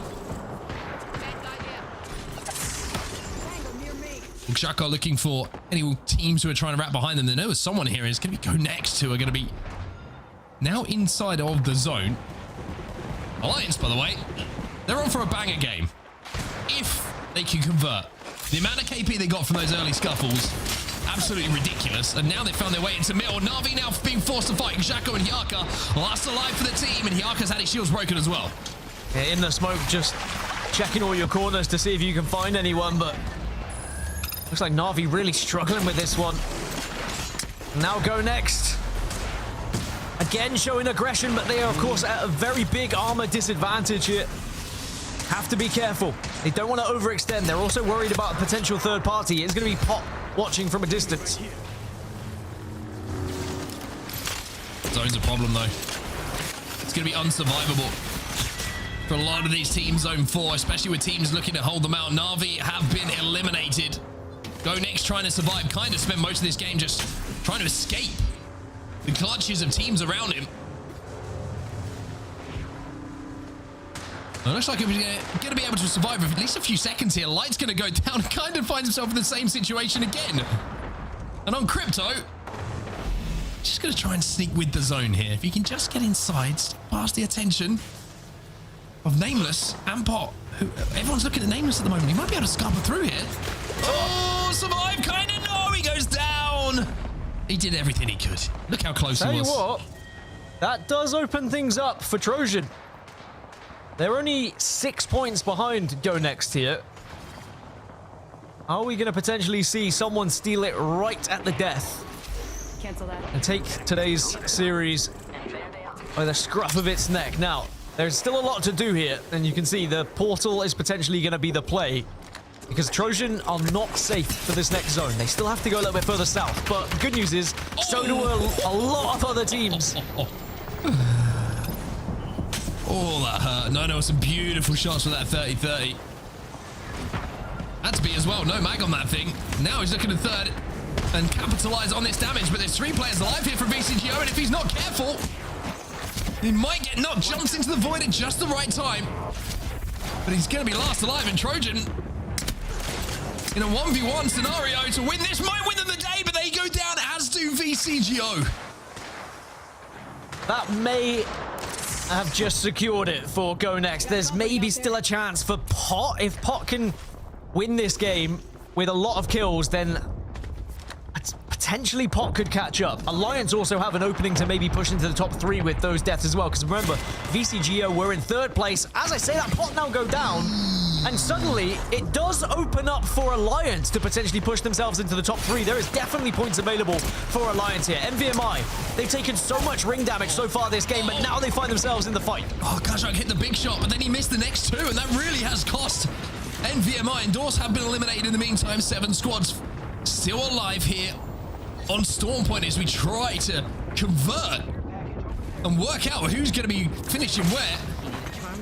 And a sense of self. When these points are going to be dispersed, Kashak does manage to get into a position where he'll be momentarily safe, and they will be able to get him back on his feet. 7 squads remaining. The pace of this game has been so different to every other one we've had so far today.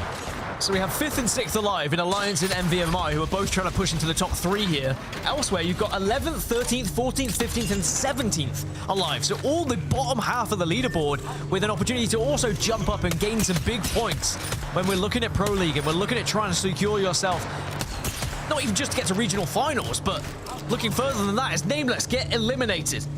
They're out in 7th place. More points yet again going and being handed out to these teams, whether it be via KP or placement. And it is 07 and Passion who have the zone. And then on the right-hand side, on the eastern side, you've got NVMI, Ondogs, and UAIM. Contact. By the way, random stat. NVMI have taken almost 2,000 ring damage this game. That's more than GoNext. And remember what GoNext went through. Hey, let's just remember. 9 Impulse, back in the day. Aurora. Back in the day. Don't mind being in zone for a little bit of time. Maybe they're bringing back those strats. But for now, they've got to work out how they get between Alliance and Ondogs. They've got to work a way through towards this zone. It's a very rough position for them. And with UAIM and Max Strafey having a Kraber in their hands, it might get a little bit more uncomfortable for them. A couple of armor swaps on the floor for them. Max Strafey's going to be throwing those forward towards where that zone is going to be pulling. Does have a double portal available as well, so they can find a way to a safe spot should they take damage. But the comms are going to have to be crispy here. Interests me. Focused here. I think there's still a chance that Alliance could win this whole thing. It seems a bit of a stretch, but kills plus a win here. There's still an opportunity to pip GoNext after their early elimination. But right now, their focus is probably just getting into this final circle, getting into the top 3, get a few more points here in Split 2. Lucky not quite being able to connect with these charge rifle shots. It's because he's a man who's pure of heart, and he knows that the real damage is done with real weapons. I shall not hit my shots. Yeah, oh no, I missed. Couple of nades going in though as the catwalk goes down and split the zone here, and Alliance are going to have to send this pretty blind in behind one of these catwalls. They're looking for a place to get this castle wall down, and they will be able to do so, but there's teams still wrapping behind them, and Effect has gone down, but the drag now comes in from Unlucky. Ondogs eliminated in the meantime. 5 squads remaining. It's NVMI who are doing so much damage to Alliance at the moment, but they're reluctant to push up because they're also being pressured from the other side. It is carnage in the kill feed. So many teams have lost players, and Alliance is still a healthy 3 and still with a chance to try and push up. They're into the top 3 now. 53 points. Can they overtake Trojan? Unlucky gets chunked. Max Strafey's been a nightmare to deal with here. Effect does get the damage, and we'll finally finish it. Are we going to see, once again, the late Alliance show, which we've seen so many times before? Top 3 now. They're into second. Second in the overalls. They are 6 points shy of GoNext. That means this is still doable. First place plus get the kills. Alliance could suddenly, out of nowhere, take this match day just with one huge game. Remember how they started? Like 6, 7, 8 kills right at the start of the game as everyone tried to take their position, tried to take their precious trident. And they denied everyone who chased them. The only downside here is Passion only have a solo left. So there's only 4 kills available plus points. Again, is still doable, but they need all 4. Look at Effect's damage. 2.7k damage. Passion will be eliminated, so it's a 3v3 here. 07 versus Alliance. The old Alliance boy is still standing strong. If Alliance win this, they win the match day. It's as simple as that. They just have to win this fight, and they have the high ground. They have the abilities. They have the castle wall. They've got everything they could need to win. A couple of ult excels are going down. Effect's probably going to pop those to try and get that mother load back. The Gibby bubble is about to expire. 07 a little bit lost here. They're taking damage. And now Unlucky says the damage is enough for us to move in. There's 1, there's 2. The late show from Alliance once again secures them the win in game number 6 and might have just done enough to take them into the first place in the overalls. It does just enough. I think they win by 3 points in the end. The 3 kills they had got prior just gave them that chance. Scraping into the top 3, but then dominating their way into the top 2 and then getting first place. We asked the questions about Alliance. We said last week they looked a little bit rocky. They made a few mistakes. They seem to have found a few patches to those problems here today. And sure, we did see GoNext go out early. We saw Trojan and VCGO also take the fight and go out early as well, but Alliance just capitalized. And remember what happened in the early stages of this series. Alliance were jumped on by GoNext, but they've just dropped a 31-point game to win this entire match day. Momentum is a funny thing, right? I mean, you look at the first moments of that game. They win a fight. ZiPLina Mafia try and move in. They get dealt with. And then there's another team who comes down the corner. They get dealt with just because they are flowing at that point, Alliance. And from there, it felt like Alliance were destined to pull off something special. Rain, that was an amazing game to watch from Alliance. And a little reminder maybe to the rest of EMEA that they are still those top dogs. Well, you know, there's an opening. I mean, Stephen Colbert has been cut from his late show, but I gotta say, if it's between Stephen Colbert and Alliance, there's no competition. They are the late show masters. They are the somehow get it done under the eyes and the telescope of the criticism and the questions again, and again at LAN, online, and in the ALGS. They are your late arrivals, and they arrive in style to turn the party on its head. 3 points will push them above GoNext into first place to claim the victory in match day number 2 for EMEA. GoNext, Trojan, VCGO, Pot, and NVMI, really the notable contenders here today. But Dan, what can you say about Alliance just somehow finding a way again and again? Have we said it already? And it's just getting boring at this point. I mean, we know that they're capable of this. They know they're capable of this. The entire lobby knows they're capable of this. And the crazy thing was, the entire lobby knew that Alliance were going to be challenged up towards Ferrari and Northpad, right? And teams tried to join in. They tried to almost help what was happening, seeing if you could take down Alliance, but it almost gave Alliance the advantage, because not only did they get the kills, but off the back of the kills, you're of course getting evos, you're getting loot, you're getting everything you could want. And then what Mark said, you're gaining momentum, you're gaining confidence. And when you give confidence to this team, they seem unstoppable. But it was also a perfectly rooted execution that happened as well. And you can now see in the overall standings just how that ends up for Alliance. They find themselves in first place after 2 series played. Well, you remember how important that is, meaning that first place team is going to get their shot at champs. They will be qualified first place in EMEA, first place in our regional finals. The big caveat is if a team like Alliance was qualified and then UAIM was a team that wasn't, because Alliance already have their place in championships, that would go to the next available slot who hadn't already qualified in a previous or other means. So UAIM would be in a good spot there. Any team that can keep up this position. And, you know, I think, Mark, you brought up the conversation earlier today. So I kind of want to close it out with you and saying what you think. But to me, the thing I would add to it is that oftentimes I feel like we compare the rest of the ALGS and many of the teams in it, probably 90%, to the other teams in the ALGS. And with Alliance, with Falcons, with some of these teams that have just stood shoulders above the rest for so long, we kind of compare them to their previous selves. And in some ways that is unfair, because they are at a higher level and a higher standard so often than other teams. But in some ways, it's the only accurate way to measure a team that has had this much long-standing success. Yeah, I mean, whenever you win a tournament, you're going to be measured by how many more tournaments you win, right? Because you've shown you have the capability to win the biggest tournaments. And I think for Alliance, I think today is a very interesting day. I think the last 2 weeks have been very interesting for them, because you've seen there's been some mistakes made by them, but they're very clear mistakes. They're very rectifiable mistakes. And I think you've just seen the best and the worst of Alliance that you can expect. And it's about finding that middle ground for them now. That first few games of today, not good. No, first 3 games a day, not great. That last game is how dangerous Alliance can be when things start to click. When, like you say, that momentum starts to get on their side. They are so dangerous. And also I want to give a shout out to Unlucky as well. I think he's one of the best Newcastles in the world. Like the amount of times that you see him using a Q and getting a mobile res off at just the right time, or baiting a res to then go and engage himself. I think that he had a really solid last game as well. And you know, look at effect stats. He was at 2.7k damage when he stood on top of the rock, and there were still people alive. Not many people in the world can do that. I mean, kills, points, damage. Alliance took first place in all of those things. At the end, it was all Alliance, and the green and black will be happy about that one. But of course, when you take a look at who will be happy about their performance today, that leads us always to our kill leader board, because that means that player has been dominant across not just the good, but the great, the best of the best.